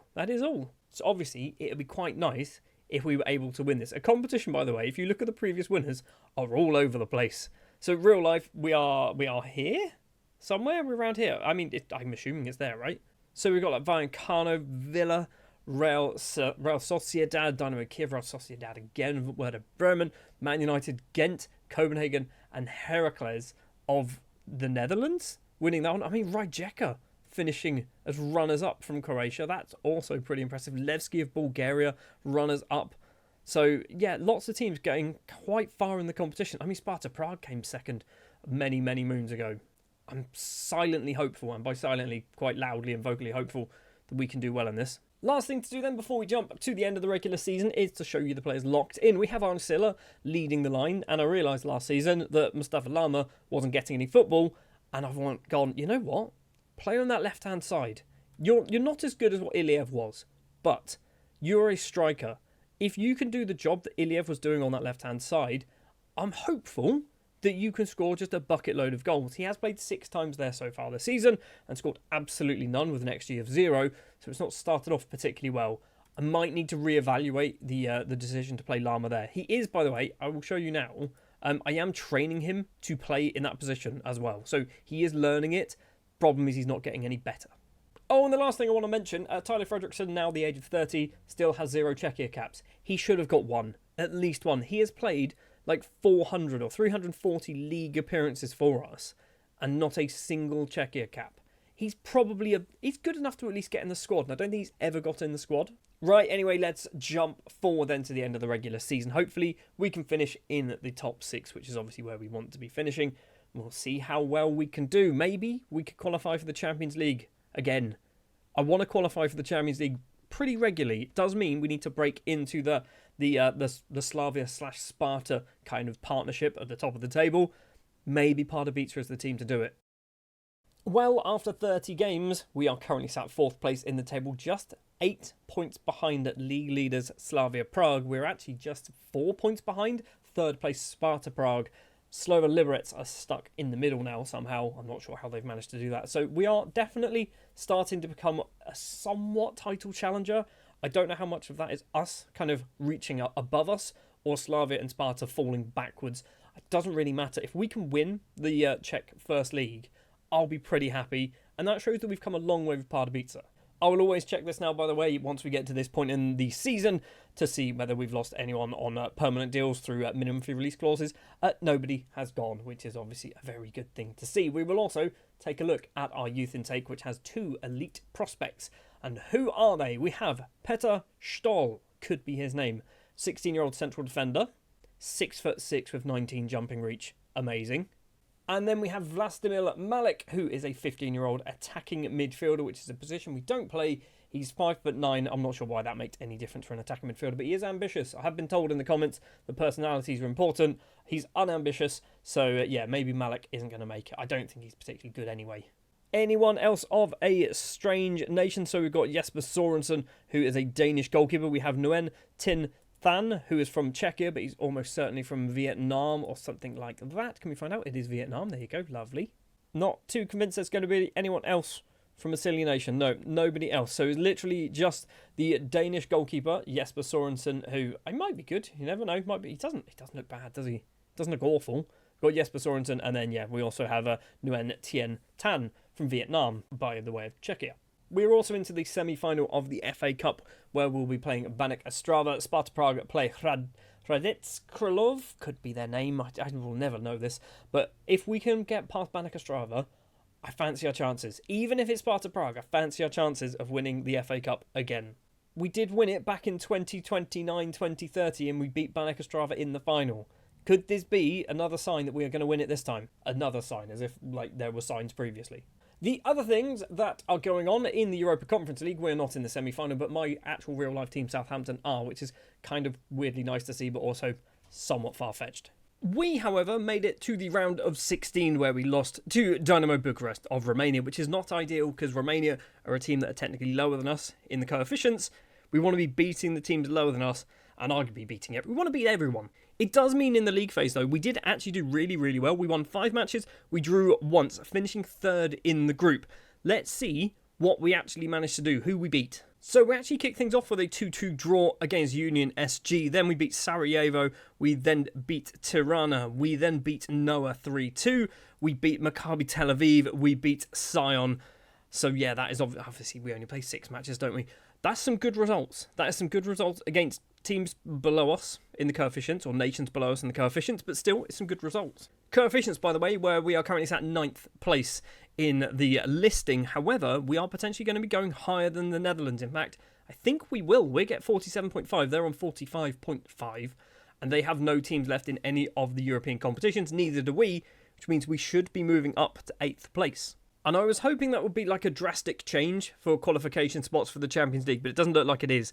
6th is where we will get 2 teams directly in the group stage, 1 team in the 3rd qualifying round. So we are still a fair distance away from that. 8th place for this doesn't really mean anything. Does it mean something? No, it means exactly the same thing.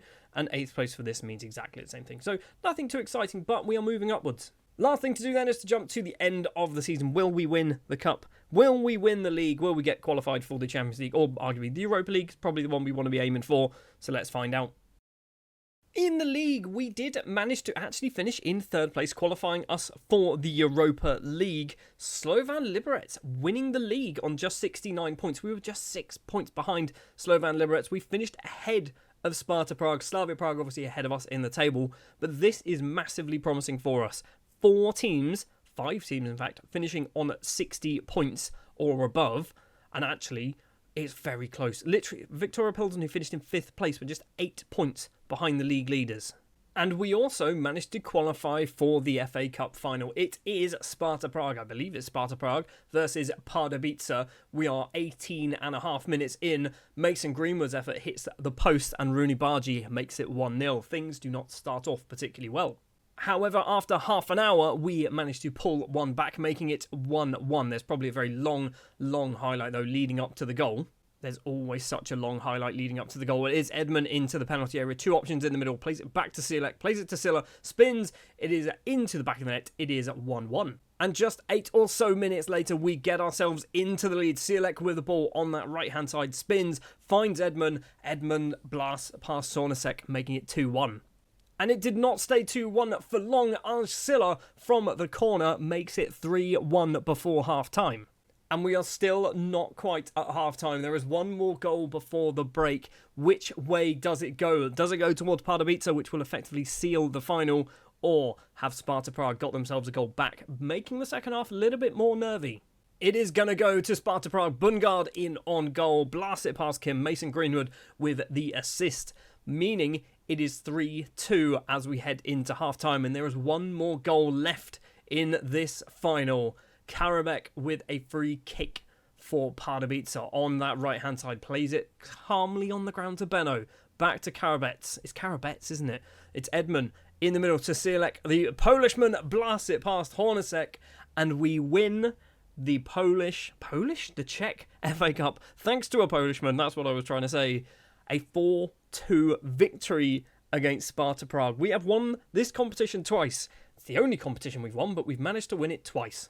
So our trophy cabinet is looking a little bit nicer nowadays. We have got 1, 2 CFL, but 2 Pohár FACRs. I assume that's probably not how it's pronounced at all, but we are 2 times champions of the FA Cup of the Czech Republic.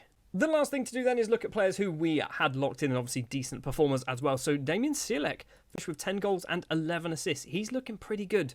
For the £2.1 million, I think, or £2.9 million we spent on him, seemed quite steep at the time, but he is actually giving us a bit of a return. Miroslav Plesel, 12 goals, 10 assists. The central midfielder, I was not expecting him to play that much, but apparently he is playing and scoring lots and lots of goals, which is good. Adam Karabets, 14 assists, 13 goals in all competitions. He's now 32 though, so this could be the last time we see Adam Karabets, or maybe we give him one more season. He's got a year left on his contract. We might just let that run down. Mustafa Lama playing on that left-hand side gets 18 goals in the end, 10 assists as well. He's not really fully competent on that left-hand side. As an inside forward is where we play 2.5 star. I mean, he should be able to do that job, right? He should be able to do it. Maybe another season or two playing there. And as long as Arcila does not leave the club, he should be able to play as that left winger, because Arcila will basically lock down that starting striker position. 27 goals, 7 assists for him this time around. So he actually scored 13, 14, 15, plus whatever that is, 20, 30 goals. 45 goals. He scored 45 goals, I think. Might not be 45 goals, my maths isn't the best. It's a lot of goals though, right? It is 45 goals, because there's 3 goals for Asec Mimosas. 45 goals across 3 seasons is good. And he's good. The problem is, I'm pretty sure, I don't want to click this just to confirm it. Yeah, there's a minimum fee release of £4.6 million. So at some point, he is going to go. But if we have a look at his career once again, we sold him for £4.2 million. If we get another 4.6, that is £8.8 million for a player that we spent £215,000 on. The maths doesn't lie. It's good business. It's not ideal for a football team. Season 11 is under our belt. We have finished 3rd in the Czech League. We have won the FA Cup, and we've been knocked out of the Europa Conference League, which was won by my team, Southampton, which is something that I don't think is going to happen anytime soon, even though this is now 11 years into the future. Season 12, back in the Europa League. I want to do well in the Europa League. I feel like we should be able to do well in the Europa League. We've also got a lot of money to spend as well. It's season 12 of our Building a Nation save with Czechia, and currently in charge of Pardubice, and I'm looking at our transfer budget of £13.65 million and thinking we should probably spend some of that, right? Especially when you consider we are obviously once again, I say obviously like we do it every season, but we are back into European competition this season, and we only finished 6 points off of winning the league. We had the goal difference, we just didn't have the points. If we had 6 more points, we would have actually won the league. So I think there is a chance we could win the league with Pardubice this season. Assuming we spend sensibly, and on the 1st of July, we have already started spending. In a mixture of players who are for now, who are for the future, and who are for kind of the interim. Robin van Doorn, I think, is one of those players that he should be good enough now, but also is one for the future as well. The 22-year-old Dutch right winger has signed from Feyenoord for £3.5 million. We are hopefully buying potential here. We have gone so many seasons not really having this money to be able to spend on players who should be good now and get good in the future. We're basically taking gambles on players who might be able to play for us now. I think Robin van Doorn will be getting game time for us. £3.5 million might be too expensive. And you're probably not going to like the price on this one either. Or maybe you will, because I think he's probably a better footballer. It is £4.4 million for Jan Benat, the Czech international central midfielder, defensive midfielder, 23 caps to his name, signed from Victoria Pilsen, which is something you're not supposed to do in a Building a Nation save, but we do it anyway, because basically I want to make us really good. We're not winning the league at the moment, so we still need to basically weaken the opposition so we can win the league, and then we can start trying to build them up later on. So Jan Benat is in. And probably my favourite signing so far is Zinedine Zidane Bedoya, who is now 27 years of age in game, but he is ridiculously good technically, mentally, physically, all very, very good, and he's cost us absolutely nothing. He's had a weird tour of Colombia, and now he's come over to Pardubice in Czechia. I think, apparently, I don't know whether this is true or not, but I think he's got quite high potential, or potentially high potential, if that makes sense. So the fact that he's come here on a free transfer, he looks pretty good. I know he's 27, so he's obviously not going to improve much beyond this. I think this is a ridiculously good player for us. He is on a lot of money a week. We do also have to say a fond farewell to never Czech international Tyler Fredriksson. He's a never Czech international because he was never going to get in the Czech squad, because I don't know why. He should have done, but he has moved back over to England, signing for West Brom for £1.6 million. We signed him in season 1, if I'm not mistaken, so he's been here for 11 seasons. And we say a fond farewell. We've made a profit. Technically, Man United get some of that profit as well. But Tyler Fredriksson has moved back to England. I don't know if he got a testimonial. I feel like he should have done. So that's all the transfer business we have done so far. So 3 players joining. So Zinedine Zidane, Benat and Van Dorn. Fredriksson leaving. Obviously, the transfer window is still wide open. It is the 1st of July. And then I guess the next thing we need to do is just to jump forward to the end of the transfer window. See what more business we can do. We've obviously got a fair amount of cash still to spend. We are in the league, we're in the FA Cup, and we are also in the Europa League. I don't think we even have to qualify for this either. Because we won the Cup last season, I think we should be good. So it's now the 9th of September, and we did have to qualify. We had to go past Rosenborg, which we managed to do on penalties. We beat them 3-1, then lost 2-0, but did win on penalties. Means we are actually in the Europa League phase, which is obviously very good to see. We're also in the regular Czech League. We'll come to our new signings hopefully in a moment, where we are currently sat 2nd place in the table. Jablonec are currently top of the table. Slavia in 3rd. And Sparta Prague down in 5th. Slovan Liberec, last season's champions, currently in 4th place. So right now, we are hopefully on course to be in a title challenge this season with Pardubice. Right, transfers then. We've got £25 million to spend. Almost certainly means a big name's left, right? More specifically, I think 3 or 4 big name players have left for slightly smaller deals. Robinson Vaca, first of all, the 24-year-old Ecuadorian, has moved over to Al Fire for a reasonable fee, £3.5 million. It is a bit of a profit. I basically gone, he's not improving. He's got great mental numbers, but I don't see him getting much better than this. So, yeah, we've decided to cash in, get a bit of money. It's fine. We've still got plenty of years playing, managing Pardubice and stuff like that. So, yeah, Vaca, hopefully this isn't something I regret. Another player that I'm hoping we don't regret selling is Christian Edman, the 27-year-old Swedishman who does not have any caps to his name, has moved over also to Saudi Arabia, £4.4 million. Again, another player who played a lot last season. In fact, he's played a lot the time that he's been with us, but I saw some numbers and went, you know what? Let's take a risk. Let's sell him. Let's bring in some cash. Hopefully, we've got some decent players that can kind of fill the gap. And it was only a matter of time, but Arncilla has left again. He's gone to Roma. He's gone for £4.6 million because that was his minimum fee release. So we don't have any sell-ons in there, but it was kind of inevitable this was going to happen. The good news for Arncilla, however, is he does have a friend joining him. And that is Senegalese international Badar Ndao. He's also decided to move over to Roma, and he has gone for £7.75 million. He's also, judging by his picture, decided to grow a moustache. I don't know why he's done that. I'm not sure whether we've got a sell-on. I'll double check that in a moment. I don't think we do. I think that might have been another minimum fee release, but we've made £10.75 million from selling Badar Ndao to 2 different teams in Italy. And because Roma stole a bunch of our players, I decided to steal one from them. Umberto Bartola is a 24-year-old Italian defence midfielder signed from Roma. He was previously on loan at Hull, playing 19 times in the Championship, 2 loans at Hull. Are Roma affiliated with Hull in this for some reason? They may well be. But yeah, free transfer, I think he looks pretty good. I wanted to make sure we strengthened our midfield. Obviously, we lost Edman, so hopefully Bartola should be able to do a job. And I'm hoping This player will also be able to do a very good job for us. Ali Al-Kabi is a 23-year-old Qatari international signed formerly of PSG. We have had to throw money at this man because he's from Qatar and that's, I guess, their language they speak. He's on £31,000 a week, but I think he's going to be really, really good. He's really good now. He's going to be playing week in, week out for us. I think there is definitely potential there as well. This is the thing. When you see players like this who came through at PSG, he was playing some matches for the actual first team. So it's not like he's so bad that he's not quite there. He's getting first team football for PSG. He's good at football. He just needs to play more. Also, he is a perfectionist, which I'm told is something really good.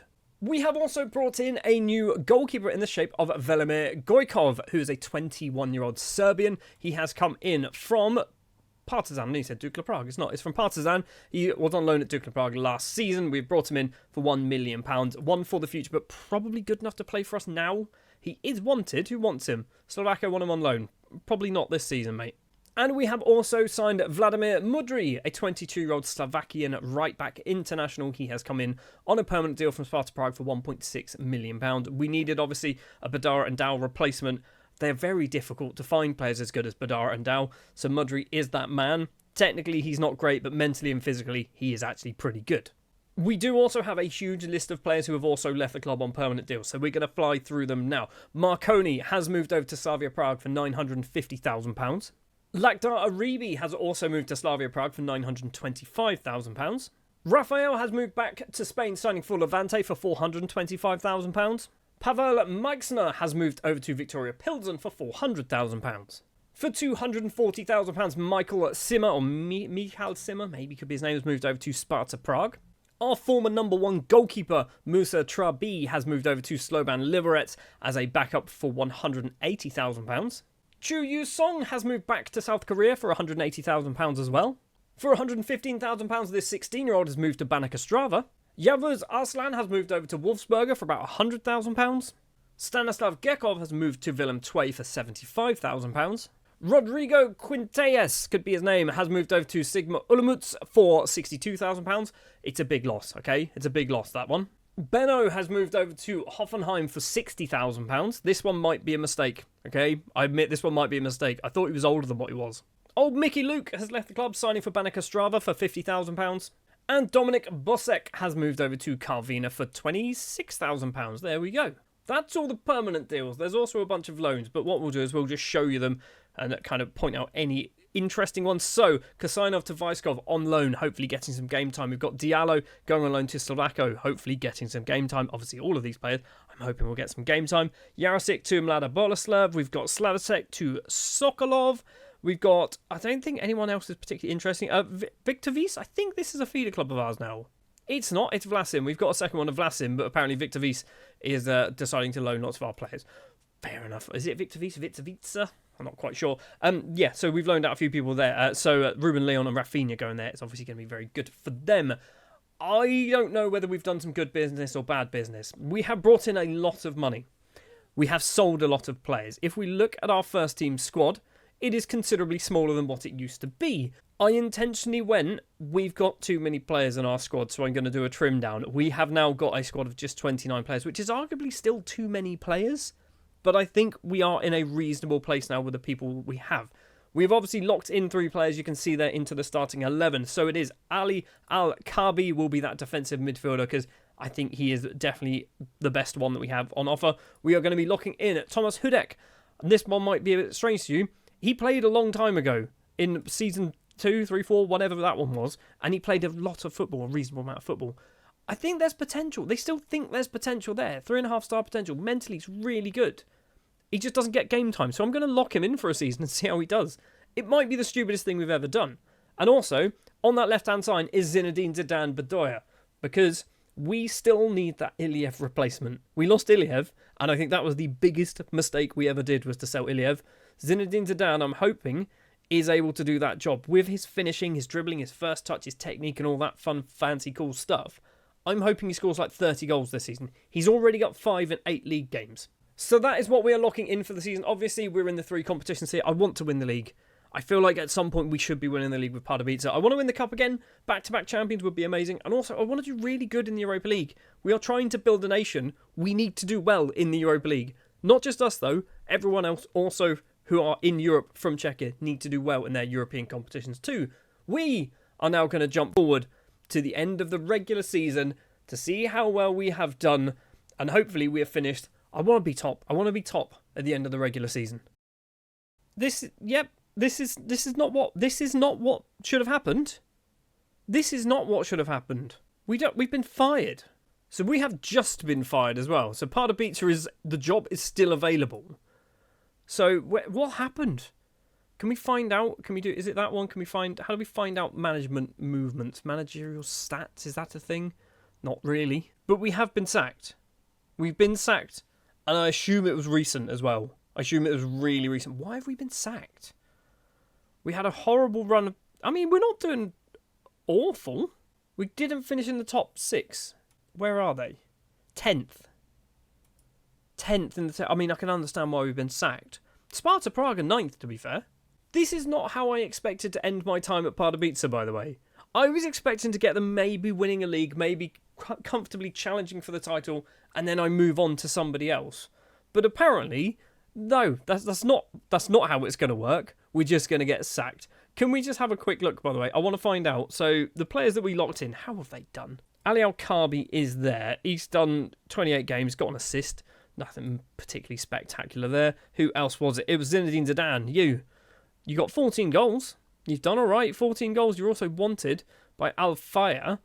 So, for a season, is that all right? I guess it's probably not too bad. Who else did we lock in? It was Hudek, wasn't it? He's played 44 times and he's transfer listed. Was Hudek the problem? Only got a 6.85. I'd argue he's not the problem. I think we just had some terrible results. We just had a bit of bad form. I don't really know what's gone on. But the fact that we've been sacked, which is not good. Is there anyone here stand out? Jan Bennett is a 6.78. It's not awful.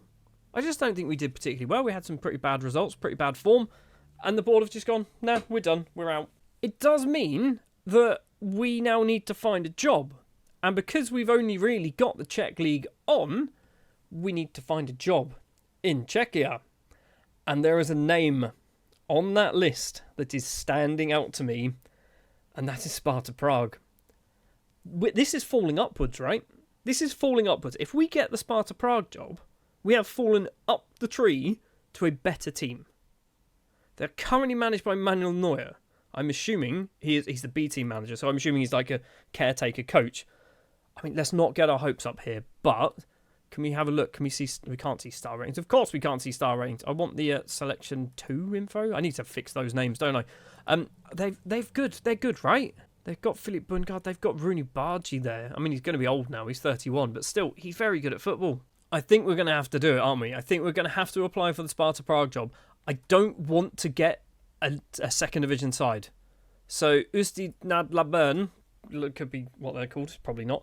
I don't want to go for this job, particularly as they are 14th in the table.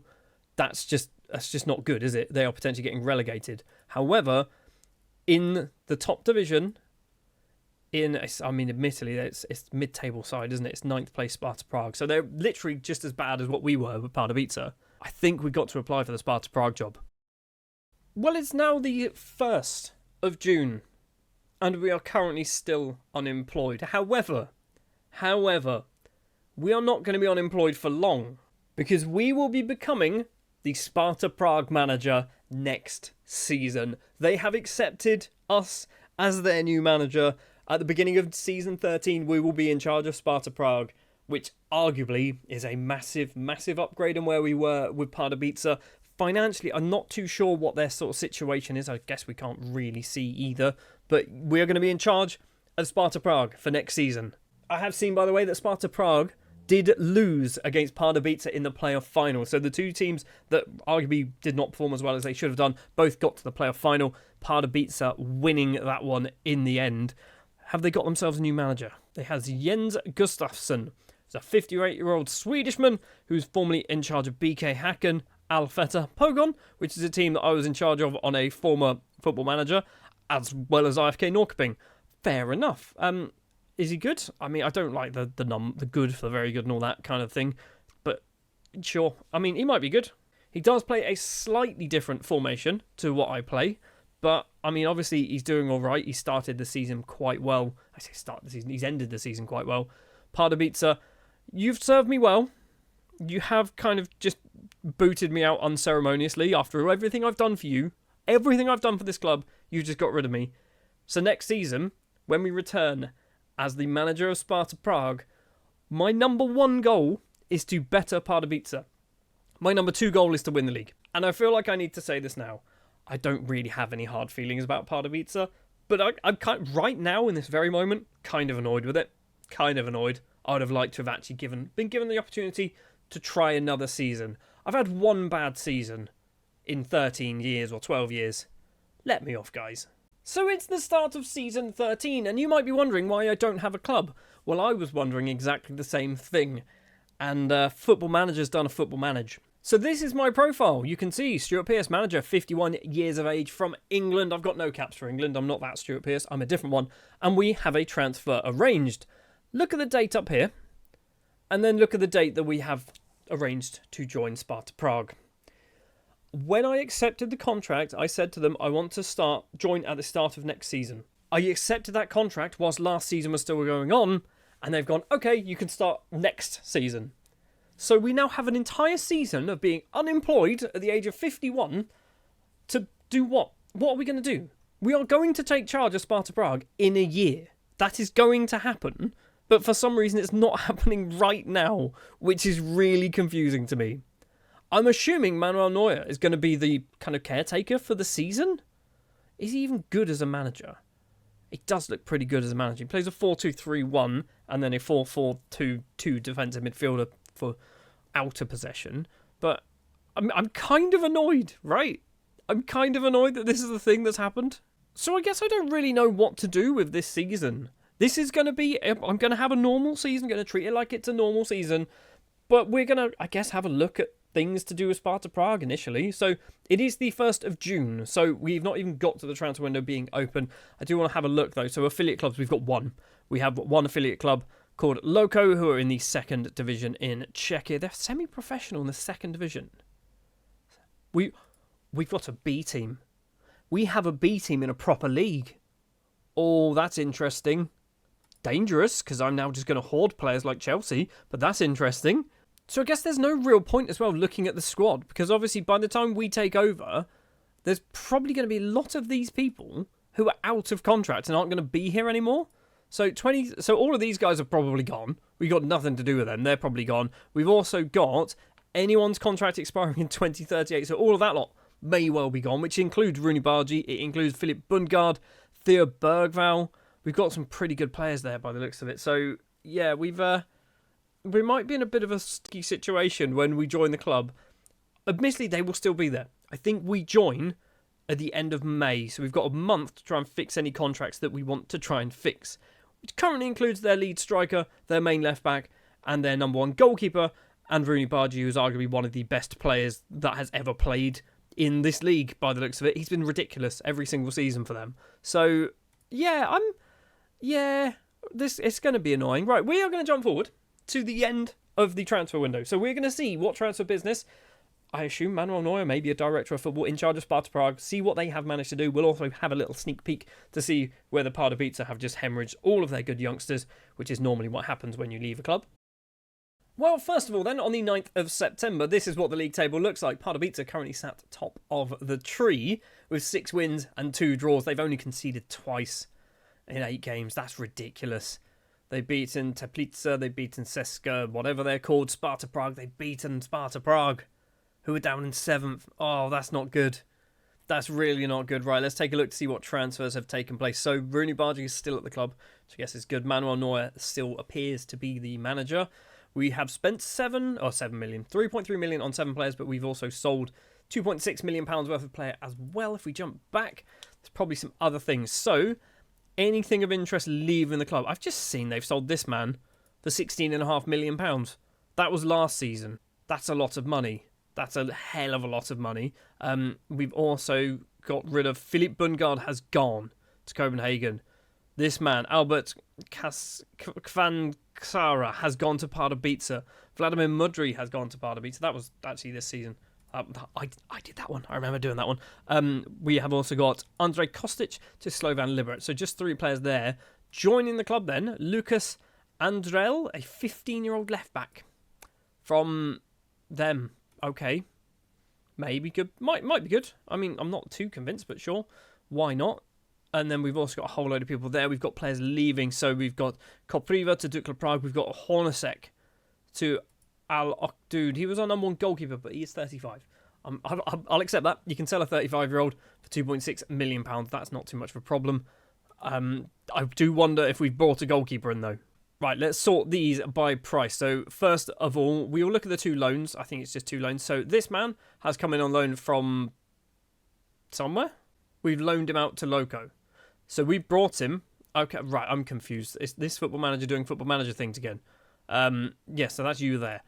This man is on loan. Philip Vitelio is a goalkeeper signed from Anderlecht. He's coming in on a permanent deal as well. I'm assuming he is our number 1 for the season. He's fine. Looks like a reasonable goalkeeper. We have got Petar Stojanovic, a 27-year-old striker from Serbia. He looks quite good. He's scored a couple of goals so far already this season.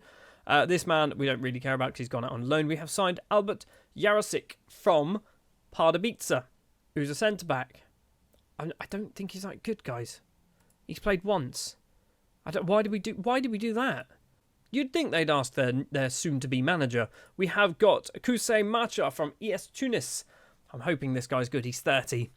When you see somebody signed from ES Tunis, you think he's going to be like a 19-year-old Tunisian central midfielder and he's going to be world-class. We bought a 30-year-old right-winger. I mean, he's not bad, okay? He's not bad by any means, but it's not what I was hoping for, I'll be honest.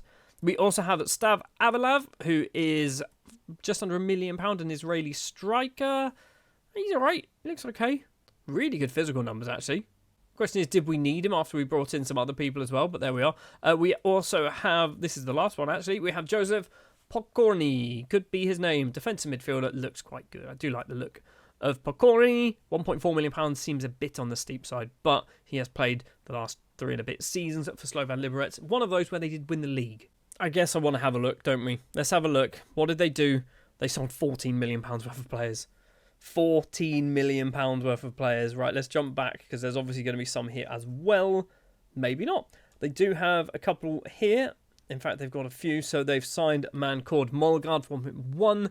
They've got that guy we've already seen, and David Dumitra for £1.3 million.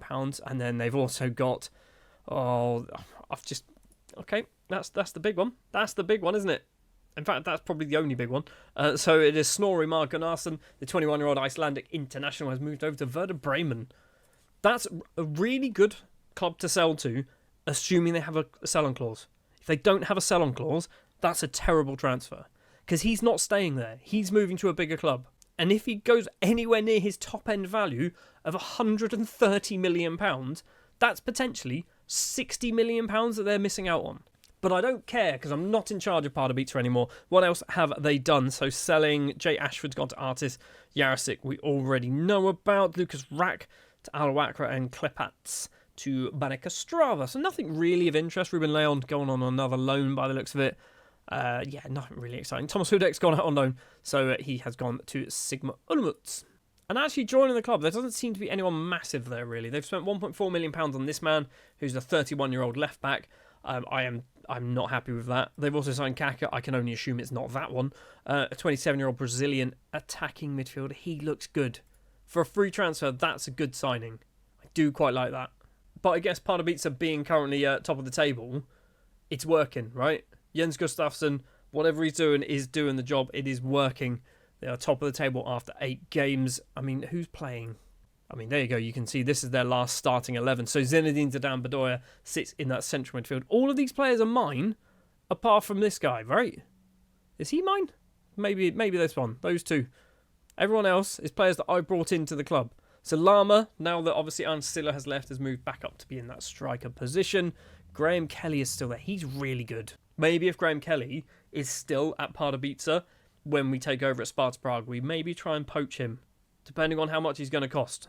I am almost certainly going to do the thing that everyone does as well. When they move club in Football Manager, they go back to their last team and poach a whole bunch of people that they can try and steal. So, yeah, I've already got a list made in my head. Some of them you won't be pleased with. Well, I guess the next thing to do then is to jump forward to the end of the regular season. And hopefully, Sparta have moved up from 7th. If they're in the top 6, I'll be happy with that, because it means we've got a chance of being in European competition when we actually take over next season. So after the 30 regular season games, Slavia, Pardubice, Sparta Prague, they are in 3rd place. In fact, judging by the points, they're probably finishing in 3rd place. Pardubice have a chance of winning the league. I'm kind of sat on the fence here. I don't know whether I want them to win the league or I don't want them to win the league. I feel like I want them to win the league, right? I want Pardubice to win the league. I want them to get into Europe because I think they've got not necessarily the strongest squad, but they are probably in the best position to kind of utilise the money that you get from Champions Leagues and things like that. So Pardubice are in 2nd place. We are currently in 3rd. Not that I'm going to be able to do this, but I am going to try and have a look to see, can we see like the under 19? So youth intakes effectively is what I'm after here. I'm just going to look at values. That man there has got a really high number. Well, that's the guy that we signed. Yeah, I saw. Okay, right. He's not a youth intake player. He's just a player. Anyone else who's got a really high value who's sort of in this area? Not really. It's only Topic, and maybe this man. So Jakub Topic is probably the best youth player that come through. He's all right. He's nothing spectacular. He is 6'5" though, and we've got the Liberian central defender Musa Magone, who is a 6'4" lad, aggressive, very brave, pretty decent physical numbers, pretty shocking technical numbers, reasonably poor mental numbers. It's not a good youth intake. It's really not a good youth intake, is it? Also, I've just seen this man's on £1,300 a week. Everyone else is not even close to that. This guy's on 1,400. Are you good? Have you just come through, or you came through last season? I don't understand. We're not at the club yet. It's not really our problem. I guess the other thing as well is the FA Cup. I can see here that Sparta Prague have been knocked out, but what is still going on? It is Sigma Olomouc, by the looks of it, versus Slavia, Pardubice versus Mlada Boleslav. So, Pardubice could win it again. They could win it again. Slovan Liberec won it last season. Obviously, we won it the season before that. And then Sparta Prague was a few seasons before that as well. So, Pardubice could be crowned champions of Czechia and win the FA Cup in one season. I was just about to see how well they're doing in Europe, but they're not in Europe, are they? I will actually have a look, because this isn't something I've really looked at for a while. So, Champions League, we get 2 teams directly into the league phase at the moment, and 1 team goes for a qualifier. Europa League, 1 directly into the league, 1 through a qualifier, and then Europa Conference League, it is 1 into the 3rd qualifying round. So, not quite into the playoffs, but close enough. We have to get past 1 match, I think, in order to get to this kind of point. So, we have got better. We have certainly climbed. Can we see the club coefficients? Where are they? 6th. 6th in the table. A long, long way, though, away from like France and Portugal and Germany, and just literal decades away from England and Spain. Right, I guess the next thing to do then is to jump to the end of the season, see who can win the Czechia Premier League, and will it be Pardubice? And also, our new team, will they finish 3rd? Probably. So on the 23rd of the 5th, 2038, we have taken charge of Sparta Prague. And Sparta Prague have finished in 3rd place in the table, which means we have qualified for the Champions League qualifying round. Slavia and Pardubice go into the proper Champions League group stage directly. Pardubice are actually a long way off the pace in the end. So they did not win the league, but they have put up a very good fight, finishing 2nd, and we finished in 3rd place. And obviously you can see there confirmation that we are now in charge of Sparta Prague, something that should have happened a while ago, I think. And as I mentioned at the start of the season, we have kind of got our work cut out, because we have got a lot of players here who are actually out of contract relatively soon. And by soon, I mean literally like 5 weeks' time, they will be out of contract. And we need to decide, do we want to keep them? Players like Rooney Bargi, do we want to keep him? He is 32. We probably should keep him. We can just trigger an extension. Maybe we do that. So we have our work cut out for us in charge of Sparta Prague. I will jump down to the under-19s. Is there anyone really exciting in the under-19s? High potential. So we saw Jakub Topic earlier. We've also got Wojtek Furyk, who seems to be up there with a reasonable value as well.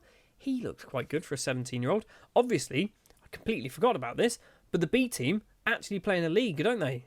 I don't know how to find the league, but it's a league that they play in. Do we need to just go to like here and then drop down to there? So how did the B team get on? They finished 5th. They finished 5th place in the table. Slovako winning Karvinia and Viktovica finishing in 3rd place. Sokolov, the feeder club for Pardubice. Loco, our feeder club, down there in 9th place. So this is really interesting to me. The fact that our B team plays in a competitive league. I assume they can't get promoted. But it's ourselves and Slavia. Nobody else. I don't know whether like the B team for Pardubice could technically get promoted into this league. But obviously it hasn't happened. If it is going to happen, or if it even is possible to happen, it hasn't. Let's take a look at our financial situation then. And oh my word, we have nearly £40 million worth of transfer budget to spend. We did have a big transfer budget last season at Pardubice, and we got sacked because I kind of spent a lot of it and sold up a whole bunch of players. So I think in the summer we need to be a little bit more sensible and a little bit more careful what we do with that money. But that could go a very long way. And thanks to Manuel Neuer, we're in the Champions League as well. Well, I say Champions League, we're in the qualifying round. So we are going to be playing in either the Champions League or the Europa League, I believe. And we'll take a look at the facilities as well. The youth recruitment of excellent academy, exceptional youth recruitment. Oh, it fills my heart with joy. It took us like 11 years to get even close to that with Pardubice. We just walked in at Sparta Prague and they're like, yeah, we've already got it sorted, lads. Don't worry about it. We've got the best youth recruitment we could possibly get for the country. Maybe, just weird thinking here, maybe 10 years ago I should have just gone, you know what, we'll just do it with Sparta Prague because it would save a lot of time. But I feel like we had fun at Pardubice, and now it's time for the serious business to pick up, and we need to take charge of Sparta Prague and win the Czechia First Division. Something that we've never managed to do. We've won the cup a few times, but we've never won the league. So here we are then at the start of season 14, and we are finally in charge of Sparta Prague. A Sparta Prague side that last season finished 3rd place in the table, which means we, technically, are sort of kind of maybe-ish in the Champions League. This is obviously a building a nation save, so the main objective is to propel Czechia as a nation into the stratosphere of basically quality footballers. The problem is, in order to do that, you kind of need to get into the Champions League and also win matches. So the fact that we finished 3rd and we have a chance to get in the Champions League is obviously pretty good. Because this is a new club, it is probably going to take me a bit of time to get used to everything and all the kind of the fun, fancy, cool stuff that happened at Sparta Prague. We are probably going to go with a slightly different formation, I think. I'm not too convinced whether that's a good idea or not. I'm not going to go through, this is the current squad and stuff like that. I probably will show you a few key players. In fact, I might show you all 3 of these guys. So Rodrigo Mendoza is number 1. He's 33. He's probably getting sold, isn't he? Let's be honest. He's also wanted by a bunch of teams. If we can get like £3 million from him, I'm definitely taking that money. Even though he's really good, it's probably not a good idea to sell him, but we are probably going to do it. Gonzalo Moreira is next up, a 32-year-old Portuguese attacking midfielder who is probably going to get sold. He is wanted by a bunch of teams over in Saudi Arabia. So again, if we can get £3 to £4 million for Moreira, we are almost certainly taking that money. And then number 1, our main player is utterly ridiculous. His name is Issouf Traore. The problem is, he is that good that Barcelona want to sign him. And I think that's been accepted. This is obviously accepted before I joined the club, I believe. But yeah, I think he might be off. Also, Bayer Leverkusen are after him. So I say I think that might be accepted. I can't even tell what the bid is. But I think it's not £11 million. I think there's considerably more money in there. There's also sell-ons and all sorts of stuff like that. So he is our best player, and he is our best player by a fair distance. We have obviously got a transfer window that has opened, I believe, this morning, and I've already been very, very busy bringing in players to the club. We have also got rid of one player. And Rooney Bargi has left. He has returned to Copenhagen at the ripe old age of 32 for £4.3 million. I basically went, you've got a year left on your contract. I triggered his extension, which was really cheeky, and then sold him. I triggered the extension, put a year on his contract, sold him immediately to Copenhagen for a bit of money. We should have probably kept hold of him for a little bit. We could have basically used him for that final year, but I think I'd rather take the money for Rooney now. We have also brought in 3 new players to the club, all costing over £1 million. Daniel Stojanovic is a 23-year-old Serbian goalkeeper who has come in from a Red Star in Serbia. He is probably going to be our number 2 goalkeeper. He is a backup currently, so that's probably what I'd expect him to be, at least for season 1. He does have 4-star potential, so he might become our number 1 next season. We have also headed on over to Spain to sign Ander Peña from Athletic Club in Spain in La Liga. He's cost £1.1 million. The central defender, the 20-year-old central defender, I think looks really good. 3-star current ability, 4-star potential. I just like him. For a 20-year-old, for that price, I don't think you can go wrong with that, surely. And finally, we have once again strengthened our defence with Jörg Zimmermann, the Austrian international with one whole cap to his name, has signed from Hertha Wels in Austria. I don't know what this club is. They were in the Bundesliga in 2033, then got relegated again, got promoted, got relegated again, and we brought him in for £1.4 million, which is a steep amount of money for a player from a club in the third tier of Austria. But I think he's pretty good. He is only 21 as well, so obviously there is potential, hopefully anyway, in there. 2-star current ability, I'm not convinced. I feel like he's a bit better than 2-star. But we have brought in, obviously, Jörg Zimmermann. And that's all the business we have done at the moment. If we jump to our financial situation, we still have £40 million worth of transfer budget to spend. We've got £400,000 a week available of wage budget. We're in such a better financial position with this Sparta Prague team than we were with Pardubice. Something I completely forgot to mention, by the way, we actually have already played a competitive game in charge of Sparta Prague. It was this. It was the playoff, not the playoff final, the position 7-8 playoff final thing, which doesn't exist in real life, apparently. We won 3-1 against Dukla Prague. So, 100% win ratio so far. So tactically, what are we going to go with? I think we're going to go with something similar. I have kind of enjoyed the tiki-taka. I think it's not too overpowered, but also it means you get to build quite a nice little technical squad. Rather than just building players and signing players who are just really fast, for example. You're kind of wanting to get players with certain attributes like good passing, good technique, things like that. So we're going to go with it again, but we're going to go with two slightly different formations. In possession, we're going to go with a 4-2-3-1. So we're actually going to have an attacking midfielder rather than a... Or was that what we were already doing? Hold on. That might have been what we were already doing. Or was it? Am I going insane? Have I already forgotten what formation we were playing with at Pardubice? Anyway, this is what we're going to go for. Just ignore everything that I'm saying. This is what we're going to go for. It is a 4-2-3-1. In possession, out of possession, it's a 4-2-3-1-ish.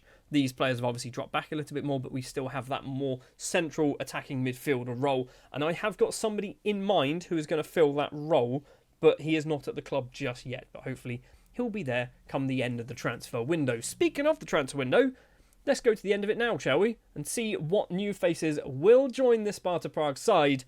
And obviously, we would have kicked off the season. I think we're about 8 games or so in after the transfer window closes. And yeah, we'll start our journey in charge of Sparta Prague and we'll continue to build the nation of Czechia. Right then, it's the 9th of September. The transfer window has closed and we've done a reasonable amount of business. And we have signed 3 players from Pardubice. Put your comments now and guess who we have signed. I feel like you might get 1 or 2 of them. The third one you probably wouldn't get. First of all, we have signed Philippe Vitelio, a player that I didn't want to sign, but he was on loan last season, and we were obligated to sign him for £350,000. Next up is the first player that we have signed from Pardubice, and it is Zinedine Zidane Bedoya. The 29-year-old now Colombian attacking midfielder has signed for £6 million.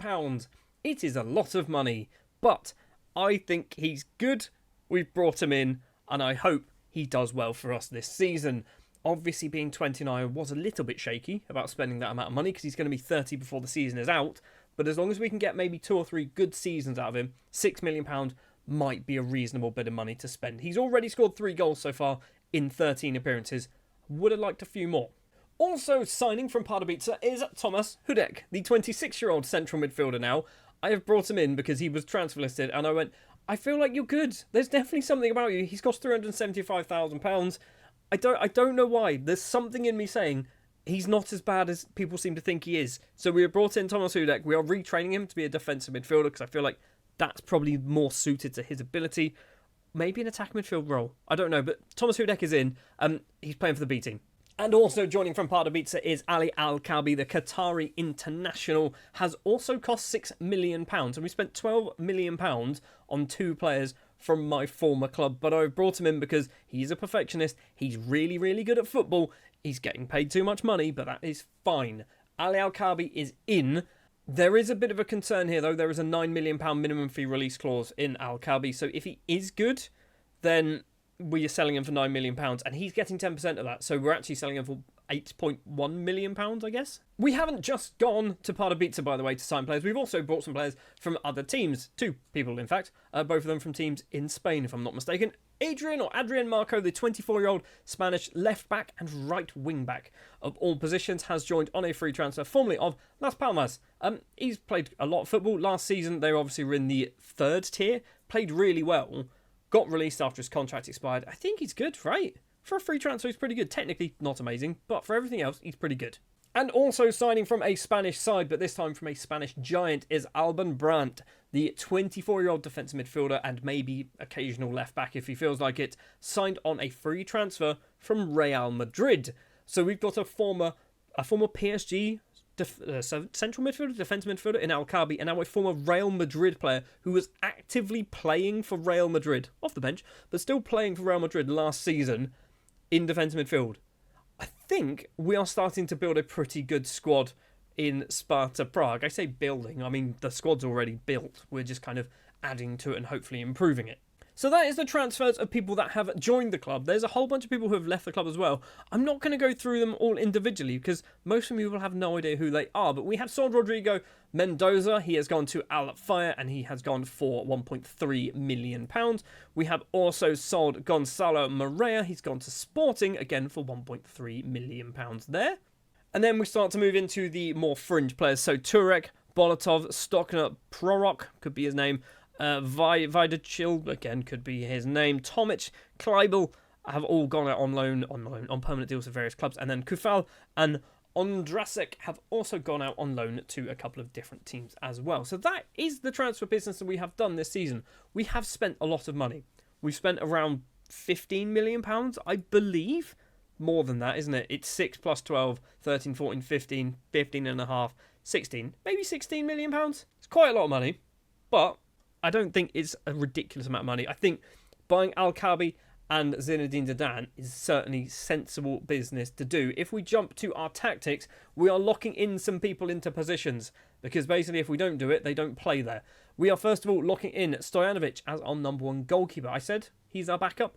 I don't think he's our backup. I think he will be our number 1, so let's lock him in now, get him a lot of game time. We are locking in as well Zimmerman because I think he's better than 2-star.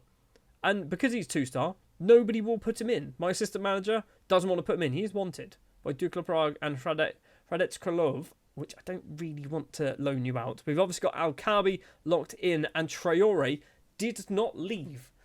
The bid from Barcelona, I believe it was accepted and everything. He was offered a contract, and he turned it down. He's still got 2 years left on his contract here, so Issouf Traore is still playing for us somehow.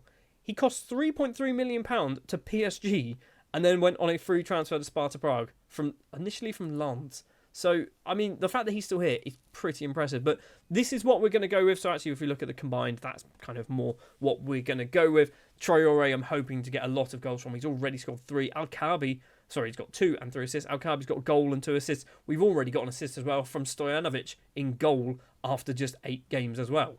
And in those 8 games, things have gone really quite well for us. So we started with a 2-0 win, a 4-0 win, and another 2-0 win. We then beat Sigma Ultimate 2-0. We drew with Slavia. We drew with Slovan Liberec. We beat Ceska Budejovica. Again, could be their name. We beat Pardubice.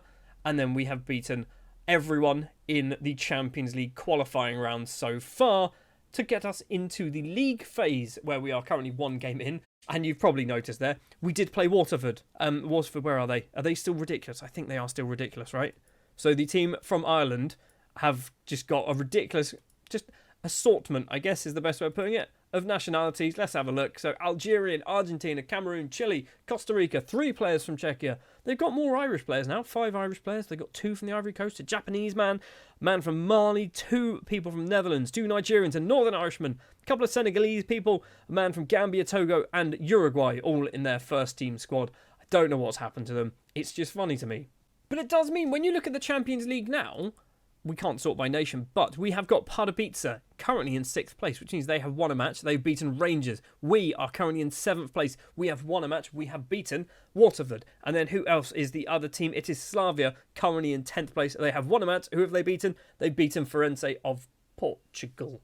It means coefficient-wise, if everything goes well for the 3 Czechia sides in the Champions League, we could be absolutely flying up the coefficients by the end of this season. The other thing that's going on, obviously, is the league, and we are currently top of that as well. 6 wins, 2 draws so far. Slavia right behind us, though, 1 point behind, along with Baník Ostrava. Pardubice down in 9th. It's not started particularly well for Pardubice, though, has it? But the fact that we're top, I'm happy with that. Things have started very, very good. And I know the transfer window is closed, but I just want to show you the fact that we still got £32.75 million worth of transfer budget to spend, and our wage budget, our available wage budget, has increased because we've got rid of some high earners and replaced them with slightly lower earners. Sparta Prague could be fun. Let's jump forward to the end of the regular season. Are we going to be in the top 6? We should be in the top 6. A part of Beats are going to be in the top 6 as well. And also, I guess quite an important question now is, how well are we going to get on in the Champions League? Well, let's start off with showing you basically everything that's happened in the Champions League. We have been knocked out. We have not made it to the semi-finals, so what you can see in the background there of Bayern Munich, Liverpool, Chelsea and Frankfurt. It's not really too much of a spoiler, but we did finish in 9th place. Slavia finished in 5th. So they got 5 wins, 3 draws. They did not lose a game. We got 4 wins, 3 draws. We only lost once. And Pardubice finished in 17th with 4 wins and 1 draw. So if we go to the playoff round, what did Pardubice do? Well, we were in the playoff round as well. We beat Malmo twice, which is good. So obviously more coefficients there. Pardubice, where are they? They beat Leipzig and then lost to Leipzig. So they've been knocked out, but that's fine. So Sparta Prague and Slavia Prague into the round of 16 we go, and we get hammered by Real Madrid. Slavia get beaten by Man City. So we're out. All the teams from Czechia are out of the Champions League, but it's fine because we did so well in the group stage. We've got a huge amount of coefficient points. I do want to check the Europa League. Anything exciting going on in the Europa League? Do we even have anyone getting into the Europa League phase? So having a quick look, so Victoria Pilsen are there, 11th place, 4 wins, 2 draws. Sigma Olomouc, 4 wins, 1 draw. Is that everyone? I think that is everyone. So what happened to them? Knockout round. We've got Sigma Olomouc losing to Samsunspor, but they didn't. They drew, okay. And Victoria Pilsen drew with PSV and got knocked out at that point. Fair enough. And then Europa Conference League. We have got... Surely Southampton can't win it again. That's ridiculous. Anyway, we have got... click that one, click that one. Let's go back to the league phase. Who have we got in this one? Doesn't look like anybody made it through. It doesn't look like it. They might well have done, but I can't see any... I can't see CZA or CZE or whatever I'm expecting to see there. So I don't think anyone made it through, which means maybe they got like knocked out round here at some point, which is kind of frustrating, but it's fine. I think we've done really well so far. Let's see if we can actually find out what is going on with the qualification spot. So we've lost one. We've actually dropped down a little bit there. Okay, I want to have a look at the coefficients because that's probably the more important thing. So 7th place currently, 17.208. We're losing an 8.7 and replacing it with a 17. We've increased by like 9.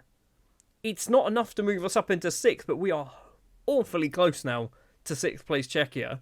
And we are staying ahead of Turkey. We're a long way ahead as well of the Netherlands, miles ahead of Denmark, Scotland and everyone else below us. So we are starting to become one of Europe's elite 7, I guess, and we're not too far away from Portugal. I think within a few seasons, a couple of seasons, we might leapfrog Portugal and maybe even close the gap on Italy. Next season is probably a big season because we're losing the 10.5 and then we're losing a massive number, a huge number over the next few seasons. So we need to do well. It's obvious to say, but we need to do well. I like the way I've just kind of spent the last 10 minutes probably chatting away about the Champions League. We're also 2nd place in the Czech League as well. We are, 6 points behind Slavia, Baník Ostrava 1 point behind us. So we're finishing most likely in the top 3. But there is a noticeable omission from the championship group. And that would be 9th place Pardubice. 9th place. Is he still in charge or has he been sacked? Matthew Lawler is now the manager. The Englishman, who is not, he's not temporary, he's the former Waterford manager. Are you joking? What's happened at Waterford? Honestly, what's gone on at Waterford?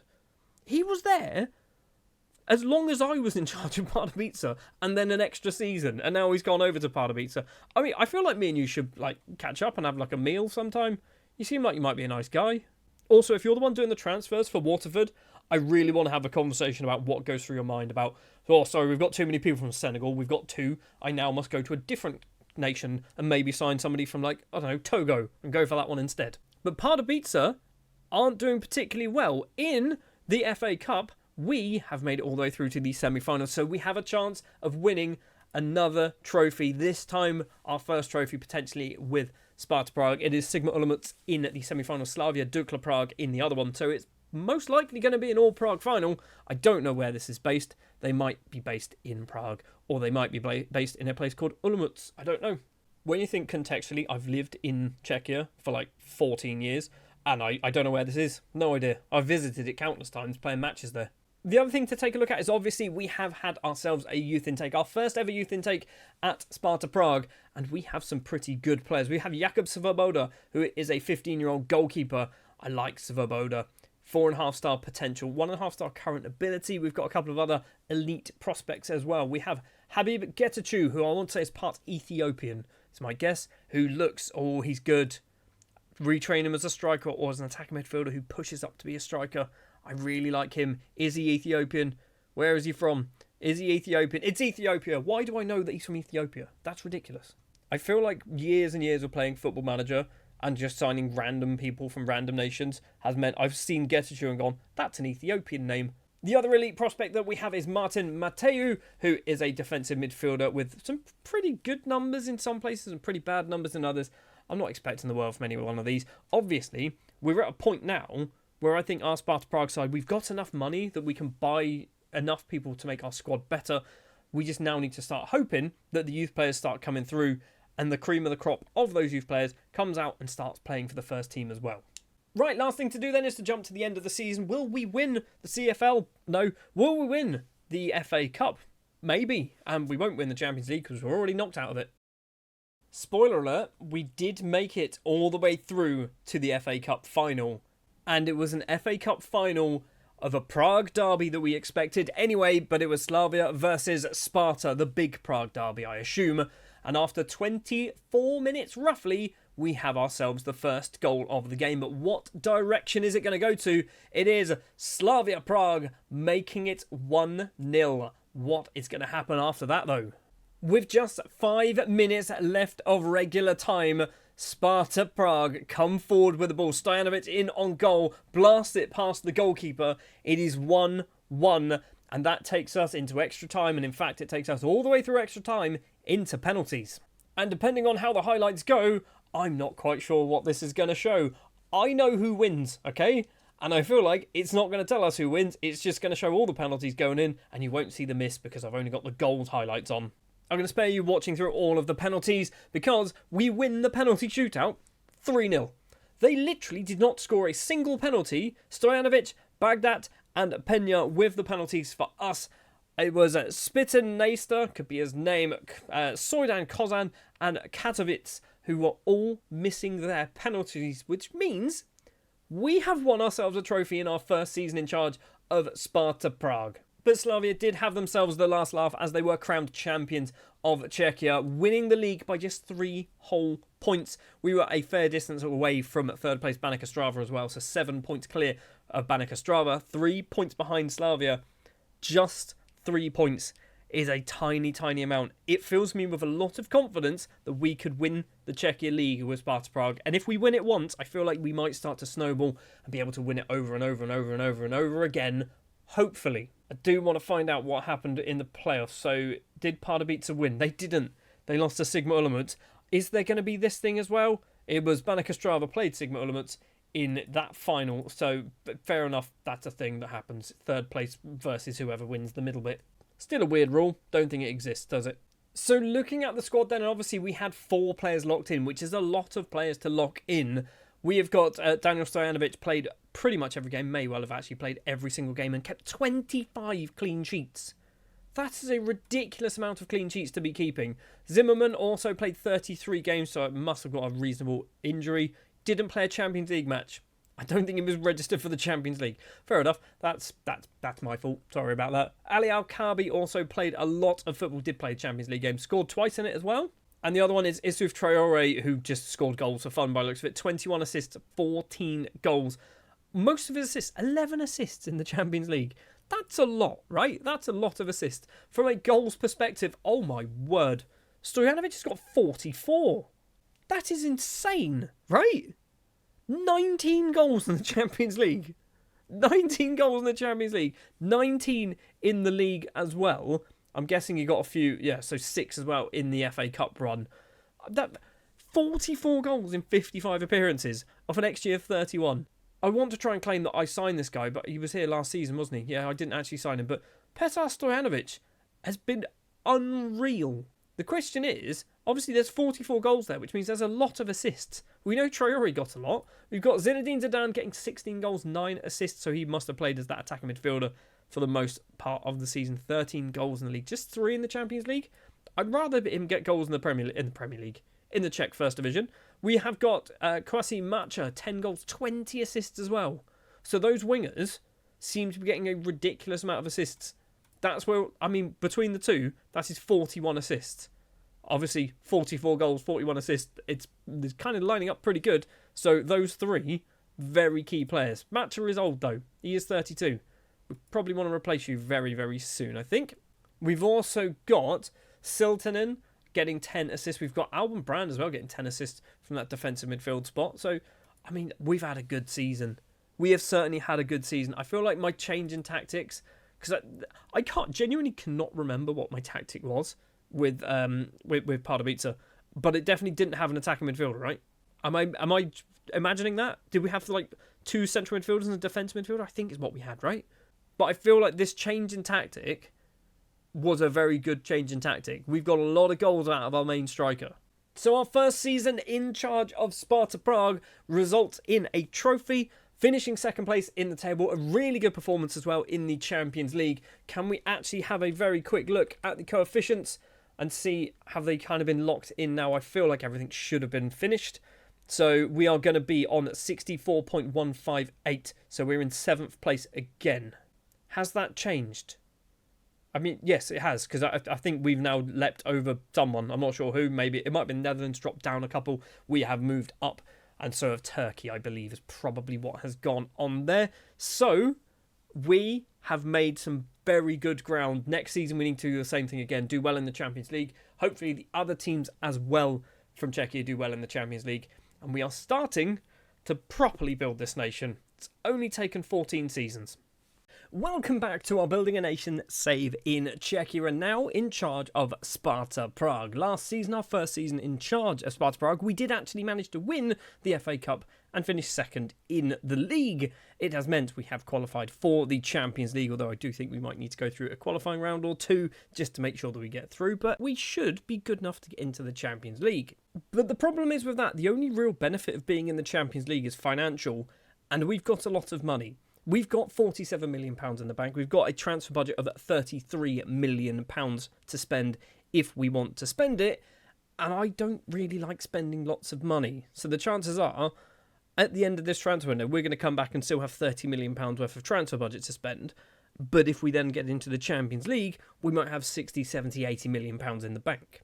The thing that obviously we are trying to do is improve our coefficients. We are currently sat 7th place in the table, which is actually very, very good. So if we do get into the Champions League, we do need to maintain actually winning games, getting points on the board, things like that. We are losing a low scoring season as well. A 10.5 will be dropping off, so we need to replace it with at least a 10.5, ideally a little bit more than a 10.5. There is a big old gap between us and Portugal though, so we need to do arguably another 17 would be amazing, wouldn't it? 17 would bump us up to 6th place in the league.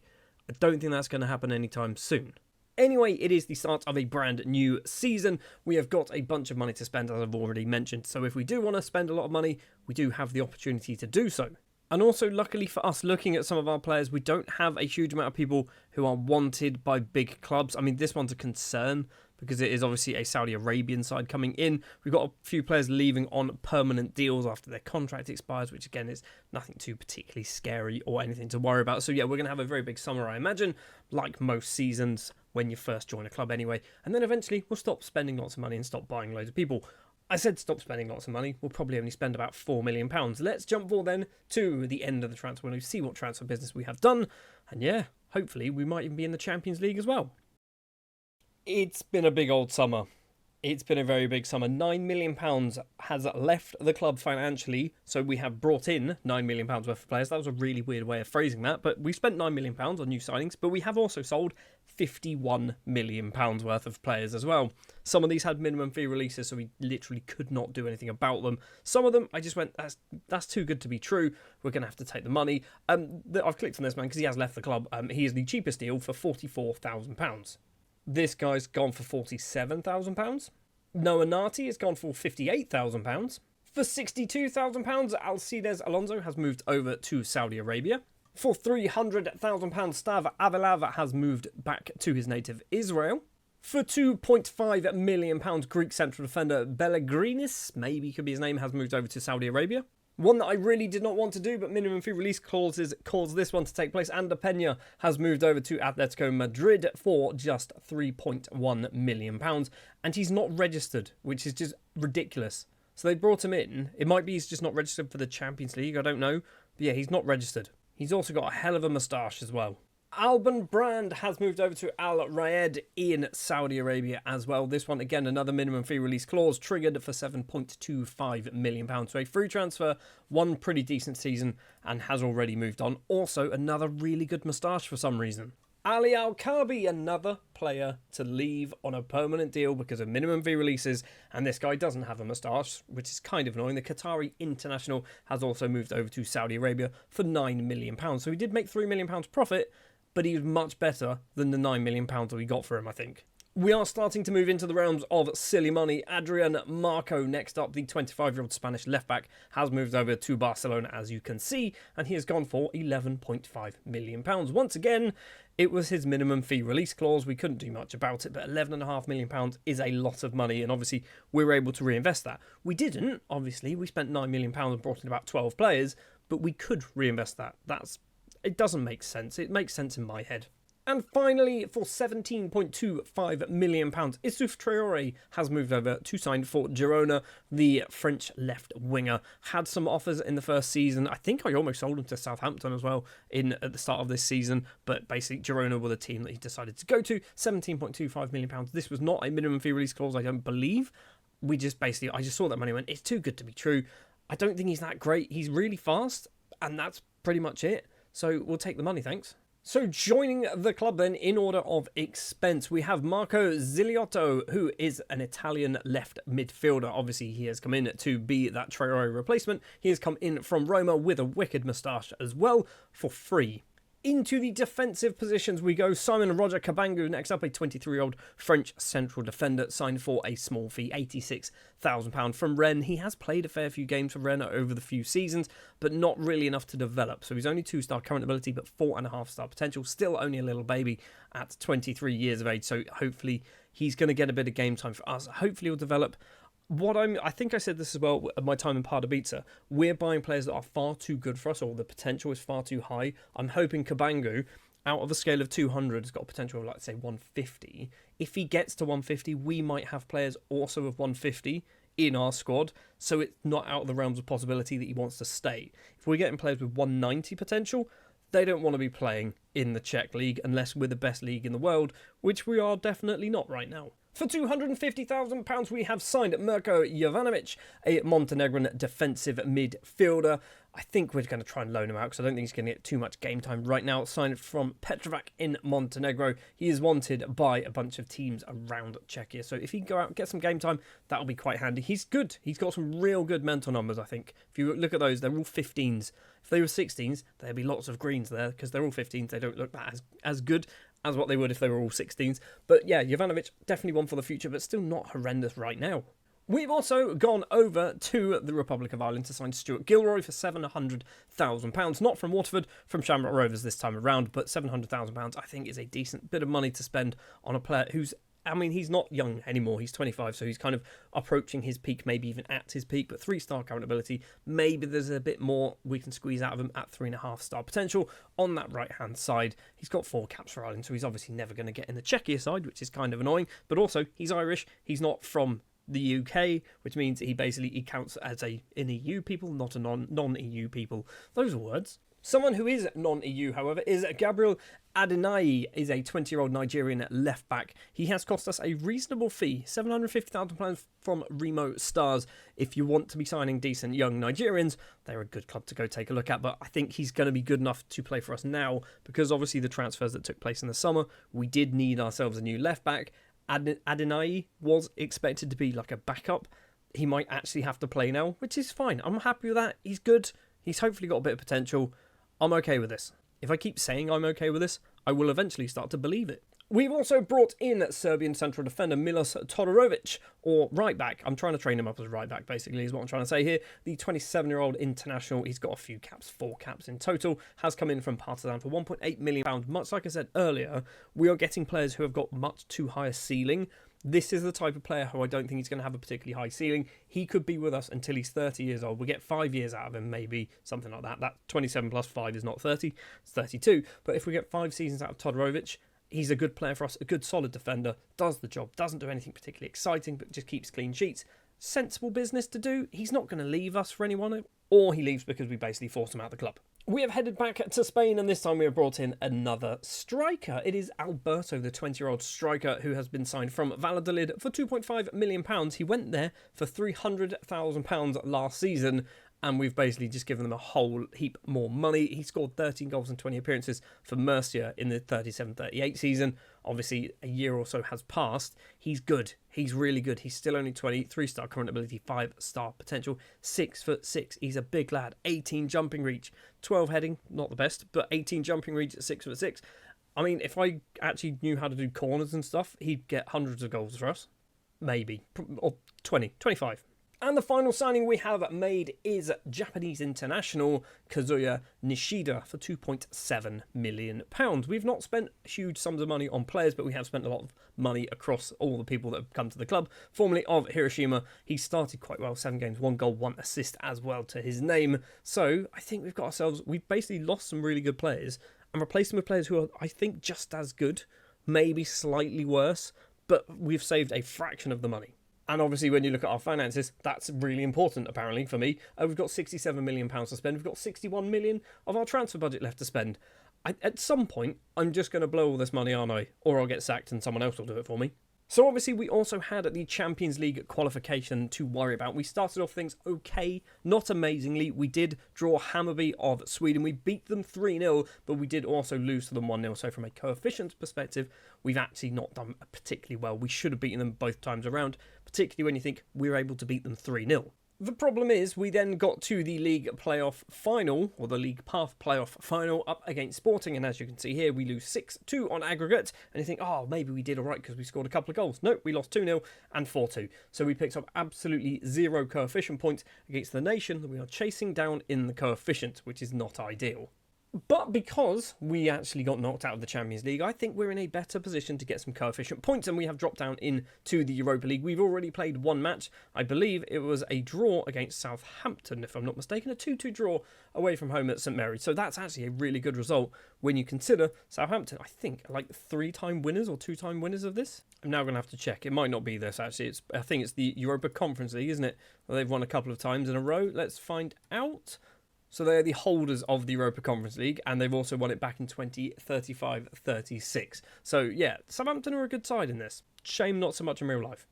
The other things that have gone on, obviously we have kicked off our season. We are 8 games in. We're currently sat on 18 points, 5 wins, 3 draws, 0 defeats. Artis also on the same number, which is kind of ridiculous because I think they're not one of the better sides. Slavia top of the table, 7 wins, 1 draw. Pardubice, our former team, have got 5 defeats to their name. Us leaving Pardubice has kind of ruined them a little bit. The last thing to do then is just show you the players that we're locking in for the season. It's not going to be many. It is Stojanovic, who will be our number 1 goalkeeper. We're locking him in. He was locked in last year, but we'll lock him in again because basically I don't think they play him. Because if we have a look, they play Martin Holy, who I'd rather have Stojanovic. I don't know why, I'd just rather have Stojanovic. We're also going to be locking in Zimmerman, similar situation. He wasn't locked in, or he was locked in last season because they wouldn't play him. I think he's got better now. So actually Zimmerman is one of the better players here. So Todorovic, Keita, Zimmerman's somewhere in the middle of that. So he might actually not need to be locked in. And then on the right-hand side, we are locking in Stuart Gilroy, because basically if we don't lock him in, they don't play him. I think they might play somebody else, or maybe they play Matcha. That's it. They play Matcha, and I don't want to play Matcha because Matcha is like 33. And it hurts me to play a 33-year-old, okay? He's also 32. Right then, let's jump forward to the end of the regular season, see if we can turn things around. I say turn things around, we're already currently 3rd place in the table, but hopefully we can stay up there, keep in touching distance, and maybe we could be in for a chance of winning the league this time around. 14 seasons have gone so far, we have never won the league.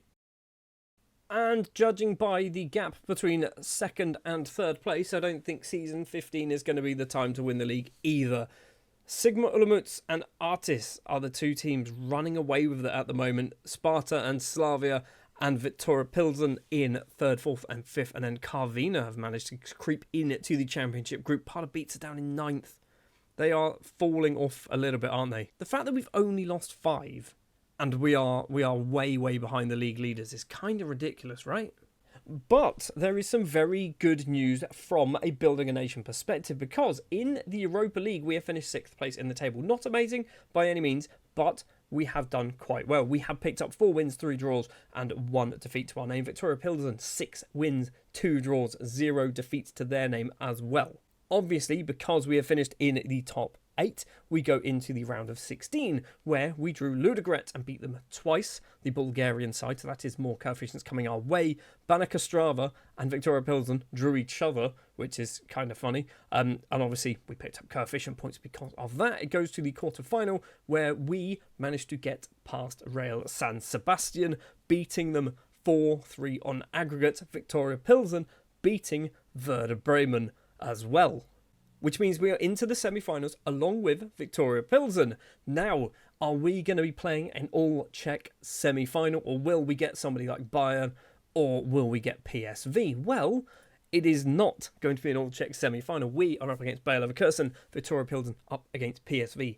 If we can both get through our semi-finals, we could have an all-Czech Europa League final, which from a coefficient perspective is gold dust. And speaking of coefficients, I do just want to check. So we are now on a 72. So we can't sort... Oh, we can sort this. So we should be jumping up.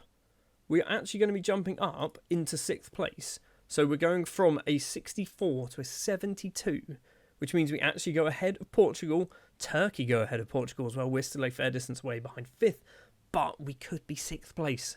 And obviously we've still got 2 teams left in the competition, so we could get even closer to Italy. Italy have no one left. France have no one left either. I mean, those are the 2 nations that we're chasing down next. They're a long way away from anything, aren't they? I do just want to double check. Obviously, we've had a transfer window, which I am not in control of. It doesn't look like anyone's left on any permanent deals. Okay, so we're good. We haven't lost anyone else through minimum fee release clauses, which is something that definitely could happen and probably does happen. And sometimes I don't even notice. Well, I guess the last thing to do then is to jump to the end of the season. Will we win the Czech League? No. The answer is no. We have also been knocked out of the FA Cup, by the way. I've just seen that there. We're not in the final. Doesn't really matter. The one for me, though, is the Europa League. Can we get to the Europa League final, and can we win the Europa League? That would be massive. It's now the 2nd of June, and first of all, before we get to the Europa League final, because we did get into it, so did Viktoria Pilsen, beating PSV, beating Bayer Leverkusen. Both of us scoring 7 goals across the 2 legs, which is ridiculous. We've got an all-Czech Europa League final. What happened in that final, you ask? It's taken all the way through to the 73rd minute of the match before we have even anything meaningful take place. And by meaningful, I mean goals taking place. The first goal of the match, we do have Holy in goal for us, which is kind of interesting. Stojanovic is not in goal for the Europa League final. Viktoria Pilsen, Sparta Prague in the final. Ziliotto on that left-hand side, the former Roma man. Adenai, the former Remo Stars man. Siltanen in the middle finds Nishida, the new signing from Japan. Defevre, ball forward, finds Stojanovic. Zinedine Zidane Bedoya's in on goal, and Zinedine Zidane Bedoya makes it 1-0 to Sparta Prague. We take the lead. Somebody commented, by the way, that I only signed him because of his name. No, I only clicked on him because of his name. I signed him because he was good at football. Anyway, back to the Europa League final. 79th minute on the clock, and Sparta Prague coming forward once again. Ziliotto plays it back to Siltanen. Loses out though. Can Victoria Pilsen get themselves an equaliser back on level terms? Or will we steal the ball away? Stojanovic tries to get past his man and does so, and Stojanovic puts it into the bottom corner. We double our lead in the Europa League final. And are we going to win the Europa League before we win the Czech League? Well, if Victoria Pilsen have anything to do about it, we will not be winning the Europa League. They step up with a penalty in the 85th minute, and obviously because this is a highlight, you know it's going into the back of the net. It is 2-1 with 5 minutes to play, and that is exactly how the match ended. We are champions. We have won the Europa League. I nearly said champions of Europe. I mean, technically it's champions of Europe, isn't it? We have won the Europa League. We've beaten Victoria Pilsen in an all-Czech final. And we absolutely dominated as well. When you look at the match ratings there, the momentum also kind of going quite well in our favour. Possession, all the numbers kind of going our way. We've actually won the Europa League, which from a big picture thing, from a building a nation thing, this is huge. From a Czech League thing, it's not very good. We did finish down in 5th place, meaning we didn't technically qualify for Europe. But because we won the Europa League, I think we've now qualified for the Champions League, right? That's how it works. Champions are actually Sigma Olomouc, Artis finishing in 2nd, Victoria Pilsen, the defeated finalist, finishing in 3rd place. I think we got absolutely battered, didn't we? In the final, is it 5 games or 10 games of the season? We did not get many points at all. But the fact there, when you see in our list of fixtures that we played once we had the split, I believe it's there? Could be there? So we had the 2 matches against Bayer, and we obviously had the final. We had the semi-final of the FA Cup, which we lost. We then beat Victoria Pilsen, which I guess is kind of foreshadowing for the future, and then didn't win anything else in the league. It doesn't really matter though, really, does it? This one here, the Europa League final, winning 2-1. Where was it? It was in the Rhine Energy Stadium. What country is that in? Can we find out? I mean, it's not telling me. We do past winners. It's in Cologne. We went to Germany. Okay, we went to Cologne in Germany to win the Europa Conference League. Anyway, other things I guess to take a look at is to see some numbers from some of our players. So Stuart Gilroy there, obviously locked in for the season. 23 assists from that right-hand side. I think it was wise to lock him in, because I think if I didn't lock him in, he wouldn't have played. We've also got, you can see the second top assister has got 35 goals. So we'll come back to him in just a minute. In fact, he's our top goal scorer. We've also got, let's have a look at Alberto. He got 8 goals. Didn't really play a huge amount of football, don't think. Doesn't look like he did he?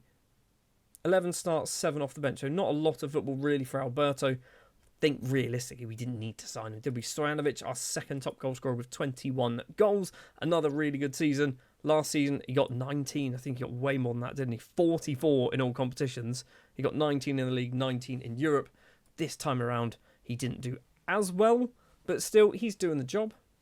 And then Zinedine Zidane Bedoya scoring silly amounts of goals for us this season. 19 league goals, 14 coming from the Europa League, or not just the Europa League, maybe the Champions League as well. A couple in the Cup. For £6 million, I thought it was a lot of money. It is a lot of money for a 31-year-old, but he's kind of repaying us, right? He's technically just helped us win the Europa League. And I guess we should probably take a look at the coefficients. I don't think we're going to be any higher than 6th, but we should be in 6th place. We have finished on 74.858, which means next season we will be finishing or starting in 6th place. What does that mean for the competitions? I think if we have a look here, so 6th place, we'll get 2 straight into the league phase. At the moment, it's 1 and a qualifier. So we'll actually get 3 teams in the Champions League. We'll get in the Europa League. I didn't want to click that. I just wanted to see me win it again, apparently. We'll get 1 and 1. That's no change there. And Europa Conference League, I think, is the same. It's not. We get someone into the playoff rather than the 3rd qualifying round. Maybe. I don't know. I don't know what order that's in. I'm not going to read too much into it. So looking at our trophy cabinet, we have now got 1 Europa League in our trophy cabinet. I don't think we've got anything else. I mean, I feel like they did win something, didn't they? Did Sparta Prague win some form of European competition, or am I making that up? I mean, runners-up in the Europa Conference League apparently in 2030. Is it Slavia Prague? I feel like one of them has won the Champions League back in the 60s. Anyway, it does not matter. We have obviously won the Europa League. And as we go into season 16, we have now got to build on this. We are doing the building a nation bit. It is working. We're getting somewhere. We are improving. Season 16, we're in the Champions League. We have to win the Czech League at some point, right? It has to happen. Last season, in our Building a Nation save with Sparta Prague, obviously we're trying to build up the nation of Czechia. Last season was probably the best season that I think we may ever have.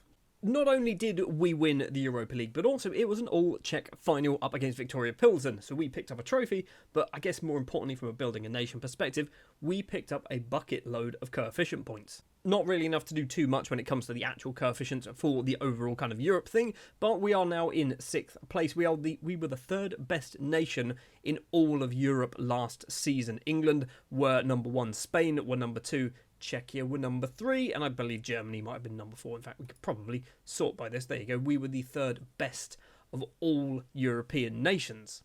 The problem is this season we're going to lose a 16.525 and we are going to be into the Champions League. And I think, in fact, there are quite a lot of Czech sides into the Champions League because I think we might actually have 3 of them, possibly straight into the group stage as well.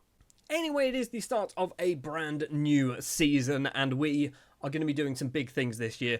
I've decided that from a financial perspective, we've got too much money. We've got £75 million in the bank, 62 1/3 transfer budget as well. So we're going to spend it. I'm going to try and spend 30 to 40 million pounds over the summer. We're probably going to sell some people as well. So maybe we might still have a transfer budget of say 30 million pounds. But we have just won the Europa League. We should be good enough now to actually entice some pretty good footballers to us. And I shouldn't be buying players for the future. I should be buying players for now. So that's what we're going to do. And we're going to do that right now. So we're going to jump forward to the end of the transfer window. And let's see how much money I've actually managed to spend. We've spent just under £30 million. And this is not one of our players. Obviously, this is a former player of ours when we were in charge of Pardubice. Pavel Petr is now a Bayern Munich player. And why are we looking at Pavel Petr playing for Bayern Munich? Well, I'm pretty sure there was a 50% sell-on clause. He went for £75 million. £1 million to VfB Stuttgart, £75 million to Bayern. Please correct me if I'm wrong, because I imagine there is a doubt in my mind that this could have actually been a minimum fee release, and there was no sell-on clause. If there was a sell-on clause, they have just got a lot of money to spend. I mean, there's one quick way we can check, and they haven't really spent any money. They spent £425,000 on one of our people. Maybe they didn't get a lot of money. Anyway, what business have we managed to do then? First of all, players leaving the club. Michael Sima has moved on to Baník Ostrava. He's gone for £48,000. Joining him at Baník Ostrava is Antonin Ondrasek. He's gone for about £51,000. This one, I don't really understand what's happened, but Adam Otter has gone to Inter Milan. He's not really been... I mean, he did play a lot last season. He's gone for £61,000. I don't know what's happened here, because I didn't accept this. So he's just gone. I imagine maybe he was out of contract, but he did play a lot last season, but nothing the season before. This could be certainly a player that got away, because I don't even recognise this name, which is kind of a concern as the manager. Our former goalkeeper Filippo Vitellio, the Belgian, I was going to say international, he's not an international, he's moved back to Belgium, signing for Genk for £62,000. This was technically our first signing, although we didn't do it. It was agreed. He was on loan from Anderlecht in season 1, and then basically we didn't want him anyway. So we've taken a big loss, but it's not my problem. Jakub Sushan has moved up to Hradec Králové. He has gone for £110,000 a player who basically never really played for us. For £140,000, Joseph Pokorny has moved over to Saudi Arabia, signing for Al Fayha, an actual Czech international. This one I wasn't too keen on doing, but I thought he's 29. We don't really need him, particularly when you factor in the new players that have actually joined the club. We've strengthened the defensive midfield, so Pokorny was never going to play anymore. We kind of saw this one earlier, but Jakub Topic is a 18-year-old striker who's moved to my former team Pardubice for £475,000 or £425,000. £45,000. He didn't play. And finally, for £475,000, Kwasi Macha has finally left the club. I've been trying to sell him for the last 2 seasons without much success. He's actually played a lot of football as well. He's gone for a lot of money for a 33-year-old, to be honest. But yeah, I'm happy he's gone. He's still good. I just can't bring myself to play a 33-year-old. Just the 5 players have joined the club, and one of them has cost absolutely nothing. It is Tanguy Lasso, the 24-year-old French central defender with 8 caps to his name, has cost nothing, signed on a free transfer from PSG after his contract expired. He hasn't really been playing for the first team. He's got the occasional match here or there, most of the time playing for the B team. I think he needs some first team football, playing at a decent level. He's going to be getting that playing for us. This, I tried to do last season. I tried to sign him last season for actual money, and he didn't want to join me. So when his contract expired and I could pick him up on a free, I thought, we're doing it straight away. He might be on too much money. I will tell you now, there was one player I did offer £180,000 a week to, and he didn't join me, which I'm kind of glad about. Next up, we have gone back to the Republic of Ireland to sign an Englishman called Curtis York, the defensive midfielder, 20 years of age. It's cost just £1 million from Shamrock Rovers, but he has been playing fairly consistently. I imagine probably in a bit of continental competition as well. Not too many matches, but he's played a few matches in like the Champions League or maybe Europa League or maybe, it's the Conference League, let's be honest. But £1 million, decent player, will get some football. He is a regular starter. Don't read too much into that. Because for £2.3 million, we have signed Slovenian international Dragan Breznik. He has come in as a starting player, as an important player. 14 caps for Slovenia. He's on a reasonable wage, but not too silly, to be honest. He's still young. He's still got time to develop, still one for the future, which kind of goes against what I said earlier about I want to be bringing in players who are good enough to play now. Breznik can play now anyway, and he's going to get better. He's also 6'6" with 19 jumping reach. He's an absolute unit. And now the first of two players who have cost quite a lot of money. Elton Gomez has cost £9.25 million, the Portuguese central defender, with no caps to his name as of yet. 3.5-star current ability, 5-star potential, signed from Rio Ave. He's played a lot of football in the second tier. Actually, I thought they were in the first tier, but in the second tier, not a huge amount in the first tier. They did get promoted, apparently. He played 9 times, and that was about it. But I think for the money, we've got ourselves a good young central defender. And I've mentioned this a few times before in previous seasons where I think from a potential perspective, he is not going to be world class, but he is going to be really, really good for us. He's also got the personality of model citizen, which is the best one, I think. And finally, Andreas Zetterlund is a 22-year-old Norwegian left winger and striker signed for too much money. £16 million. It might actually go a bit higher. I think £19.25 million is actually the potential high end that we might pay for him. But he's good now. He's good for the future. 4-star current ability, 4.5-star potential. Zetterlund is our biggest signing ever. Probably my biggest signing ever in this Football Manager, if I'm perfectly honest, which is kind of a worrying thing to say, actually. So that is all the transfer business that has taken place. We've obviously got as well, if we scroll on here, a bunch of loans. Nothing too exciting. Thomas Hudek going on loan to Carvina. Anything else? I don't really think there is. If we jump back to last season, just to double check, there is nobody new joining in the summer. No, that was last summer. And that was last summer. So yeah, nothing's actually happened before the season ticked over, which is obviously a good thing as well. And yeah, from a financial perspective, we still got nearly £40 million worth of transfer budget to spend. What's happened then when it comes to the fixtures? Well, it's gone pretty well when you consider we actually had to play the UEFA Super Cup up against Manchester United, the team that won the Champions League, and we beat them on penalties. It was 1-1 on the night. The goal from Stojanovic. We've got 2, by the way. One's a goalkeeper, one's a striker. And the goal for Man United was scored by Lacoste. But then it went all the way through to penalties. Zinedine Zidane Bedoya scoring the winning penalty, obviously in the 95th minute, apparently. Catalan is the man to miss the penalty for Man United. So we have picked up a second European trophy. I don't think we get any coefficient points for this. In fact, I'm almost certain we don't get any coefficient points. In other news, we've actually started the league ridiculously well. We are currently sat in 3rd place, however, because everyone else around us has started quite well. For 5 wins, 2 draws, 0 defeats. Artists have lost a couple. Pardubice have lost 1 as well. We've got a game in hand over Artists, so if we win that one, we'll be on 20 points. Should be 1st or 2nd. And then we obviously have the Champions League, so we can see here we have Porto, we have Bari from Serie A. Fair play to Bari. I mean, we are 16 years into the future, so they are a very different side now. We've also got PSV, we've got Arsenal, we've got Roma, we have Feyenoord, Club Brugge, and we also have Chelsea. So certainly some winnable games, but as I just mentioned, we are 16 years into the future, so actually how winnable is it, a match against a Bari or a Club Brugge? Maybe the Chelsea match might be the winnable one. Maybe the Arsenal one. Maybe the Roma match. We don't know. We just want to make sure that we finish in the top 16, get out the group stage, get some coefficient points behind us. And looking at the group, by the way, there are, I think, should be 3 teams from Czechia in this. So we have got Sigma Olomouc, we have ourselves. So it's actually just 2 teams, which means if we drop down to the Europa League, which is such an awful way to get to it. But anyway, we have artists in the Europa League. Anyone else can we see? This is the only way to do it. So we have Slavia, we have Viktoria Pilsen. So that is the 5 teams from Czechia. I don't think, we'll double check, but I don't think we have anyone in the Europa Conference League. It's a very quick skim down there. It does not look like we've got anyone in here. So we should, I mean, as long as, I'm worried that we've got basically 2 teams now in the Champions League and 3 in the Europa League. If we don't have a good season for any of them, we might actually drop down from 6th into 5th. In the coefficient, I mean, not in the general league table. Anyway, locking players in for the season, we aren't locking anybody in. We are just going to let our assistant manager do whatever he wants. Our assistant manager, by the way, it's somebody you've almost certainly heard of. Or maybe it isn't. I thought our assistant manager was Thomas Rosicky. That might be my Volendam save, you know.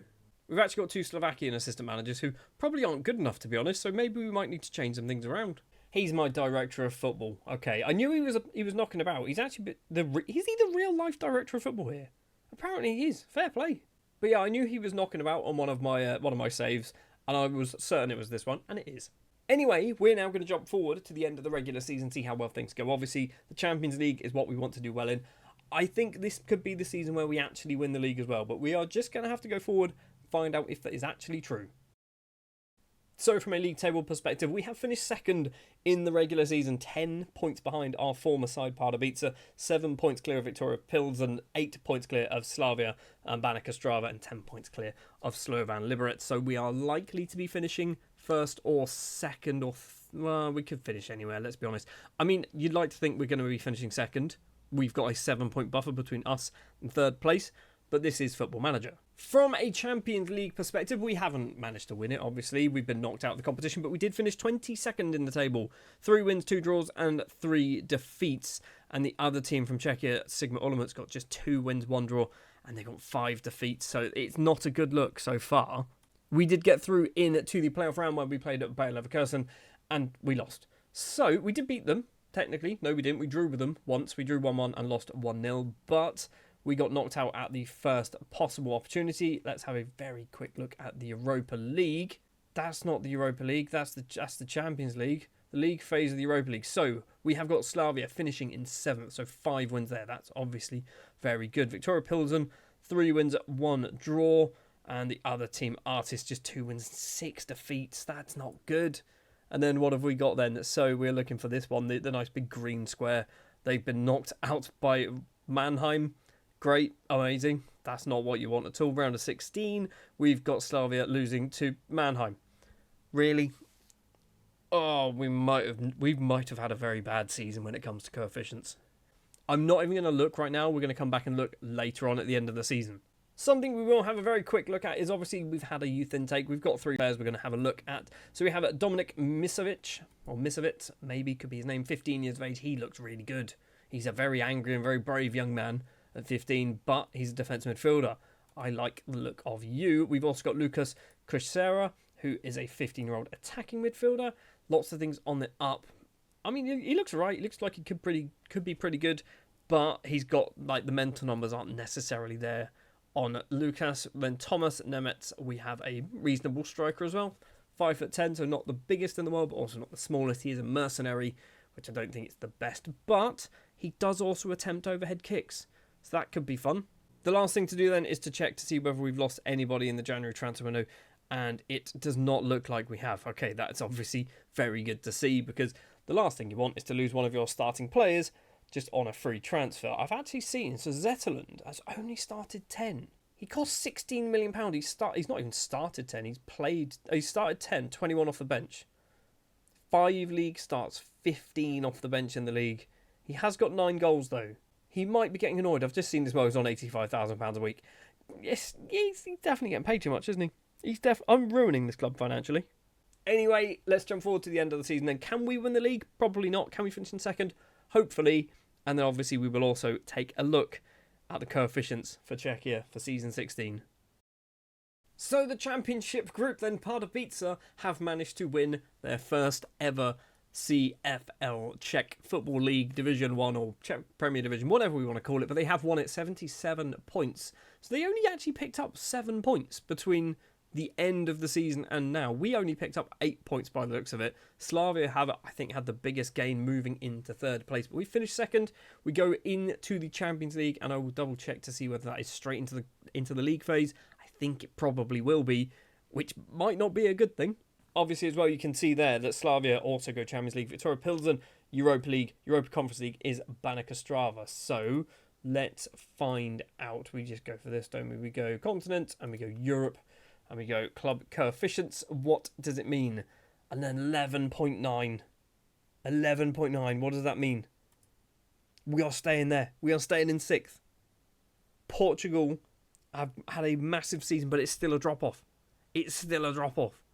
Oh, we got so lucky. It is... What is that? That is 0.015. 0.015 difference between us and Portugal. As for 6th and 7th place, we have got very lucky, and next season we lose a really small number. So actually, this is, I mean, it's not good. Obviously, I would have much rather have a bigger number here, but we lose a small number. So if we have a decent season, a 17, an 18, and 19, perhaps maybe we could win the Europa League. Who knows? That could be obviously very, very good for us once again, and we might start to push closer to the Italys and the Frances of these worlds. I think we may well have taken Czechia as far as we potentially can. We could take them further, obviously, if we keep playing. We could get them to number 1. But that might take another 20, 30 seasons to do that. I'm not saying we're stopping, by the way. I'm just saying that we might need to consider stopping at some point. So qualification spots, we do get 2 straight into the league phase. So we will be into the league phase and 1 goes through a qualifier. The Europa League, we get 1 in the league phase and 1 through a qualifier. And the Europa Conference League, we also get 1. So somebody else, which I imagine is going to be the cup winner, will be picking up the Europa Conference League spot. The cup, by the way, I've just completely ignored this season. I imagine we haven't won it, clearly. We didn't get to the final. That is the other Prague side. Did we get to the semis? Nope, we didn't get to the semi-final. Did we get to we got knocked out in the quarterfinal against Hradec Králové on extra time. Not ideal, really, but whatever. The last thing I want to do then is take a look at some players. So let's do some assists first. So we'll have a look at Ziliotto, who is a 5'2" Italian left winger with an absolutely magnificent beard. He's done all right. 9 assists, 5 goals as well. 2 of those assists, though, coming in the Champions League, 1 in the Super Cup. So actually, has he done well? He's only got 3 assists in the league and 3 assists in the cup. You've not done well at all, mate. That, I mean, on paper, 9 sounds like not horrendous, but they're all in competitions that we don't really care about. And then we've got old Stuart Gilroy with 10 assists and 9 goals to his name as well. This looks like a much better performance, right? 7 of them coming in the league, 8 goals as well. That's better. Still not amazing, but that is much, much better for the 26-year-old Irishman now with 6 caps to his name. And from a goals perspective, so Gilroy is actually our 4th top goal scorer and Ziliotto is our 5th top goal scorer. So Andreas Zetterlund, who started 12 matches, played 22 off the bench, he is probably fuming, isn't he? He's probably absolutely fuming. He's only got 6 league goals, 3 in the cup, and then 1 in the Champions League. That's, I mean, it's a lot of money. It's a lot of money. It's a big salary as well. Zetterlund next season, I might need to lock him in, you know. But then when you see who our top goal scorer is, do I risk it? We've got Zinedine Zidane Bedoya, 17 goals. He's 32. He is starting to decline. I have just given him a new 2-year deal as well. And now I've just seen all these numbers on the way down.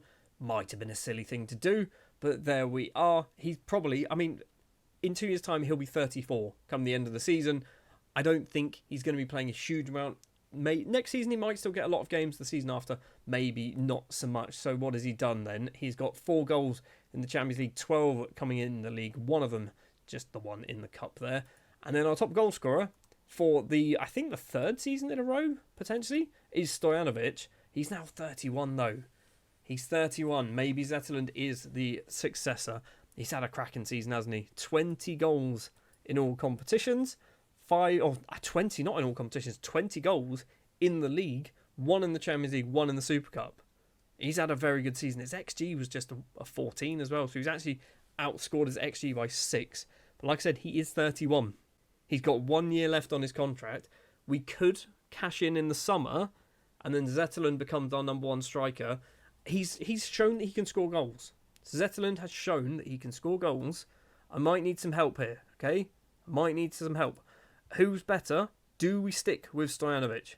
Do we go with Zetterlund? I feel like Zetterlund's the way forward, right? They're very similar. They are very, very similar. Zetterlund, slightly better at things like dribbling and crossing and heading and stuff. But then you've got Stojanovic, who's slightly better at finishing and first touch. They are so similar. Zetterlund can take corners. He can also take free kicks. He's got 19 free kick taken. We might need to play Zetterlund just for the free kicks. So season 16 is in the bag. Not really a lot to talk about, to be honest. We haven't won anything. Technically, we won the Super Cup, didn't we? We won the UEFA Super Cup. That's probably the second most successful thing we've ever done in charge of a team in Czechia. Season 17, we need to do some good numbers when it comes to coefficient points. We also need to do well in the league. I want to win the league before this whole Building a Nation thing is over, because so far, we've never won the league. We've literally never won the league. We finished second a couple of times, and that's it. Now, I know this is a Building a Nation save, and the real goal for Building a Nation is obviously to turn the nation that you are playing in into a really good footballing nation, get them up the coefficient charts, and all that jazz. However, I want to win the league. We've never won the league. Last season, we finished second by 10 points. The team that beat us were the team that we used to manage that we got sacked from, which kind of hurt. Which means, in this season, which I'm pretty sure is season 17, if I'm not mistaken, we want to win the league. That is what we are trying to do. Obviously, we're also in the Champions League because we did finish second place last season. And that means if we find the coefficient, I will just hopefully find it very quickly. I'm getting a bit better at finding the coefficients. We are currently 6th in the table. We are losing an 11.225 this season. We need to have just an average season and we will improve on that number. But we are a good 15 points behind 5th place France, which is obviously where we want to be. So I want to be having maybe a 17, 18, 19, 20 point season.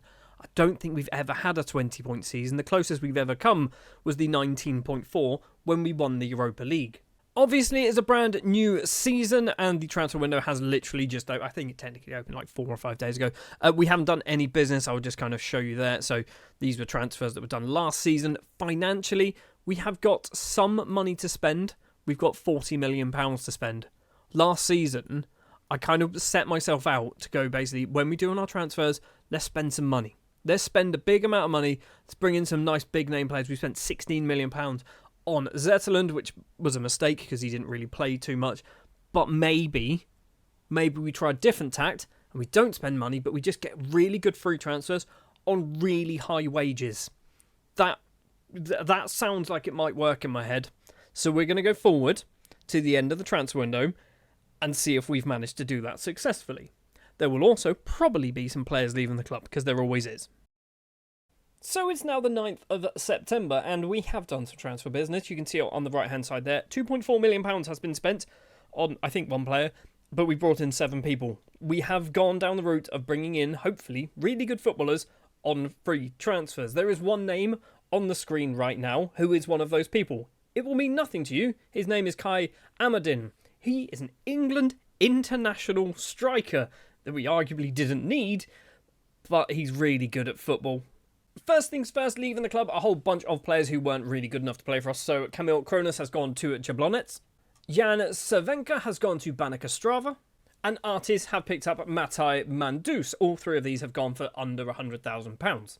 For £875,000, Kazuya Nishida has returned back to his native Japan, signing for Hiroshima. We just didn't play him. I mean, I say didn't play. We did play him, but he came off the bench a lot, basically. He was getting frustrated, and I went, we don't really need you now.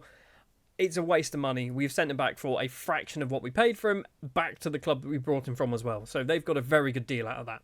This one kind of came out of the blue, and I thought, you know what, we'll take the money, and we'll add a 50% sell-on clause in it. Yuri Klepats has moved over to Arsenal on a permanent transfer, has returned on loan until the end of the season, because basically he's from the Czech Republic, or Czechia, so, you know, he kind of counts as homegrown and all that jazz. He's gone for £1.6 million, but there is a 50% sell-on clause in there. He's worth £31 million right now. There are 2 options that this can go. I say 2, there are 3 options that this could go. Basically, they sell him. That's one option. Option number 2 is we buy that clause when it's a reasonable fee, maybe £5 to £10 million. We go, you know what, we'll just take the money. Or option 3 is his contract at Arsenal expires and we pick him up on a free transfer, which is normally what happens with me, isn't it? He's not the last player to leave, though. That would be our former number 1 goalkeeper, Martin Holi, who has moved over to Spezia in Italy. He has gone for £2.7 million. These 2 seasons here were a mistake. He basically didn't play. I forced him not to play. That was a bad idea. He then got frustrated for the next 2 seasons or season or so, and I kind of couldn't offer him a new deal. He was out of contract at the end of the season, so I thought, you know what, we'll take the money. He's still good. He's the Czech international goalkeeper, so he's a good goalkeeper. He's still playing at a high level of football. I was silly, okay? I admit it. I was silly with Martin. Which means we have had to buy a brand new number 1 goalkeeper, and this is the only player that we have paid money for. It is Adrian Julio, I'm not quite sure, the Spanish. Nearly said youngster. He's 25. He's a youngster compared to me. Born in May 2016, which in real life was 10 years ago. And that is all. He has cost quite a lot of money, £2.4 million. But for a player who was on loan at Atletico Madrid last season for some reason, hasn't really played a huge amount of football, but he's good, right? I think he needs a bit of game time. He's got 4-star potential. He's still only young when it comes to in terms of goalkeepers. This, hopefully, is going to work out for the next few seasons. Then moving into the players that haven't cost us any money. I mean, Yuri Klepats we already know, but he's technically a free transfer on loan for the season. A couple of fringe players up first. Kevin Ortiz is a Colombian goalkeeper signed on a free transfer from Alianza Platanara. Alianza Platanara. Sure, we will go with that. He played 14 times from last season, just 2 clean sheets. Obviously, goalkeeper 1 for the future, still only 21. He's going to be playing for the B team. Another player who is 1 for the future, although he does have 26 caps for Suriname, is Diego Haas, the 20-year-old central midfielder, signed on a free transfer from Mlada Boleslav. Basically, he was there for a season, and yeah, his contract expired, so I went, you know what, I'll pick you up on a free. You're not supposed to do this in a building a nation, but technically he's out of contract, okay? He's out of contract, is what's happened. We haven't stolen him. And now moving into the players who will probably be getting a bit of football. First of all is Kevin Genet. I'm going to say it Genet because he is French. He is a 22-year-old defensive midfielder signed on a free transfer. He's on 25 grand a week. It's quite big, but formerly of Manchester City and PSG. There is pedigree in old Kevin Genet, so I'm hoping he's going to turn good. The downward arrows don't fill me with a lot of hope right now, but the mental numbers, the 19 determination, the 17 bravery, physically as well looks pretty good. Driven personality, it's obviously one of the better ones to have. Technically, he's not very good, but he's a defensive midfielder. We don't need him to be really, really good. Somebody who is really, really good, and there is a big problem with this man, which I'll come to in just a moment, is Christian Ivan Kevric. Could be his name. A Croatian midfielder signed on a free transfer, formerly of Hajduk Split. Are they called Hajduk Split? I don't know. They're just called Hajduk now. I don't know. Anyway, we signed him from Croatia. He's not played. I don't know why he's not played much football at all. But yeah, he's not played a huge amount. But he's obviously really good at football. And I don't know why he just hasn't played. He's 28. He's got an amazing moustache. Everyone seems to have an amazing moustache at the moment. In FM 26, technically really good. 16 at first touch, 17 passing. Obviously good dribbling of 15. Loves the ball at his feet. Mentally good numbers too. Physically good numbers there as well. What's the big problem with old Christian? He doesn't play a position that we play, which is why he has a little orange circle here. Because if we go to performance and training, we are training him in this free role and central outlet attacking midfielder, which is basically the attacking midfield position that we play. We don't play central midfielders. He doesn't play attacking midfield. He literally, when I brought him to the club, he couldn't do anything. And by anything, he was literally just a green circle there, no orange or nothing. So I've intentionally brought him in to train him up, and I'm fully aware he is 28 years of age, but he should get better at football still, right? And the one you've all been waiting for then is Kay Amadin, who is from England. He's 29. He's got 4 caps and 3 goals for the England national side. And he's on a free transfer. And he's really good. The problem is we didn't need him because we obviously had Stojanovic last season and we had Zetterlund. And now we've got Amadin as well. The thing with Amadin is he's really good at football. He loves to score goals. He's played 8 games for us so far and scored 7. He scored a hat-trick on his debut. And looking at his career, he's done all right. I mean, his first real standout season, Sheffield United on loan back, 10 years ago, scoring 22 goals, eventually landing at Brentford, and this is what made me want to sign him. 179 goals this man has scored in 335 appearances. His time at Brentford in the Championship is unbelievable. When you think they didn't get promoted in any of these seasons as well. He's still in the Championship every single time. And I went, I've got to get you in. If you can score 20 to 30 goals for us in the league this season, we can win the league. Kai could be the key for us actually winning the CFL. I am interested. When did you get your caps? Like, how long ago? So you made your debut in 2032. So that was back when, just after your Sheffield United appearances by the looks of it. So yeah, it's been a while. So it was actually that season there. Maybe the Sheffield United season is when you actually made your debut for England. From the Championship, Amadin, I think, is a game changer for us. We do have a few loans as well, but nothing really important to talk about, I don't think, if we scroll down. I think they're all children, basically. A few of them have actually got some game time.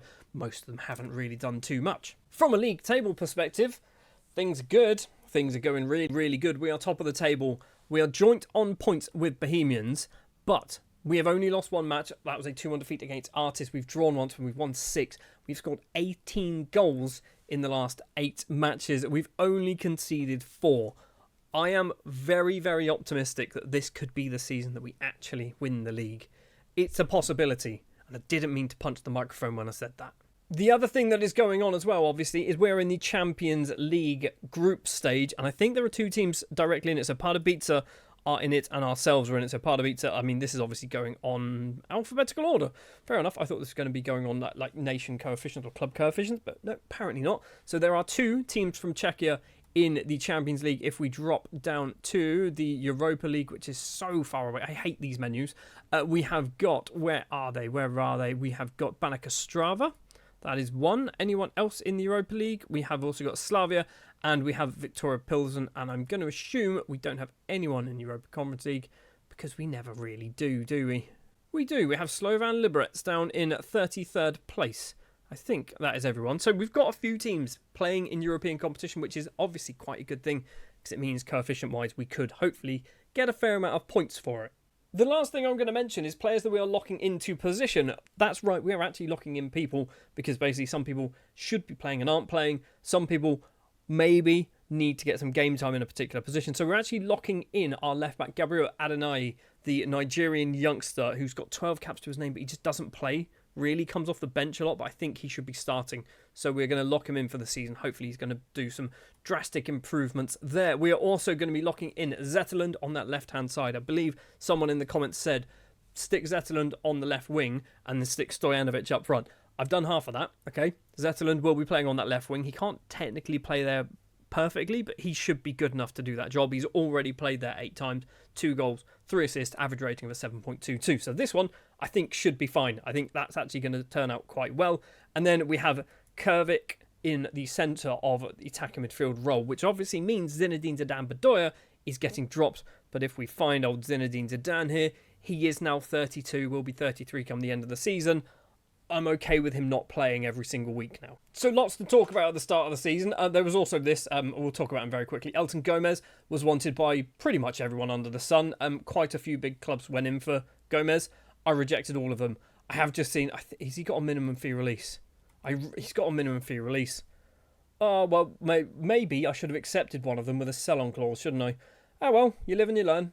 Right then, let's jump forward then to the end of the regular season. Obviously, we will have the Champions League group stage complete. We will hopefully get out of that as well. That will be good. And then, yeah, we'll also see where we finish after the regular season. We'll check to see if any players have left on minimum fees. I'm looking at you, Elton Gomez. I feel like that one's going to happen, isn't it?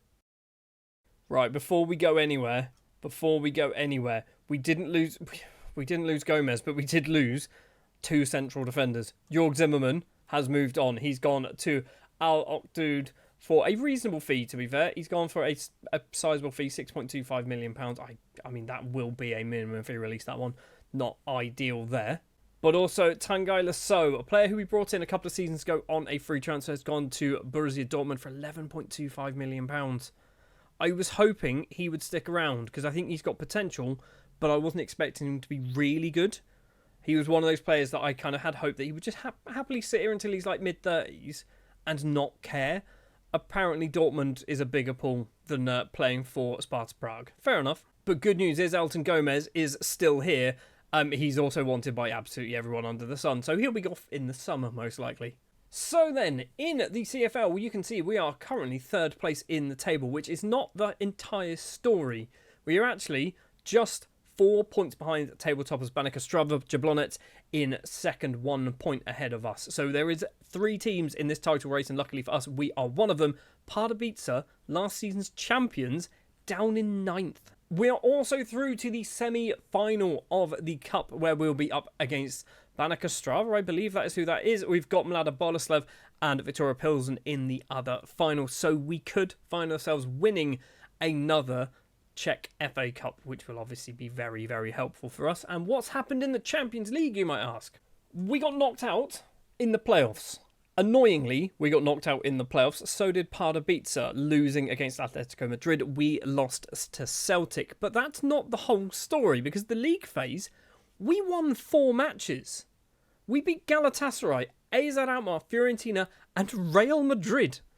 I don't know how we managed to beat Real Madrid in the Champions League, but we did. We also drew twice, Bodo Glimt and Borussia Dortmund, 2 defeats as well against Inter and Man City. So the big one there, losing 5-1 against Man City. Where are Pardubice? Literally just below us. So what did they do? They beat Red Star, they beat AZ, and they beat Leipzig. They drew with Lille, Barcelona, Atletico Madrid. That's pretty good. And then defeats against Spurs and Copenhagen. The Copenhagen one kind of stings a bit, doesn't it? That's not a good one. In the Europa League, so the final is not going to be competed by teams from Czechia. Have we got anyone from Czechia who have done well? Slavia, 4 wins there. So have they? Basically, the question is, have they beaten nations that we want them to be beating, or have they drawn with them? I mean, I think it's France, isn't it? It's the one that we want to be beating. So it doesn't look like the teams. I mean, I don't think it's going well. Waterford are on there. Waterford are just polluting the narrative of this. I'm genuinely tempted. Right, with Waterford, wherever they are, I'm genuinely tempted to do a save in Football Manager 26 with Waterford. It might be a Youth Development Challenge save with Waterford, just because they keep bloody turning up. The other thing is the UEFA Conference League. Now, there are 2 utterly ridiculous things going on here. First of all, the semi-finals. Slovan Liberec have made it to the semi-finals. Amazing. Secondly, Mansfield are in the Premier League. What has happened here? Mansfield are in the Premier League. Not just that, in the Europa Conference League. When? Like, when? Why? How? Why? They're 5th. I am so confused. Can we find, like, where's the history? Club history, is that a thing? So, I mean, they've just been on a steady climb.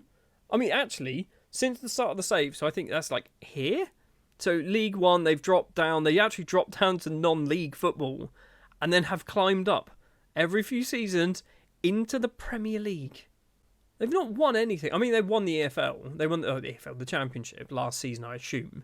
But what has happened to Mansfield? It's kind of weird, and I love it. But also, it's Mansfield. So, yeah, things have gone okay, I would say. We are still within a chance of actually winning the league. We are in with a chance of winning the FA Cup. We've been knocked out of the Champions League, but it doesn't really matter in the grand scheme of things.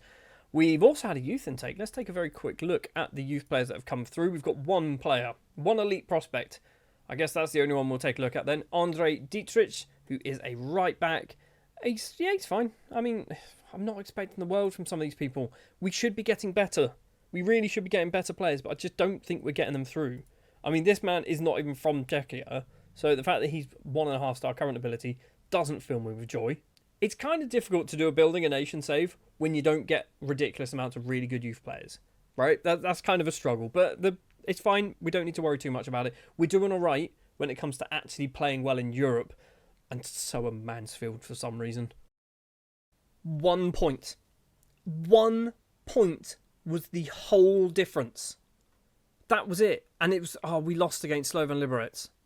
Is that the problem? We lost against Slovan Liberec. We beat Banica Strava. If we just didn't lose to Slovan Liberec, we would have been crowned champions of Czechia. I nearly said for the first time ever. Not for the first time ever, but for my first time ever. It's been 17 seasons and we have never won the league. One thing we did manage to do, however, is win the FA Cup, beating Victoria Pilsen in the final 4-2 after extra time. So it was a 2-2 draw on the main 90 minutes of the match. It was Siltanen, who, by the way, is like 35 now. Zetterland also with a goal. Kufal and Amadin with the 2 goals in extra time to give us the victory. When you look at the match momentum, we should have won this in normal time. For some reason we didn't, but it's fine. We have won a trophy. That's good.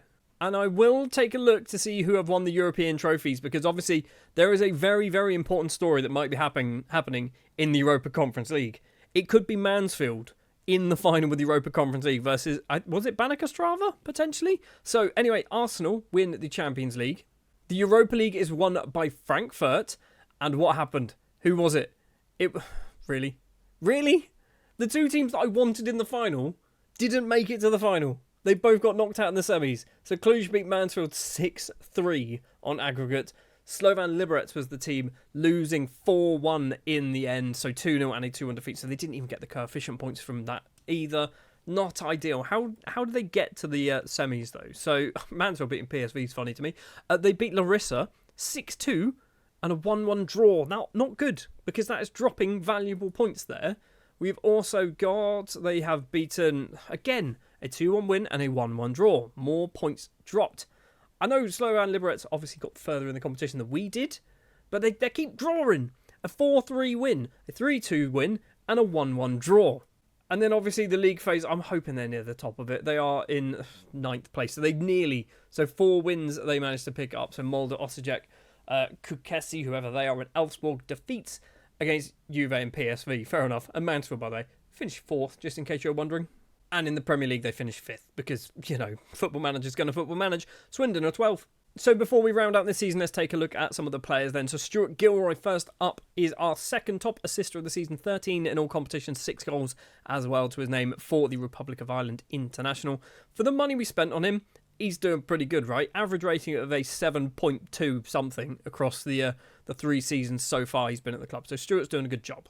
Andreas Zetterlund has also done a pretty good job on that left-hand side. 50 matches in all competitions, 21 assists, and then 10 goals as well. So actually playing him on that left has been really good. He's wanted by Atletico Madrid.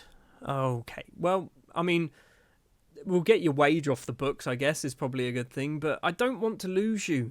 We spent £16 million on you, 17.75 now. Like, we can't sell you for less than 20. It's not happening. From a goals perspective, Zetterlund was actually our third top goal scorer as well with 10. In second place is the now fully equipped attacking midfielder. He's got a certificate and everything. I think it's in the post to him. It's Christian Ivan Kevric. Again, could be his name. The Croatian not international. He's worth £4.4 million now. He's got 18 goals, 10 of them in the league, 4 of them in the Champions League, and I assume 4 of them as well coming in the Cup, yeah. And then 7 assists. I mean, the fact that he never played football for like 10 years, 9 seasons, he didn't play much football at all for some reason, and I have no idea why. And then he's come back to us, and I say back, he's come to us, and we're playing him week in, week out, and he's having a lovely time. The clever ones of you have worked out our top goal scorer, but there is a bit of an elephant in the room, and that is Petar Stojanovic, our former top goal scorer, who's now 32. He is leaving. He is going off to Al Akdud at the end of the season. He is out of contract, which obviously not ideal. We didn't get any money for him, but he just didn't play. I thought this would be the case. He just didn't play. He started 13 off the bench. Just the 1 goal to his name. He got 20 last season. Question is how much did our new England international striker do for us? 30 goals in all competitions. 20 in the league. 5 of them in the Champions League. 5 of them also coming in the FA Cup. Kai Amadin, for a free transfer, has been ridiculous. I would think next season, season 18, in charge of Sparta Prague, we should be able to win the league. I don't know. Please help me. Right, what I will do here is I will put up my squad planner, and this is what I normally do to work out where we should strengthen. I just look at this. Where do you think we should be looking to get ourselves any better players? Goalkeepers, left back is obviously a bit of a dodgy area, but I think Adinai, he needs game time. He's good at football. Inter Milan were trying to sign him. So there is something good about Adonai. We've got right backs. Maybe we need to improve on our right backs. Defensive midfield, I think we're fine. But again, there is the opportunity. Up front, I think we're good. I think we are perfectly fine. Obviously, with Amadin, with Zetterlund, we've also got Kevric. We've also got Gilroy on the right. So I think up front, those attacking midfield roles, we're fine. It's down here. I think this is what we need to do. We need to get ourselves a world-class centre-back. Maybe a world-class goalkeeper. we do have £60 million. It's something that we can certainly do. Although, I'm pretty sure the board have decided to spend some money. I don't know how we find this out, but I'm pretty sure the board is planning to build a new stadium. So somewhere, is it here? I mean, I didn't ask them to do this, but I'm sure I've seen a newspaper article, a news story saying that they are doing some work to build a new stadium. There we go. Sparta Prague board plan to build a new stadium. They want a bigger crowd due to high ticket demands for home matches. So, we are getting a new stadium at some point. I don't know when. It could be absolutely anywhere. And our current stadium is 25,000 capacity. If we go for like a 40 to 50,000 capacity, that's good, right? That's more money going into the club through ticket sales and all that jazz. But things are on the up for Sparta Prague. Season 18, I want to win the league. I want to do well in Europe. Speaking of Europe, let's have a very quick look. I think we should be fine. I don't think we've gone down. I don't think we've gone up. 6th place. We've got a 17.2. We are staying. We are staying in 6th place. Germany move up to 2nd. Netherlands leap from 9th to 7th. But we are still such a long way behind France, aren't we? We are 14 points behind France. We're never going to catch them. It's just not going to happen.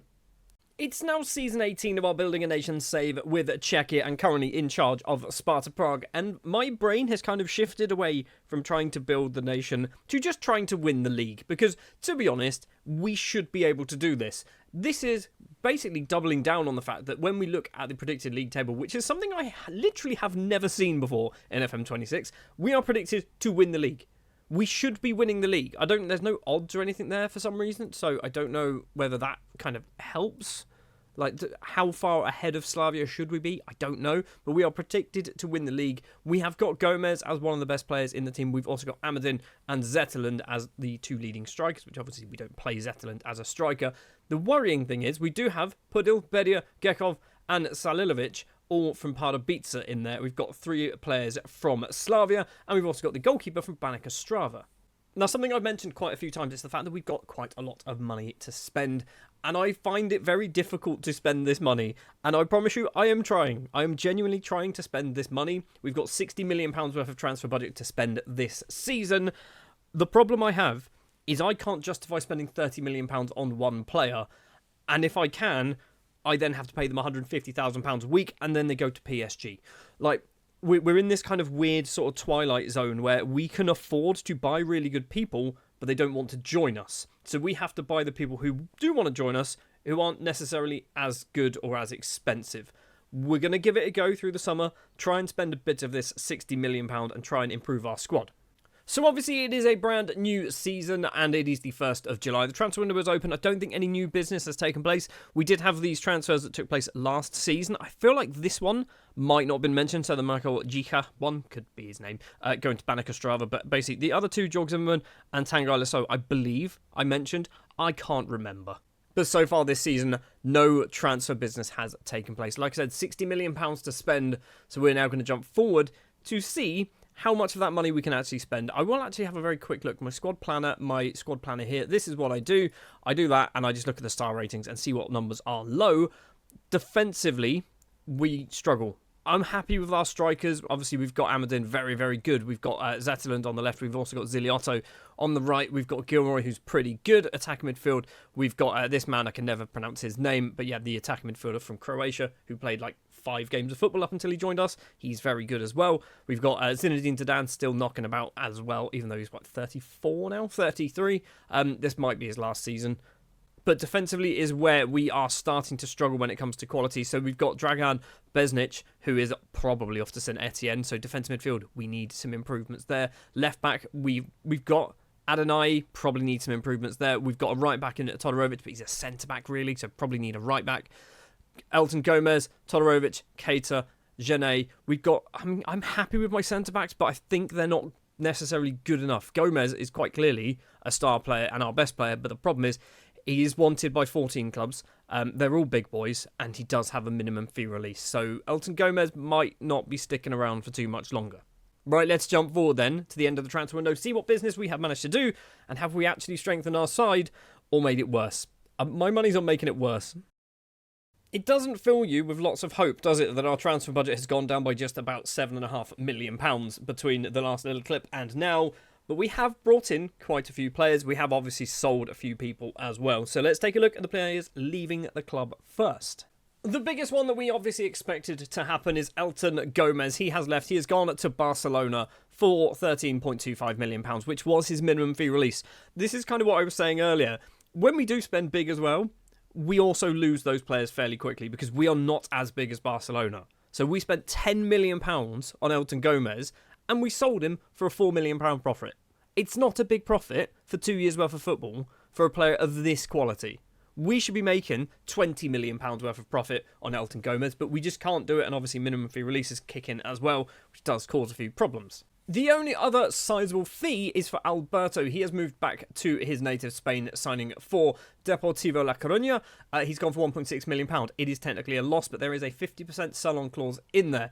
I think Alberto will be good. He needs football. He's not going to get it playing for us. So we have taken the hit on £1.6 million now, but there is a 50% sell-on clause. So if he gets sold for £12 million, we're getting £6 million of that. So actually, it is a sizable profit on Alberto.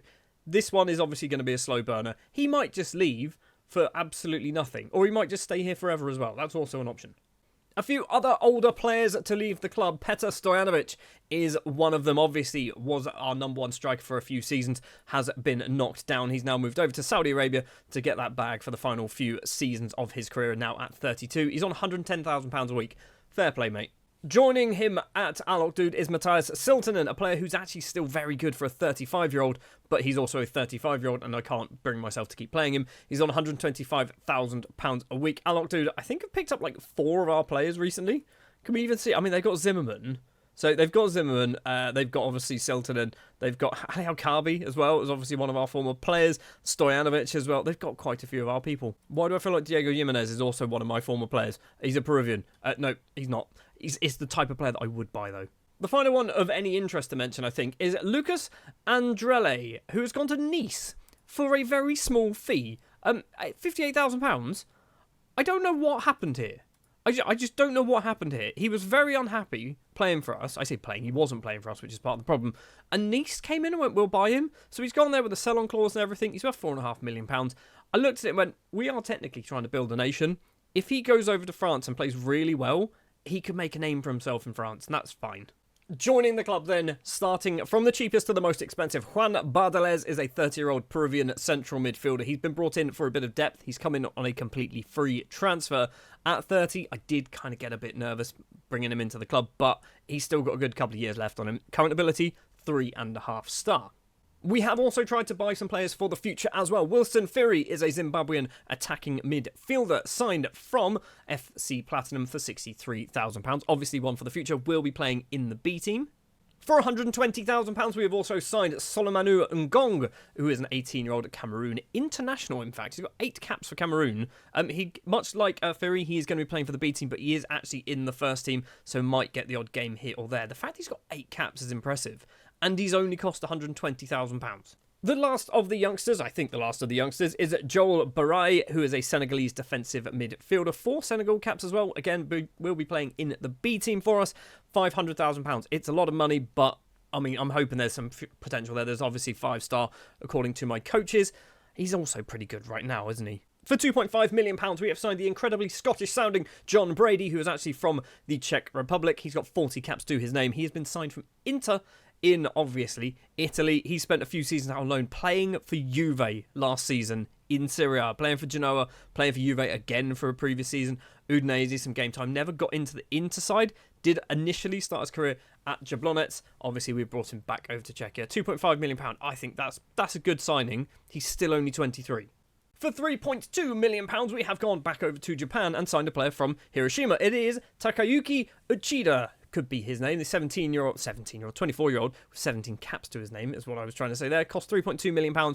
Obviously, central defender, 4-star current ability. He was the Elton Gomez replacement. He is 5'8". I hope that doesn't really cause too many problems. He's got 17 heading. He does have 4 jumping reach, okay? Don't read too much into it. I'm sure he'll be fine. Another central defender to join us is Polish international Zbigniew Kabał. definitely not. It's probably Kabov. I don't know. Why have I signed? I might change his name. Like that's a difficult name for me to pronounce. He has come in, obviously permanent deal. All of these are permanent deals. £5.5 million from Legia in Poland. 3-star current ability, 4-star potential, but again only 22, so plenty of time to develop. This one is a bit taller at 6 foot, 11 jumping, reach, and 11 heading though. Not ideal. Hopefully that can get better over time. And the final player to join has joined from our former team, Pardubice, and that is Martin Gekov, or Getsov. Could be Getsov, couldn't it? The 25-year-old central midfielder, Czechia international, has cost a fair fee, £6.5 million, obviously brought to Pardubice back in 2039-2040, which I don't think was us, was it? From Slavia. So he has done the Slavia to Sparta transfer via Pardubice. I don't know whether that's as controversial as like Tottenham to Arsenal and Arsenal to Tottenham, but it feels controversial to me, right? But I think Getsov is probably going to be our best player. He's probably our best signing that we have made. We have done a whole load of loan deals as well. A few other people going out on permanent deals as well. Nothing too exciting. I don't think there's any kind of big names going out on loan other than the people we've mentioned leaving on permanent deals. The other thing to mention is the season has kicked off. We are 8 games in and we are currently down in 5th place, which sounds bad, but it's actually not too bad. We are still 4 points behind Pardubice, but we have drawn 3 matches. Baník Ostrava, Hradec Králové and Slavia we have drawn. We have lost against Viktoria Pilsen, but we have also managed to beat Bohemians Loco, Slovan Liberec, and who is that? Karvina as well. So literally everyone in the bottom half of the table by the looks of it. Slovan Liberec is second. Ignore what I just said. So the season hasn't started off particularly well, but hopefully give it a few more matches, we should be up fighting for that title position. I really want to win the league. I I feel like there's not too many seasons left in this Czechia save, and I feel like we are at big risk of never actually winning the league. We have won the Europa League. There is that. Speaking of the Europa League, well, more specifically speaking of the Champions League, obviously we are into the group stage. I want to have a very quick look to see if there is any funny teams in here, because it's over 18 years, silly things have happened now. So we have got, I've never heard of this team, AVS SAD. They were founded in 2023. Amazing. So they are a little baby of a club. Baník Ostrava in there. That's nice to see, obviously.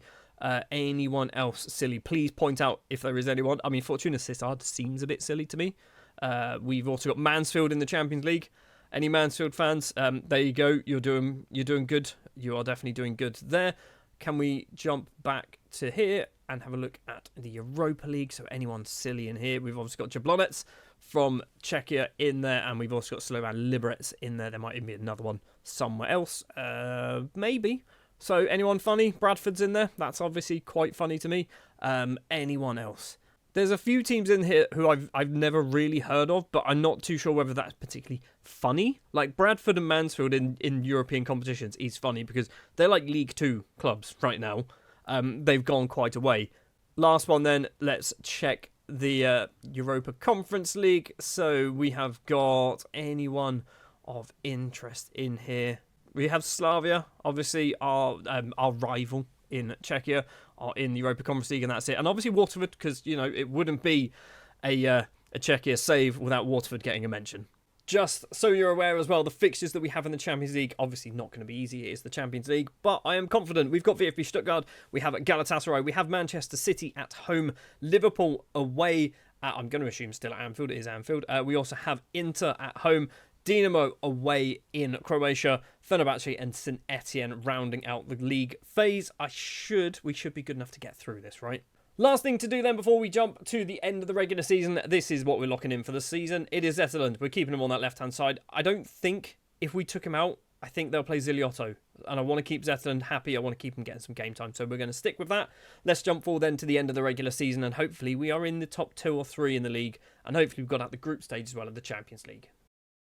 First of all, we're in the semi-final of the FA Cup. We're up against Brno, who are a second division side. It's Baník Ostrava versus Artis in the other semi-final. So that is obviously not quite likely, but it looks like we could win this one as well, which would be lovely to see. In the league, we are currently sat 3rd place in the table, just 4 points behind Baník Ostrava, 2 points behind Pardubice. 3 teams go into the Champions League as well this season by the looks of it. So I think the top 2 will go straight into the group. 3rd place will have to go through 1 qualifying round. Obviously, this is all related to the coefficients and all that jazz.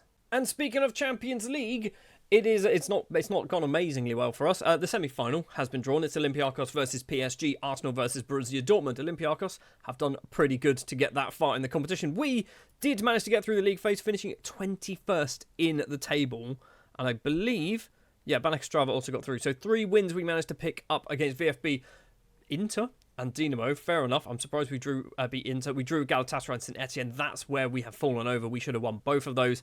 And we have lost against Man City, Liverpool and Fenerbahce. We should have beaten Fenerbahce. We got absolutely battered. 4-0. Banek Ostrava obviously picking up some wins against Copenhagen and Porto. That Porto win's massive, I think. Drew with Mansfield, AVS SAD and Girona, and then defeats against the teams you'd expect them to lose to. Fair enough. So it meant we obviously went into the knockout rounds where we drew Girona of Spain and we lost against Girona of Spain. We lose 3-2. It was a 2-2 draw and a 1-0 defeat. So we did pick up a little bit of coefficient points. You'll probably see as well just ahead of us. Banek Ostrava drew 1-1 with Mansfield and then lost 4-0 against Mansfield. How are Mansfield so good? Just jumping to the Europa League, so Slovan Liberec get knocked out by Fiorentina in the playoff round. I think they were the only team from Czechia to get out of the group stage. If we scroll down to, Jablonec, 2 wins, 6 defeats. That's a lot of defeats. And some of those are ones you would hope we'd be able to win. Like Rennes, I would have hoped or liked to have won that one. And Europa Conference League, the final, or the semi-finals, are Universitatea Craiova Man United and Hearts versus Real Betis. So what happened to Slavia? They go straight into the knockout round. So 4 wins, which is good. They have drawn with Almere and they have lost against Genoa. So they go round of 16 where they lose to Man United. It is a 1-0 defeat and a 2-1 defeat. So no points there. Not ideal. I will double check, have we sold anyone accidentally during the January transfer window? Because sometimes this does happen, because obviously we've got minimum fee releases and things like that. But no one has gone, which is obviously very, very good. The board, by the way, I don't really pay too much attention to this. The board are happy, reasonably. It's a B. We're doing all right. They would like us to win the league. I think the fans would like us to win the league as well, but we're doing all right. Last thing to do then, let's jump to the end of the season, see how we have managed to do in the league. And obviously the FA Cup final. Hopefully we're in the final. Not ideal. Certainly not ideal. Finishing 4th in the table. We have, in the last 5 matches, which is actually the only matches that are played in the Championship group, we have beaten Viktoria Pilsen, the team who actually moved ahead of us in the table. Drew with Vyskov and Banek Ostrava. Obviously champions Banek Ostrava. Defeats against Pardubice and Sigma Olomouc. I don't know. I'm trying to see the silver lining here. We're in the Europa League. We will do much better playing European football in the Europa League than we do in the Champions League. Obviously, Banek Ostrava, Pardubice and Viktoria Pilsen now have to do well in the Champions League, respectively. So there is that to worry about.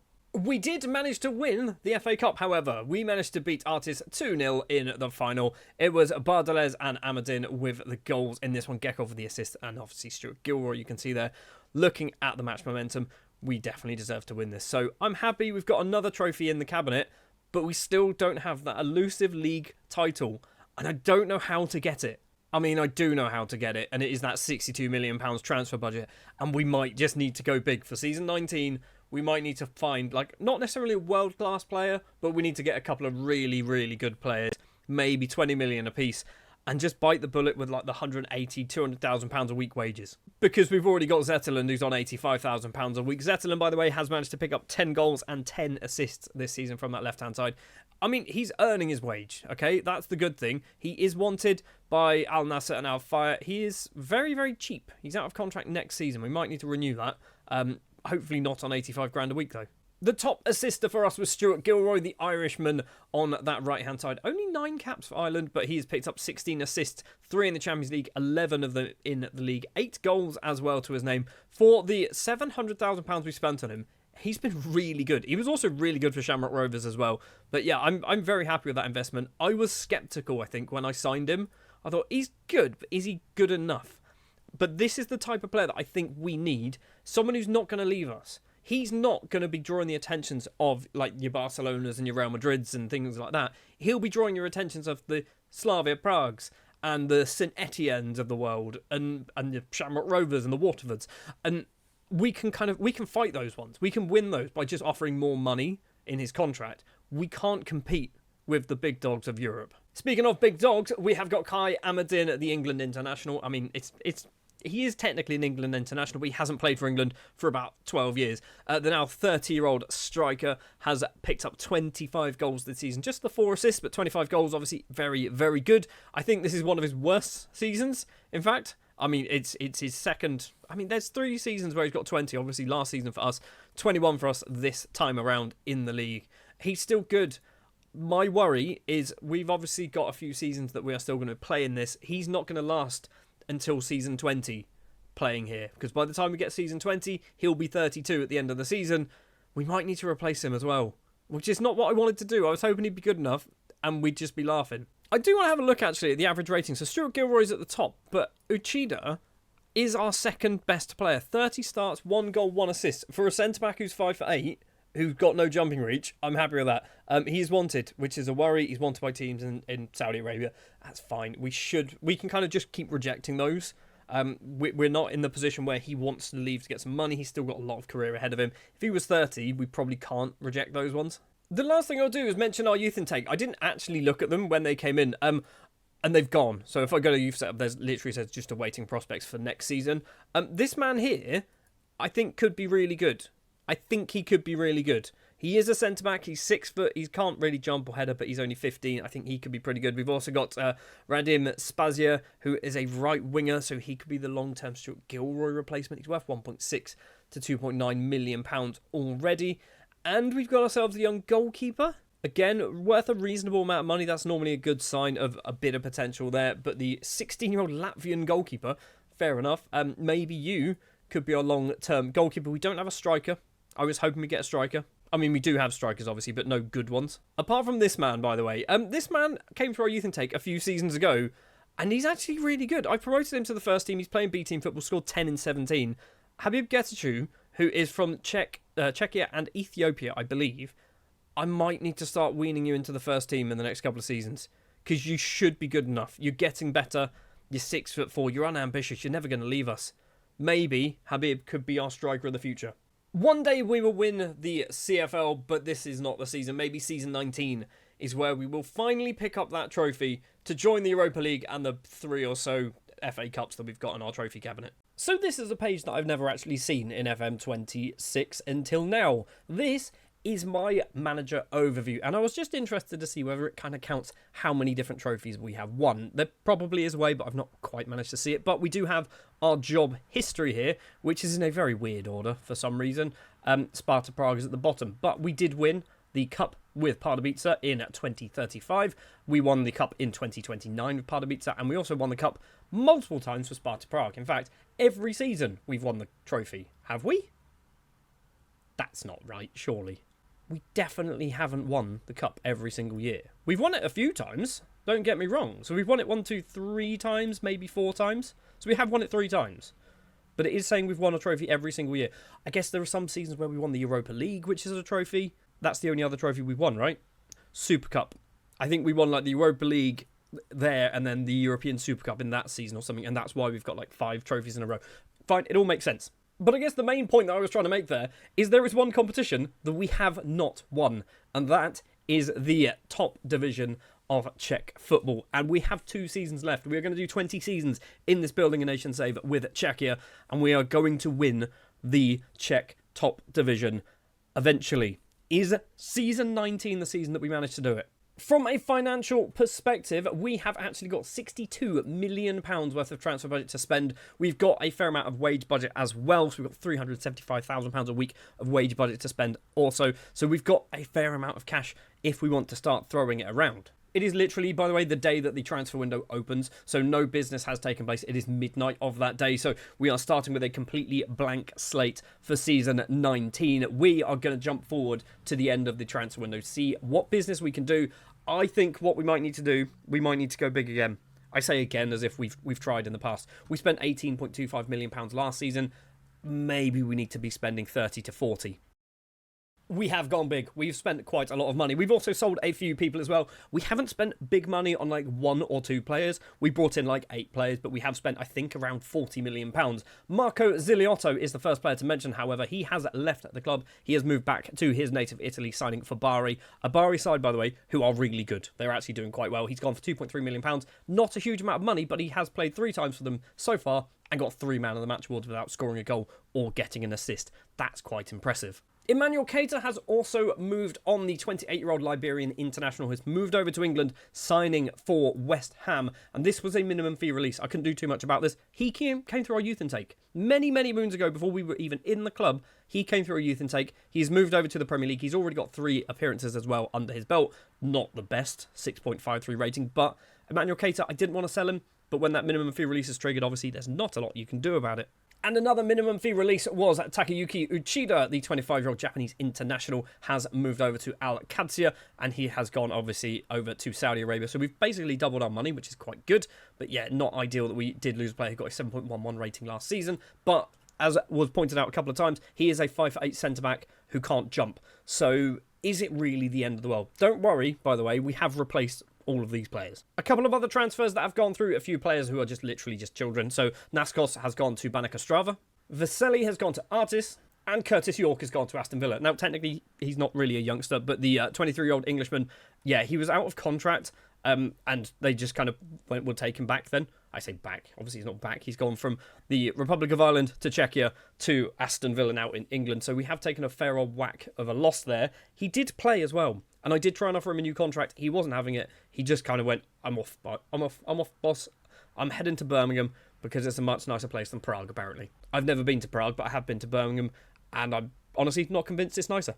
In order of when these signings happened, first of all, Jesus Vega is a 23-year-old Spanish goalkeeper who is our new number 1 goalkeeper. He has come in for £3.7 million from Villarreal. Hasn't really played much for the first team. In fact, I think he's played once for the first team, but a lot of matches in La Liga 2 for the B team. So I'm quite happy with Jesus Vega. Looks like a pretty good goalkeeper to me. Something that I don't do often enough is loan players, but we have loaned in Gerardo Mongelos. Could be his name. The 23-year-old Paraguayan attacking midfielder has joined on loan from Manchester United until the end of the season. There is a deal in place if we want to buy him on a permanent contract, but it is silly money. If we have a look here at the contract, it is loan club. That's where we need to go. £29 million.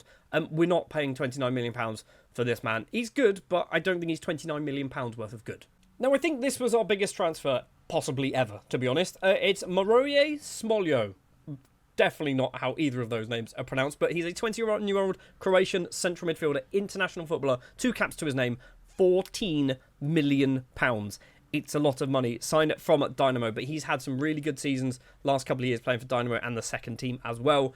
I think this is the type of player that we should be looking to buy because we are elevating our squad and our reputation, and he's also really good, and he's not massively expensive. When you think we are regularly in the Champions League or the Europa League, £14 million, nothing, right? And then we're back down to earth with a bit of a bump. For £1.3 million, we have signed Slovakian central defender Samuel Fenesic, could be his name. Like I said, he's not going to be playing a huge amount of football. He's only cost a couple of £1 million, but he's good. He's got 3-star current ability, 3.5-star potential. For £2.4 million, we have signed Cucu Diallo, the 23-year-old German attacking midfielder and winger. Importantly, winger, because this is where we are going to be playing Diallo on that right-hand side, but he's not technically fully qualified there. He's not too far away. He's been playing for Schalke for half a season or for a whole season, and they've taken a loss on him for some reason. I don't know why, but I saw him went. He's pretty good. 3.5-star current ability, 4-star potential, so not going to get much better, but he's still only a little baby at 23. One small Japanese defender left in the summer, but one slightly larger Japanese defender did join. It's Yoshito Hashimoto. He has signed the 24-year-old Japanese international. 18 caps to his name, has signed from Osaka for £2.7 million. Probably not going to be the first name on the team sheet, but I imagine over the course of the season he will get a fair amount of football. Then moving into our right-back position, Louis Schneider is a 30-year-old German right-back. He has come in from Frankfurt for £3.7 million. It's a lot of money. I did get a bit queasy trying to sign a 30-year-old for over £1 million, but we have done it. He has come in, probably will be a bit of a squad player, but so far has played 8 starts as our right-back at the moment. And the reason why I said he's probably going to be a bit of a squad player is because I've also signed a Spanish right-back called German, which is quite confusing because we have a German right back who is actually German and now a Spanish right back who's called German. He has come in, the 26-year-old has come in for £5.25 million, so considerably more money than the previous guy, but I think he's as good, maybe, has a bit more time obviously in the tank as well, so we brought in a couple of right backs. Or should I say 3 right backs? I'm an idiot, okay? I thought this man wasn't a right back. I thought he was a striker. Because I saw his name and went, that's the striker I'm trying to sign, right? Spoiler alert, we've signed a striker. He's not, he's a right back. So Sofiane Lahlou is a 23-year-old Moroccan right back, the third one that we've brought in the space of like a week, might I add, as well. I'm an idiot for this. He's come in for a lot of money as well, £3.7 million from Olympiacos, formerly of Wydad Casablanca, played a reasonable amount of football over the last few seasons in Greece. He's getting some game time, but mostly coming off the bench. So it looks like we've got our German Schneider and Lalu as our 2 fullbacks, our 2 right backs that are playing, which means German, the Spanishman, the Spaniard, that's what they're called, isn't getting any game time, which I think of all of the 3, he was probably the one that should be. And the final player to join at the club is Yuri Suchi, who is an 18-year-old striker. It's not even close to a Moroccan name, is it? For £3.1 million, we have signed him from Jablonec. And the reason why we have signed this man from Jablonec, first of all, he's pretty good. But also, they wanted to loan one of my players, but couldn't do it because they didn't have a transfer budget. So I went, I've got money to spend. I'll buy your best youngster in exchange if you can loan one of my kind of fringe players and actually get them some game time and hopefully turn them better. That is kind of using Building a Nation properly. It's taken 19 seasons for me to try and do something kind of out of the ordinary in order to help build the nation of Czechia, but we've finally done something. So that is the transfer business. I will just point out here, by the way, the 4th of July, the 7th of July, and the 10th of July. So literally within the space of 6 days, we brought in 3 right backs for a considerable amount of money. And the most expensive one doesn't even play for us. The other things that have gone on, there has obviously been a few loan spells, so I don't think there's massive amounts of really important ones, but the important thing here is a lot of people are going away, getting some game time. Got some people as well playing from Lada Boleslav, which is pretty good. Banica Strava have obviously got a player, that's a permanent deal. Who was the guy that I wanted to loan? I was trying to loan out. It was you. It was Joel Barai. I was desperately trying to loan you out so you can get some game time, and Jablonec didn't have the money to loan him out, and I was like, I need you gone. I need you going to play some football. He's now gone there. He's getting occasional game time, 2 starts, 5 off the bench. So hopefully Barai's going to get a good season under his belt. So from a financial perspective, we have now got £37 million in our transfer budget, so we did spend a reasonable amount of cash over the summer. We've spent, I said £36.5 million, which, fair enough, that's probably what we spent, but we obviously did sell some people as well, so it's not as bad as that. We're obviously, you can see here, we will be in the Europa League, and if we have a look, anyone else from Czechia in the Europa League, one of these days I'm going to easily be able to spot who we've got. So we have obviously ourselves, we have Victoria Pilsen in there, so 2 teams in the Europa League. If we then go to the Champions League, who have we got in this one? What is this? What are we looking at here? Just league phase, please. There we go. That's all we're after. Right, so we have Banica Strava, who have yet to kick off their campaign, and that is it. Oh, no, we've got part of Pizza as well down there in 28th. And in the Europa Conference League, do we have anyone from Czechia? We've got Sigma Olomouc in there, which is probably the only team, I imagine. We don't seem to get too many. So only 5 teams from Czechia, I think, have made it into the group stages of European football, which means 2 teams have dropped out, right? We should be getting 7. And the final thing before we jump to the end of the regular season is obviously to see how well things have started off for us in the regular season. And it's not particularly amazing. It's not awful. We are still close-ish, but we are still a long, long way away from Banica Strava, who are currently 22 points. That is 8 points ahead of us after just 8 matches. We've won 4, which is obviously pretty good, including a 2-0 victory against Pardubice, which I think was the opening game of the season. We have drawn twice against Karvinia. Not a good draw, that one. Sigma Olomouc, also not a good draw. And then the defeats against Banica Strava, not good. Artis, also not good. I mean, to be honest, if you're trying to win the league, any defeats against anyone is obviously not very good at all, is it? I will show you the Europa League matches that we have got. So PSV, Bodo Glimt. We also have Admira Wacker from Austria. We have Anderlecht. We have AZ Alkmaar. We have Rennes. And we have Konyaspor and Karabag. So I'm quietly confident that we should be going quite a distance in the Europa Conference. Not Europa Conference League. In the Europa League. I think we should do all right. The last thing to say then is players that are getting locked in for the season, and it is Zetterland and Diallo. Now, Zetterland doesn't really need to get locked in there anymore. but I'm doing it anyway just because we have got quite a few left and right wingers now, and I want Zetterlund to be the main man, and I don't want him to become the striker. And then on the right-hand side, I mentioned when we signed him, Cocu Diallo, he's going to be our right winger. He's not technically fully qualified there. He is accomplished, but he is not natural, I guess is the other word. But yeah, he should get natural by the end of the season, which is why we're having to lock in Diallo. The other option as our right midfielder is Stuart Gilroy, who's obviously been very good over the seasons, but we can do better now, and I think Diallo is that better. Well, then the next thing to do is to jump to the end of the regular season, and as long as we are within touching distance of the team at the top of the table, I will be happy. But right now, after 8 games, we're a long way behind. So it's now the 17th of April, and we're going to do this in the order of least important to most important. The least important competition is the Cup. We are currently in the semi-final. Jablonec will be our opponents for this one. Viktoria Pilsen versus Hradec Králové will be the other teams. So I'm quietly confident that we should be able to win this, which I think would be the 3rd time in a row, which would be pretty good.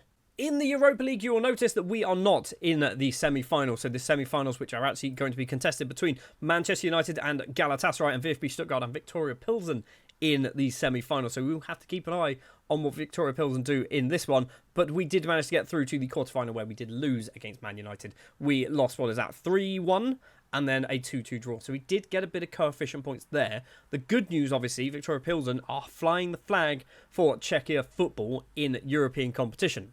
I will double check just in case something crazy has happened in the Champions League. So let's go to the quarterfinal. No one there from Czechia.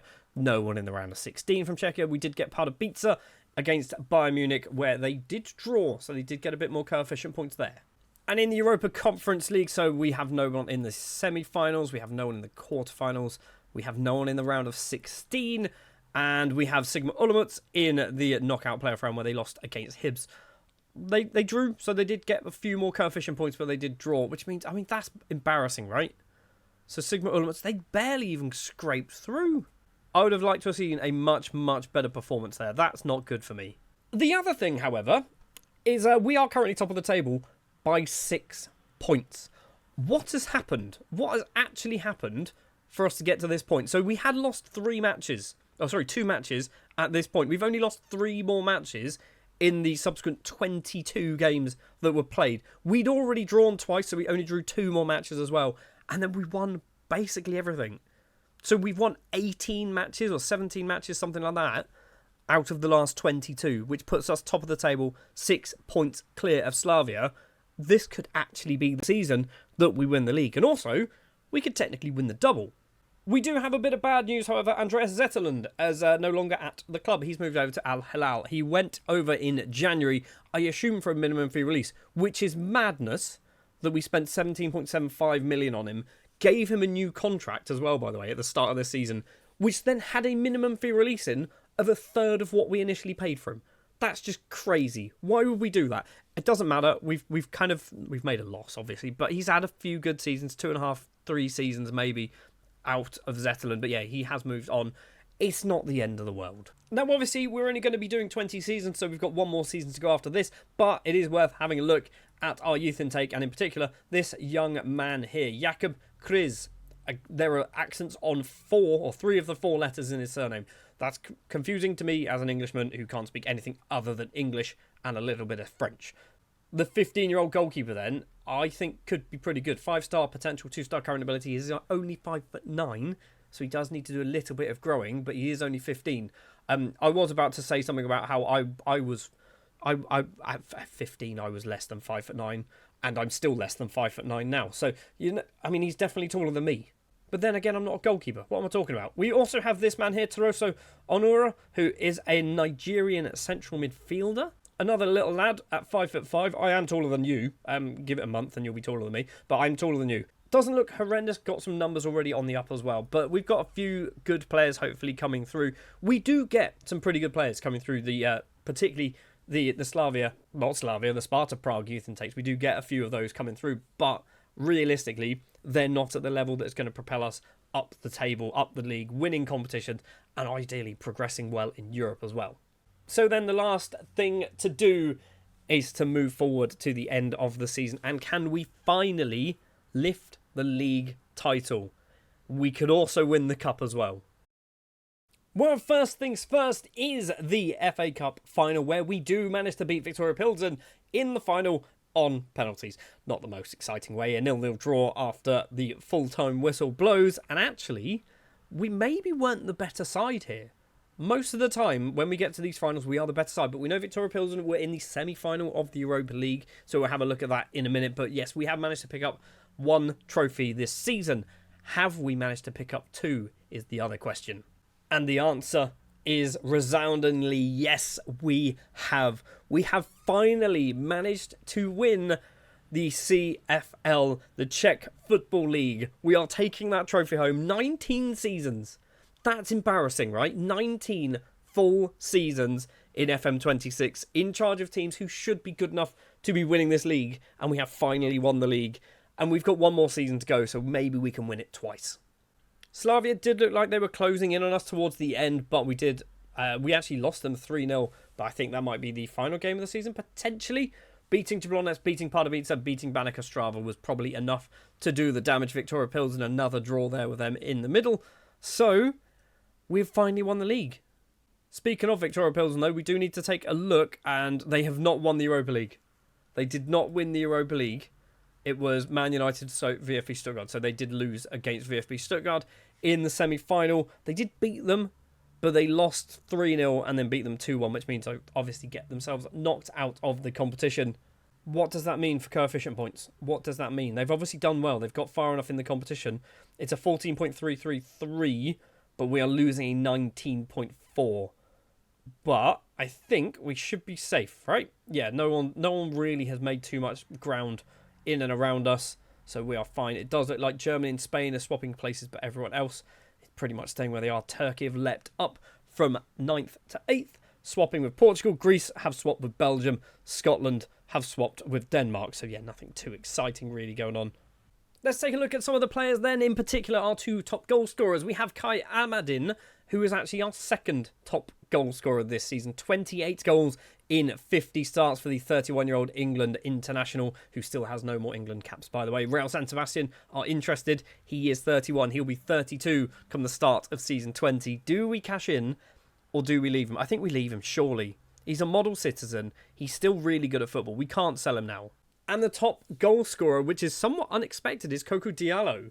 The right winger, who is now fully qualified, a natural right winger, is a perfectionist as well. So obviously not quite as good as a model citizen, but also still pretty good as a personality. 29 goals, 19 of them in the league, 7 of them coming in the Europa League. He also was our top assister, or maybe second top assister, with 13 assists as well. Speaking of top assister, is actually Luis Schneider, the German right back and or left back. I think he played left back quite a few times. Has got 18 assists in all competitions, 5 in the Europa League, 11 in the CFL, and how many is that in the Cup? Just the 2 in the Cup. I am interested to see what players didn't really play much. So Wilson Fury, I'm not really surprised. Kevin Ortiz, I'm definitely not surprised because you are the worst goalkeeper who we've ever signed, I believe. Wojciech Furyk has scored 3 in 3 matches. Fair play, good for you. We've got German, who's only played 1 start, 7 off the bench. Kevrick is looking like he is on his way. He's going to Dynamo. He's out of contract at the end of the season. Didn't really play much this time around either, so I'm not too surprised with that one. I'm surprised with this one. Hashimoto only got 4 starts, 16 off the bench though, quite a lot. We've got Lalu, 10 starts, 25 off the bench. Seems like our number 1 goalkeeper position was kind of up in the air, so Vega got 41. Julio got 11, fair enough. I've just changed this now to be sort of by assists. I want to see. So Smolio, who was the central midfielder, our record transfer, actually got 8 assists, 5 goals as well. He's had a good year. He's had a pretty good season, I think. I want to have a look at Adonai as well, the young left back who's not so young anymore at 24. He's wanted by Bournemouth, St Etienne, VfB Stuttgart, a couple of teams in the Middle East. He's getting better, right? I mean, he's 3.5 star. He definitely is getting better. And then last thing I'm going to very quickly do is have a look at the average rating. So, I mean, I know he's only played 3 times, but I'm just interested. He did score 3. Did he score a hat-trick? So Sparta Prague, I just want to see games that he's played in. So he scored in that one against Pardubice towards the end of the season, and he scored, after coming off the bench, he scored twice against Hradec Králové as a striker. So, I mean, he scored 3 goals in 2 matches, effectively. And then, yeah, because that one, he came on in the 102nd minute. But actually, our two top players for the season is Coco Diallo and Louis Schneider. We've got Adonai actually is up there. Technically would be third with Smolio in fourth. John Brady in fifth, who is a left back who clearly is kind of doing a bit of rotation, I guess, with Adonai. He's good, but I feel like Adonai is going to kind of get better than him a lot quicker than we think. So maybe John Brady might be off in the summer. He is wanted as well by Mansfield of all teams. It sounds disappointing. They're in the Premier League. Speaking of the Premier League, I will just have a very quick look just to round this season off. So won by Liverpool. Bradford finishing up in fourth place, so getting themselves a Champions League spot. We've got Bournemouth in eighth, so they are still doing pretty good. Southampton, my team, in 12th. I'll be happy with that, ahead of Spurs, Mansfield and Barnet and Swindon in 14th, 15th and 16th. Hull down in 17th. And bottom of the table was Accrington Stanley. Accrington Stanley, or they just called Accrington nowadays. But they've managed to get the Premier League. That's kind of funny. I'm not going to do this because this is going to take forever. But I do want to see in the Championship what's gone on. Is there anyone exciting? Anything funny? You've got Forest. You've got Everton. You've got Leicester all in the Championship there. You've got Brentford and Burnley. Obviously, current Premier League sides. Fulham and Wolves as well. I do have on all the way down to League 2, by the way. So we're going to do this. So in League 1, we've got Wrexham have managed to get promoted to the Championship. Fair play to them. Current Premier League side, Sunderland down in League 1 in 4th place.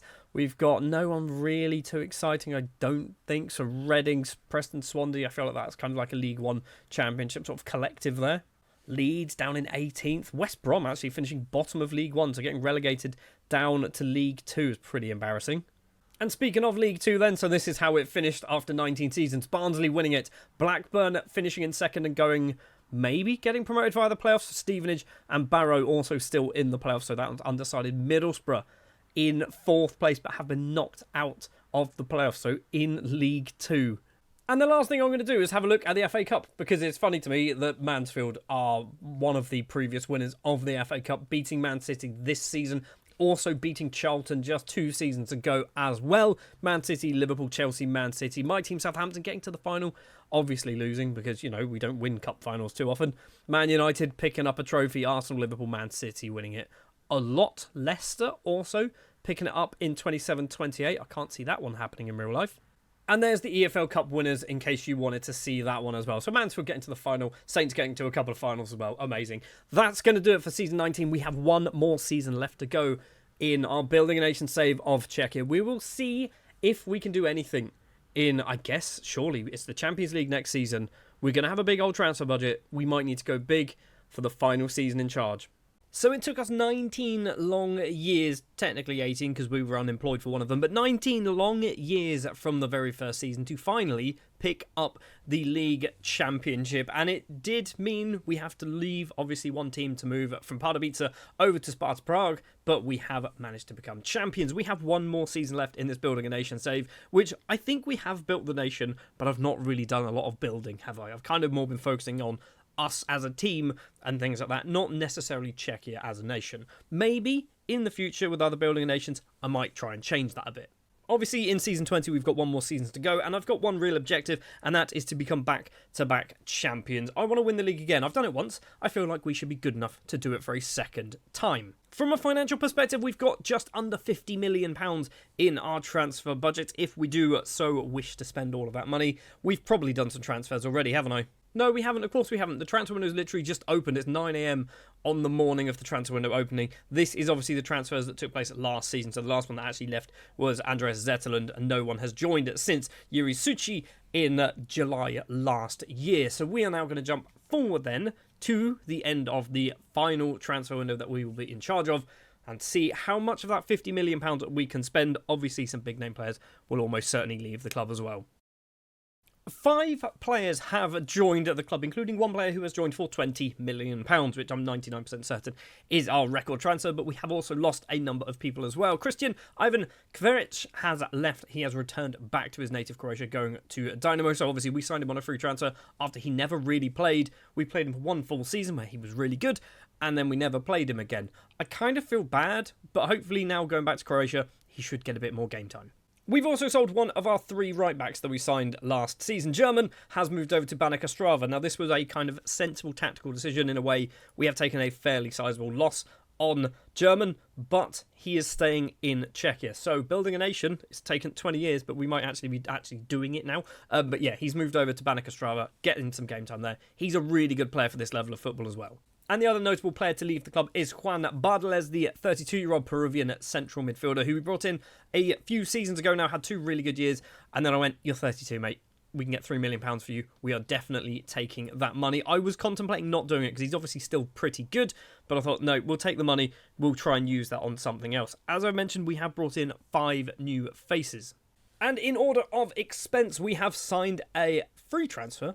He is a 29-year-old Chilean striker called Jose Pablo Pontigo, who is a 4-star current ability striker, and he's really good, right? We didn't really need him, but he's also really, really good. He's 6'5", he's an absolute unit, 17 jumping reach, 16 heading. If I knew how to do set pieces, he'd be scoring goals for fun, but he also provides a bit of competition for Amadin, who hasn't really had much for the last few seasons, formerly of Norwich and Arsenal, so played a lot of times in the Premier League, scoring a bucket load of goals as well, particularly for Norwich, literally just 2 goals for Arsenal. Originally from Huachipato, could be their name in his native Chile way. Obviously had 2 pretty good seasons before jumping ship to come to England. We've brought in a new goalkeeper in the shape of Nino Vidali, a Slovenian goalkeeper who has been signed from Bruneri, or Inter Milan, over in Italy. He's come in for a reasonably small fee, £1.1 million. Did spend last season out on loan at Liverpool and got some game time. Not a lot. 8 matches, 4 goals conceded. Oh, sorry, yeah, 4 clean sheets, sorry. So he's actually done not terrible playing in the Premier League, so he's pretty good. £1.1 million isn't, I don't think, a terrible price either. Mentally looks really, really good. Goalkeeping and physical attributes, they're fine. Like, he's not coming in to be a number 1. I say that, but he has played 1 match so far for us in goal this season.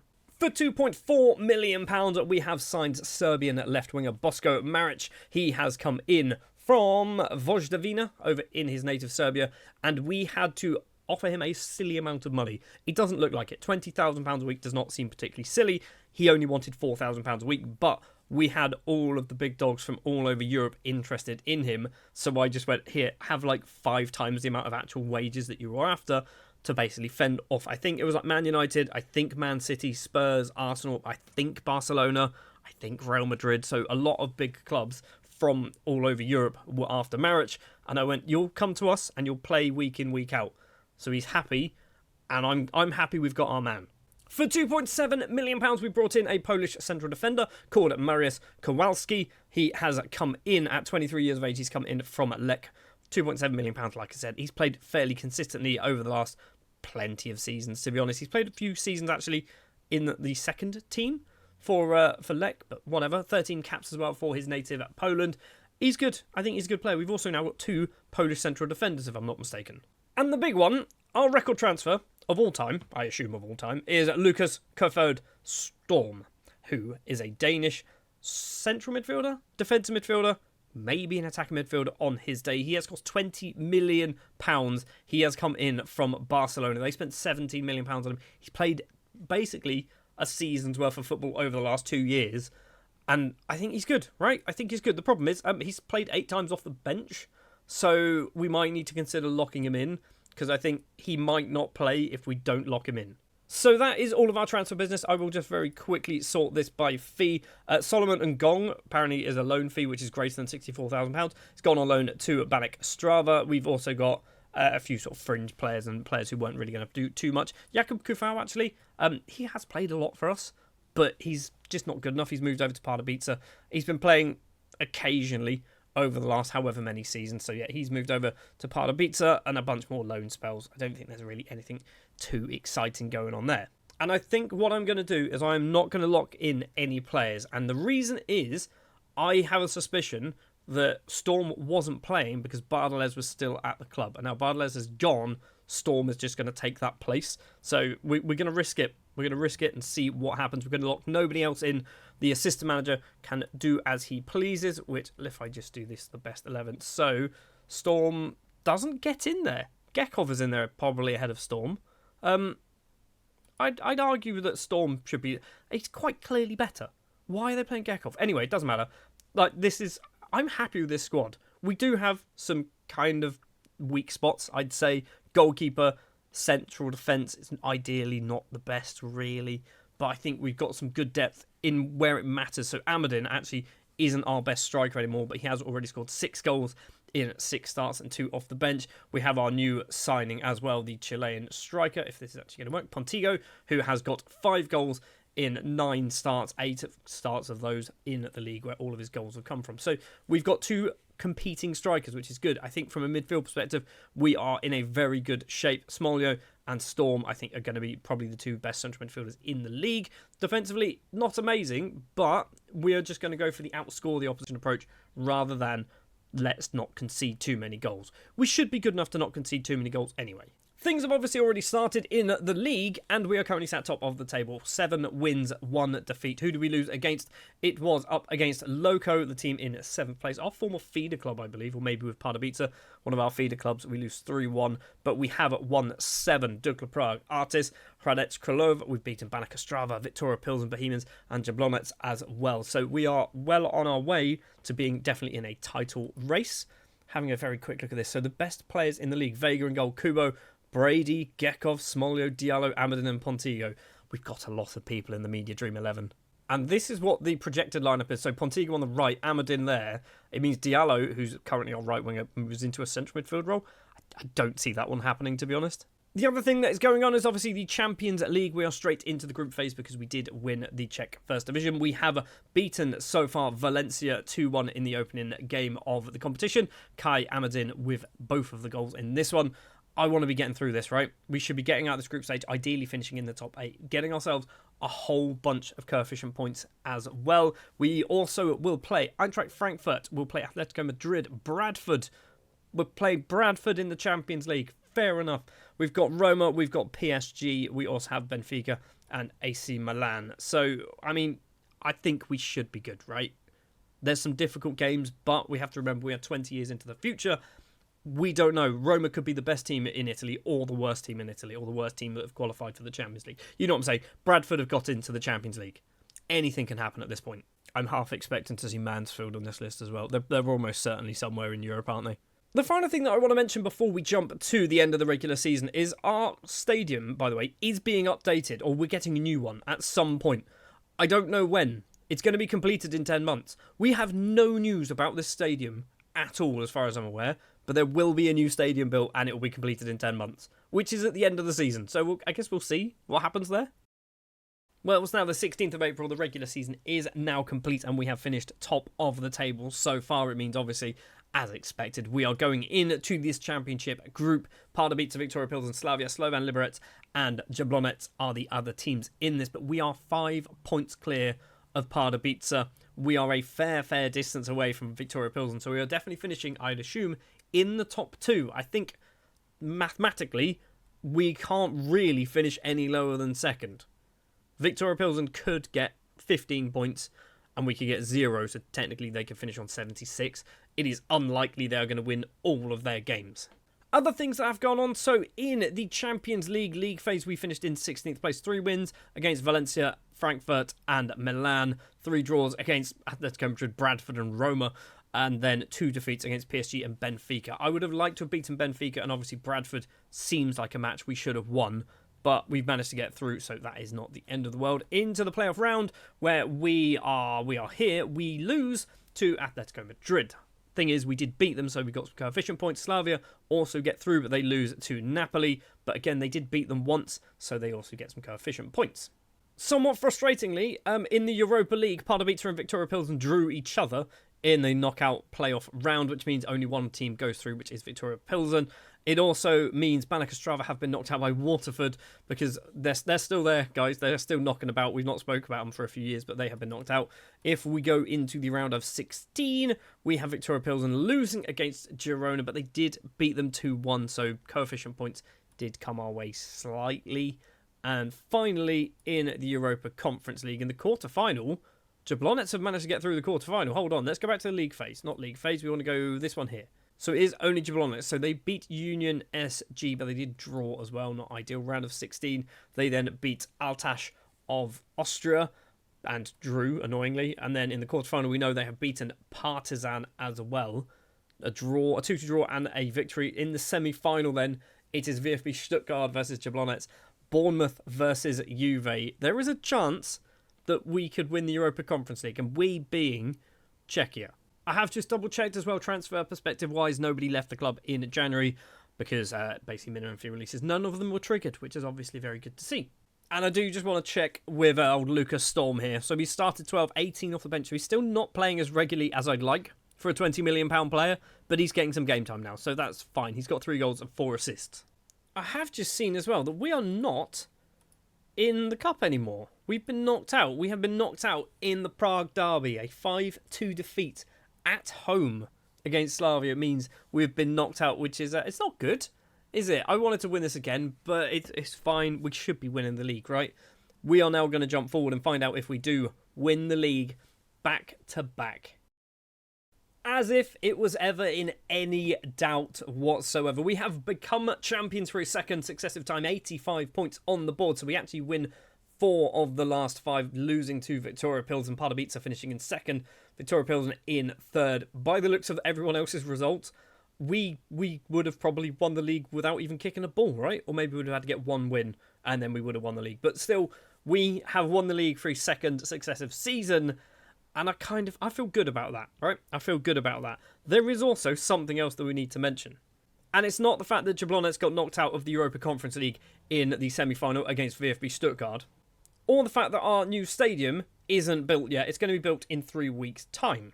It's the fact that we are in the FIFA Club World Cup, because we won the Europa League about 6 years ago, I assume. I don't understand how we've managed to do this, but we're in it. We are in a Group B with Al Nassr of Saudi Arabia, Arsenal obviously of England, and Boca of Argentina. I don't know how good any of these teams are now. We are 20 years in the future. I'll say this every single time. These could be the best teams in their nations or the worst teams of the best in their nation. I'm hoping we can get out the group stage. I feel like we should beat Al Nassr, maybe Boca. I feel like Arsenal might be a bit too much. I will double check. Are there any other Czechia sides in this competition? We don't get anything for this, by the way, other than a potential trophy. We don't get coefficient points or anything like that. It looks like it is just us in this competition, which is fair enough. And I guess it means, because normally we'd be ending the season at this point, but we're going to jump forward. The transfer window will open, I believe, between now and the end of the Club World Cup, but I'm not going to do any transfers whatsoever.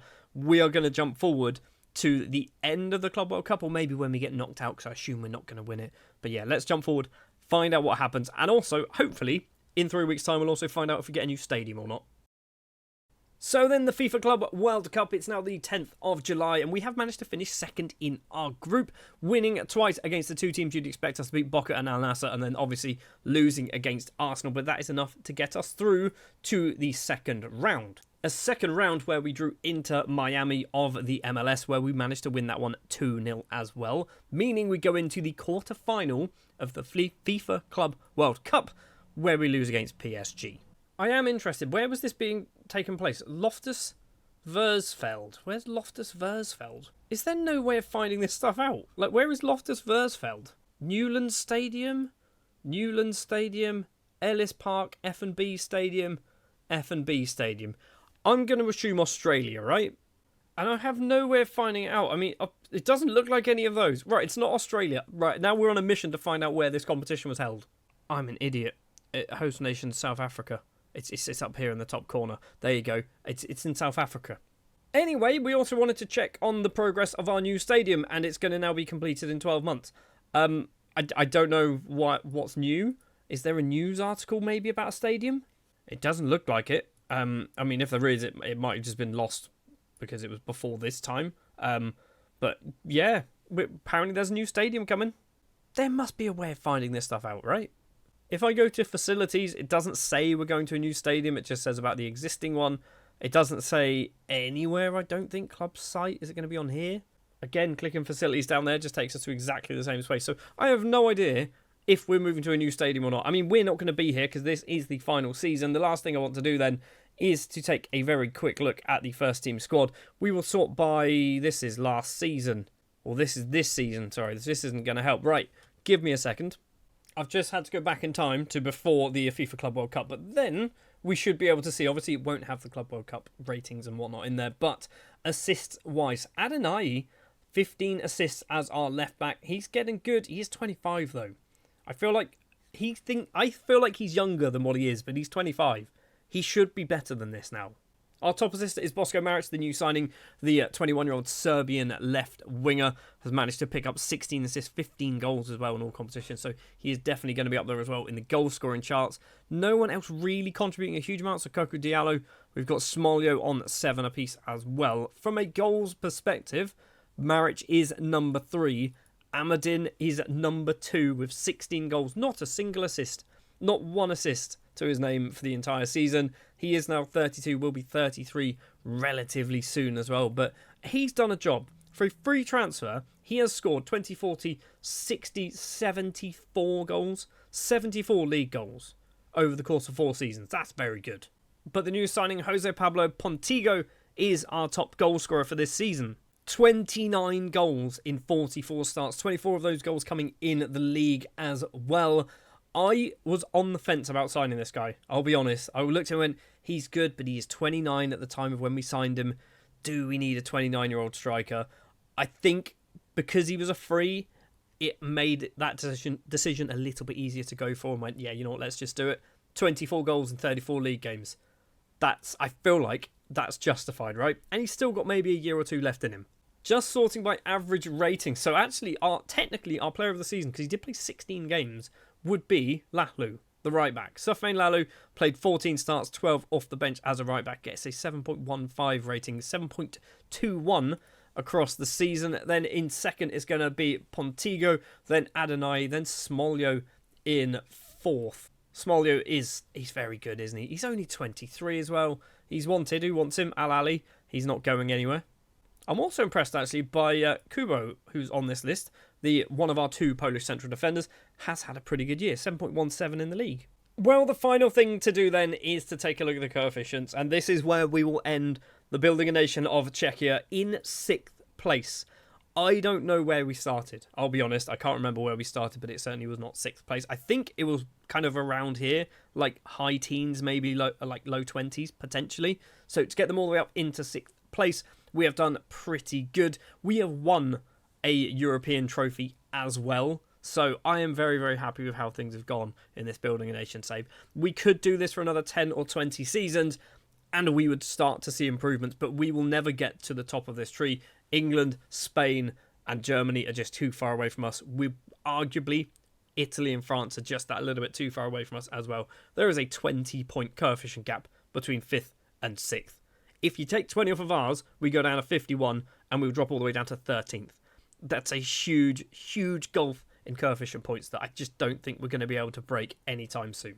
This is quite interesting. We've got our seedings for the last 5 years. Can we see where we are?